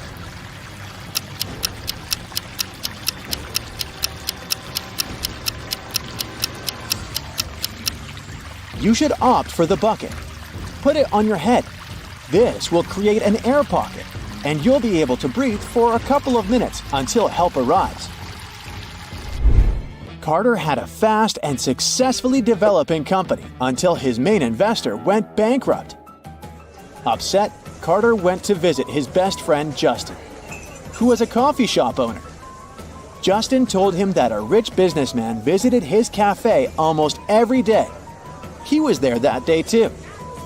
The man was very secretive and didn't have any social media accounts. Justin told Carter to go and introduce himself and pointed towards the back of the coffee shop. The guy went there and saw 3 men, but he didn't ask his friend which one was the wealthy entrepreneur. He looked at the men attentively. Can you figure out which one he needs?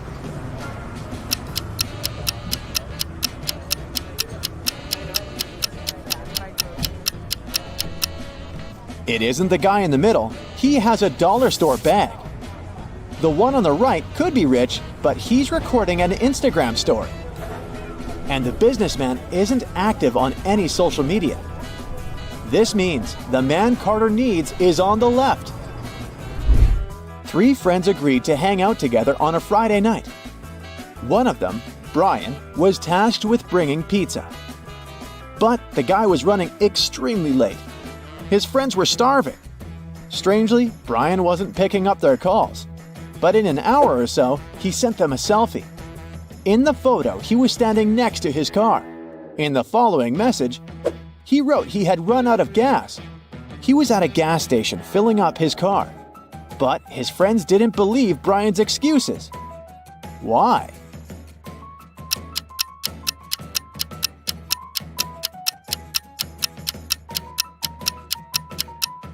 In the picture, it's clearly seen that the guy has an electric car.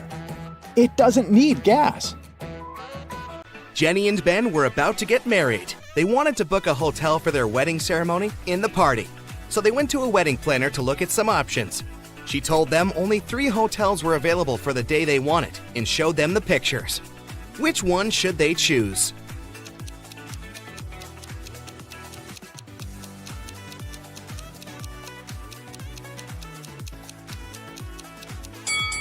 Take a closer look at the 3rd floor windows of the first hotel. In the last window on the right, there's a creepy shadow of a monster that appears and disappears. 5 stars or not, No one would like to get married in a haunted place unless they're an Addams Family member. And the third hotel only has 2 stars. It probably doesn't have the facilities to host a wedding, so the best choice is the second hotel.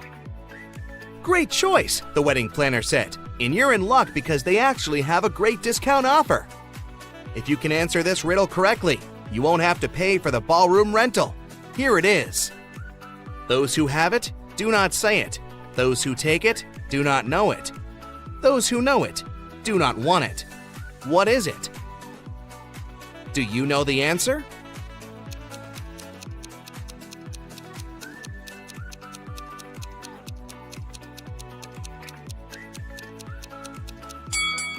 It's fake money. The next day, Ben and Jenny went to the hotel to pick the best ballroom for their party. The hotel manager took them to 3 different rooms where they could host everything, from the ceremony itself to the dinner and after party. Which one should they pick?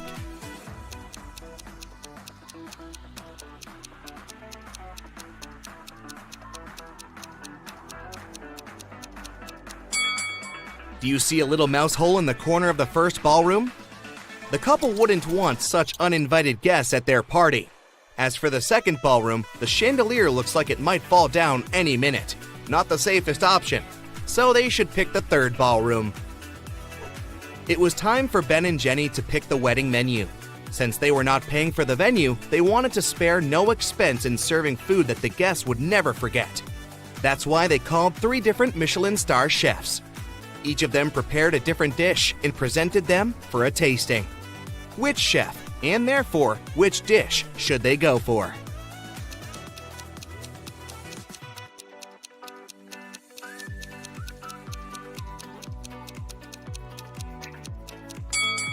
Even though the dish the second chef made looks perfectly fine, do you see a rat's tail hanging from his chef's hat? There must be some ratatouille situation going on there. So that's a pass. The third dish looks like spaghetti, right? Well, look again. Those are actually very thin snakes. Exotic flavors might not be the best option, so they better go with the classical burger that the first chef made. Before they made their wedding vows, Jenny had to say yes to a dress. So, she went to a couture store to check their wedding gown collection. She explained to the designer the style of the dress she wanted for her ceremony. The designer said he had just the perfect gown for her and would bring it to her if she answered his riddle correctly. He asked, if a gown takes an hour to dry, how many hours will it take 6 dresses to dry?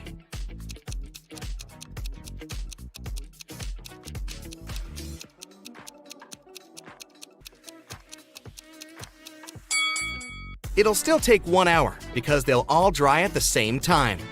Ben had one last item to buy on his wedding shopping list, and it was what fastens 2 people yet touches only 1. Can you figure out what it is?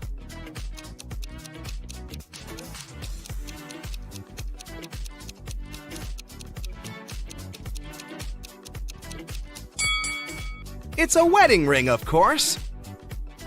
Ben headed to a jewelry store to get something blue for his bride. The store owner showed him 3 different wedding rings with blue gemstones. Which one should he buy?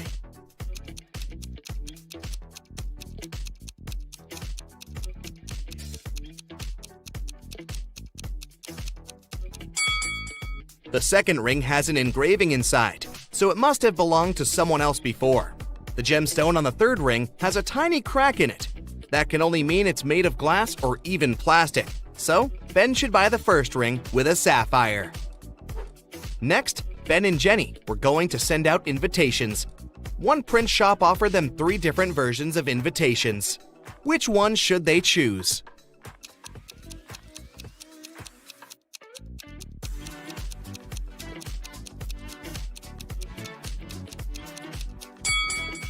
Do you remember the name of the hotel they booked? It was Sunrise Lodge. But the first invitation says Sunset Lodge. So this one won't do. And on the third invitation, their names are printed as Benny and Jen. That's not our couple, so they should choose the second invitation. Before the wedding, 3 of their friends paid them a visit. One of them brought a painting as a wedding gift, but all 3 claimed that they were the artist who had created it. 2 of them must be lying. Can you figure out who the actual artist is?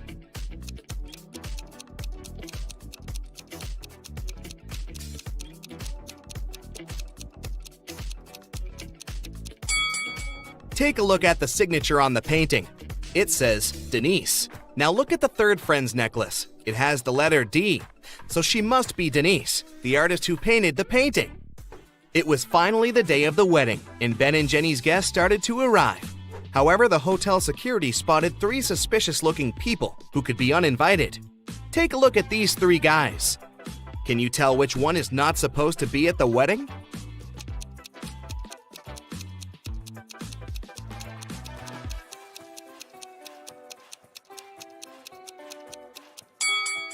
Do you see the hotel wristbands that say Ben and Jenny, that the second and the third guys are wearing? That can only mean they are actually invited. So it's the first guy who's crushing the wedding. Sorry, dude, no free drinks for you. After the vows were exchanged, it was time to party. As Ben and Jenny were dancing, someone spilled their drink on Jenny's dress, but no one saw who it was. Jenny spotted 3 people who could have done it. Take a look at them. Can you tell who ruined her dress?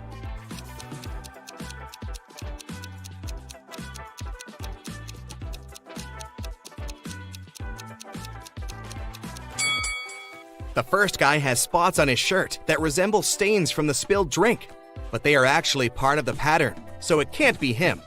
The third lady looks clean, but the hem of the second lady's skirt looks dirty, so it must be her who did it. After the ceremony ended, Ben and Jenny wanted to take a photo to capture the moment forever. But take a look at it. There's something strange about it. Can you spot what it is?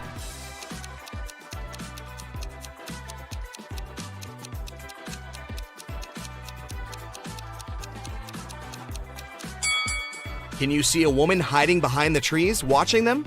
She is wearing a witch hat, but it's a wedding ceremony and not a costume party. Creepy. Right before leaving, Jenny suddenly vanished. Then the witch suddenly appeared in front of Ben and said, "You may only kiss the bride if you figure out with whom you really tied the knot. Ha ha!" Then 2 Jennys appeared in front of Ben. Can you tell which one is his real wife?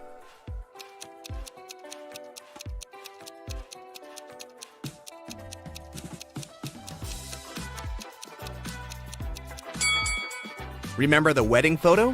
The Jenny on the left is the real one because her tattoo is on the same side as in the photo. Now that Ben and Jenny's wedding was over, phew, it was time for them to pick a honeymoon destination. They went to a travel agency to book a tour. The travel agent offered them 3 different holiday destinations: Ibiza, Cannes, in the Caribbean. Which one should they go to?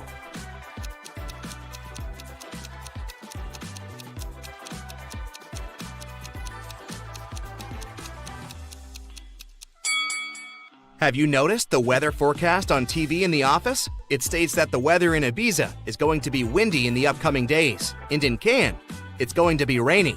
So they should pick the Caribbean and enjoy the sun.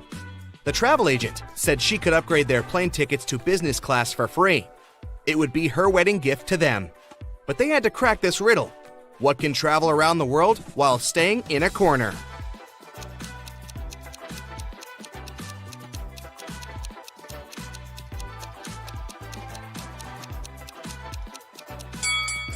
It's a stamp.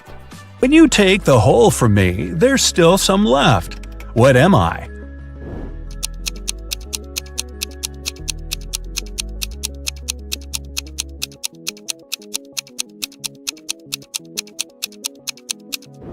Both you and your sister answer wholesome.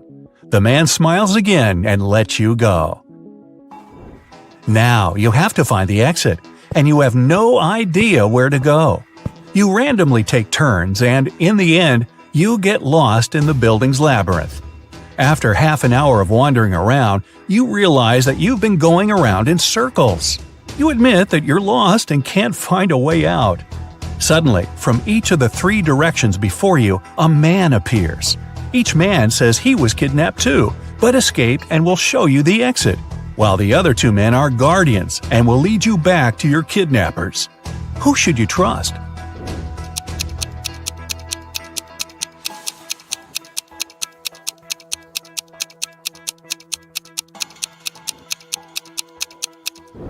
You notice that the second man has bruises from the handcuffs on his arms, so you decide to believe him.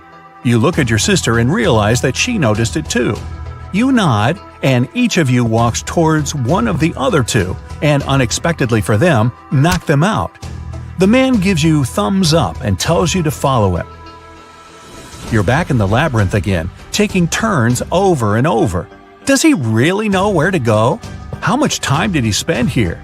You even start worrying if you made the right choice, but then you bump into a massive metal door. To open it, you need to enter the password. But lucky you, there's a hint again. The note is saying 5th of March, 1st of October, 2nd of April, 4th of November. That's why the man was wandering around looking for someone. He couldn't crack the code. Can you?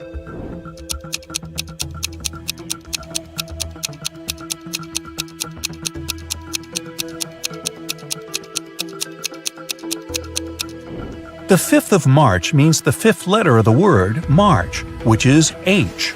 Similarly, the first letter of October is O, the 2nd of April is P, and the 4th of November is E. The password is HOPE. You type it, and yes, it works! Great job! The lock clicks, and you pull the heavy door open. You did it! You are outside once more. It's early morning, so you spent the whole night inside. But wait, can you hear it? Footsteps!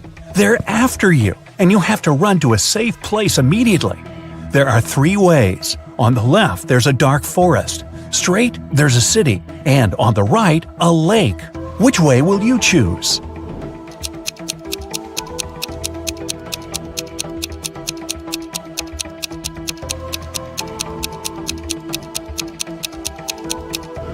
You should definitely run straight to the city where there are people around. So, what are you waiting for? Run!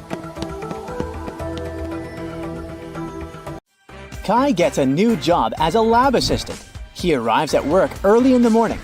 Bad news! All capsules with their robots have opened, and now the robots are crushing the lab.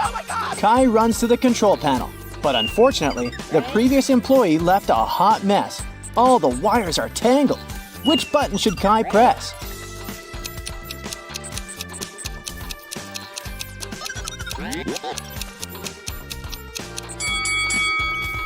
Only the blue button can be helpful because it will stop all the robots. Kai's wife, Stella, runs an art studio.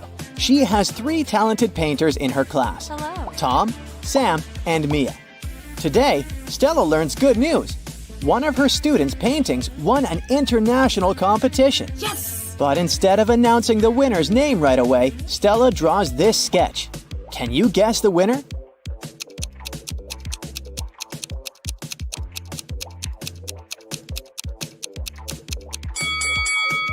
Stella encoded a hint in her sketch. If we take the first letters of these 3 words, we'll get the name Sam. Kai and Stella reunite to go to sleep. A loud sound wakes them up in the middle of the night. They hide under their blankets. After a while, they dare to look out and see a werewolf. Kai soon realizes that the monster isn't real. How did he know?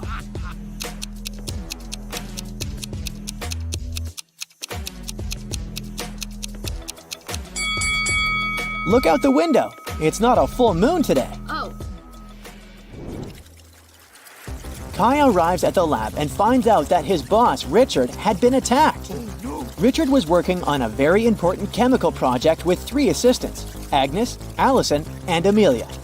Police officers examine the crime scene and discover a spoon in the hand of the unconscious scientist. Why would Richard hold a silver spoon? Soon, Kai cracks this hint, and the officers arrest the criminal. How did they know?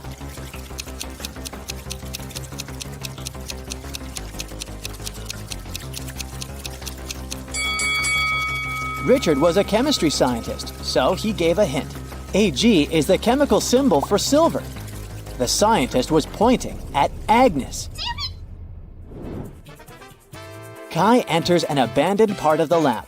This place is infested with rats. Can you figure out where the rat is hiding?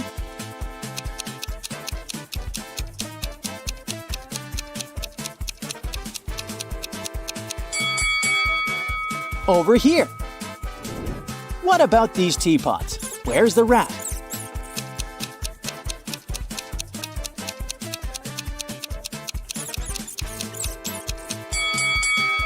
Hello.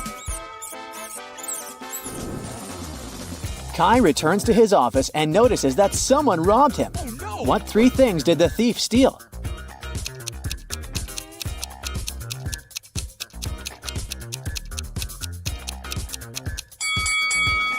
Here they are. Kai wants to know who robbed his office. He questions 3 suspects. Amelia says that she went to the library to grab a book. Allison says that she went to wash her hands before lunch. And Oliver says he went to the gym for his daily workout. Who's lying?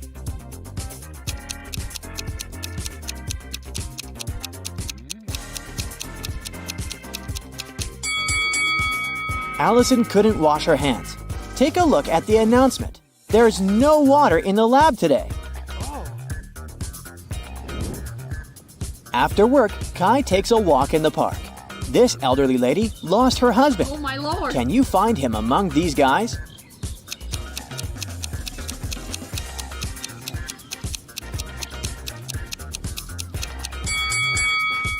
It's the third man. They have identical stickers from Paris on their bags, so they probably traveled together. Kai enters a new candy store. It has just opened in his neighborhood. Unfortunately, someone robbed this place last night. The police are having a hard time because security cameras haven't been installed yet. They find 3 main suspects living in this area. All 3 have recently been released from prison. Alex just got free. He hasn't left the house yet, and his security camera footage proves it. Mike says that he's got a new job. It's very exhausting, and sometimes he wishes he'd rather be in prison. And Kevin has recently broken his leg, so he doesn't leave the house because he doesn't have any money for any crutches. Who robbed the candy store?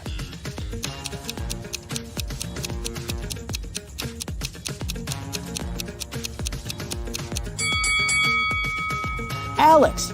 He's all covered in soot. Take a look at his fireplace. He climbed out through it.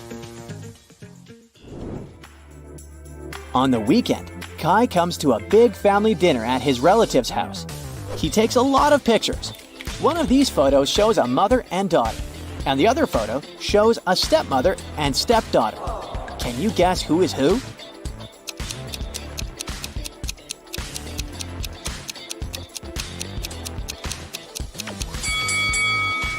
The first woman has the same mole under her eye as the daughter.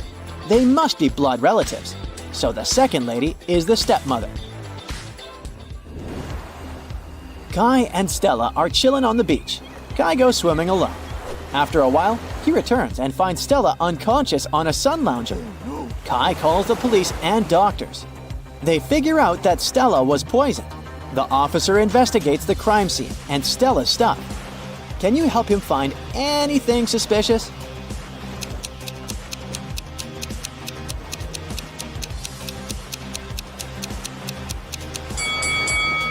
Take a look at her glass. There are pills in her cocktail.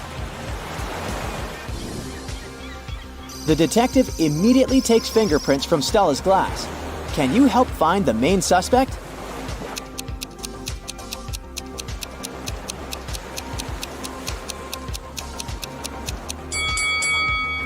Why did the photographer touch her glass? That's suspicious. Kai and Stella return home and realize their cat Fluffy is missing. They question 3 neighbors. Vivian says that she didn't see any cats and she's allergic to all the animals. That's why she stays away from them. Helen says that she has no reason to steal their cat because she has her own. Donna says that she was painting her fence and saw Fluffy for a moment, but the cat ran away very quickly. Can you figure out who's lying?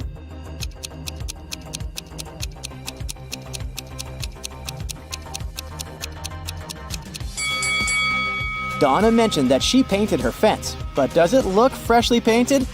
Busted! Kai is meeting his brother Frank. One of these ladies is Frank's girlfriend. Can you guess who?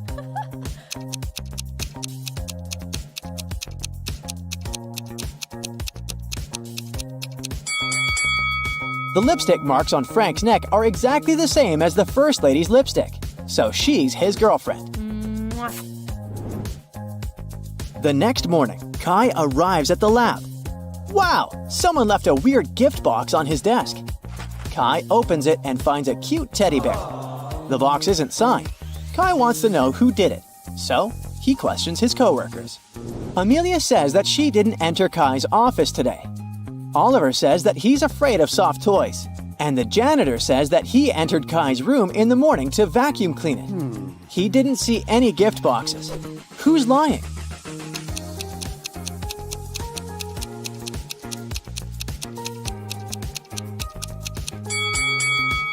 Oliver. Take a look at his own desk.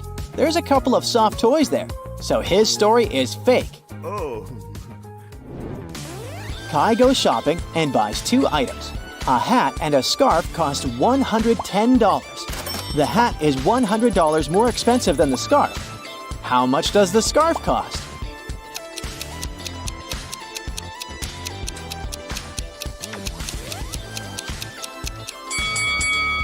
$5. It means that the hat costs $105, which is exactly $100 more than the scarf.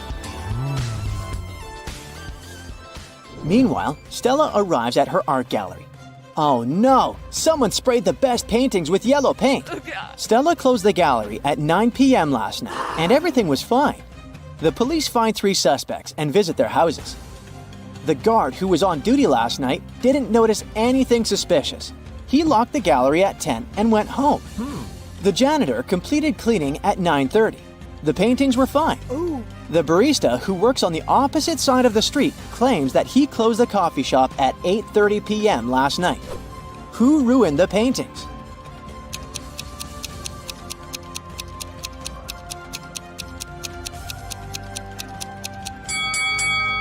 Take a closer look at the guard's trash bin. He threw away a pair of gloves stained with yellow paint. Busted! Kai and Stella go hiking and get lost. Soon they come across 4 roads. The first one leads to a supermassive black hole. It swallows everything that gets close. The second road ends in a sea full of sharks. The third road leads to a mountain that's impossible to climb over. And the fourth road ends in a bottomless abyss. Which road should the guy take?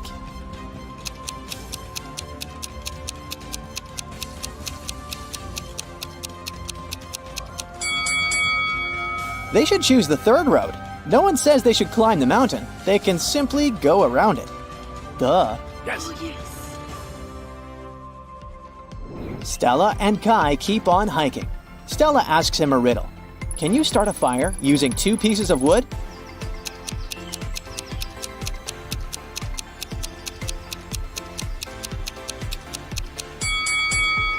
Yes, make sure one of them is a matchstick. The next day, Stella and Kai are driving through the city in 2 separate cars. They both started their journey at the same time. Kai's green car is moving at a speed of 30 miles per hour. Meanwhile, Stella's yellow car is moving at the speed of 50 miles per hour. At one point, the green car comes across the yellow car.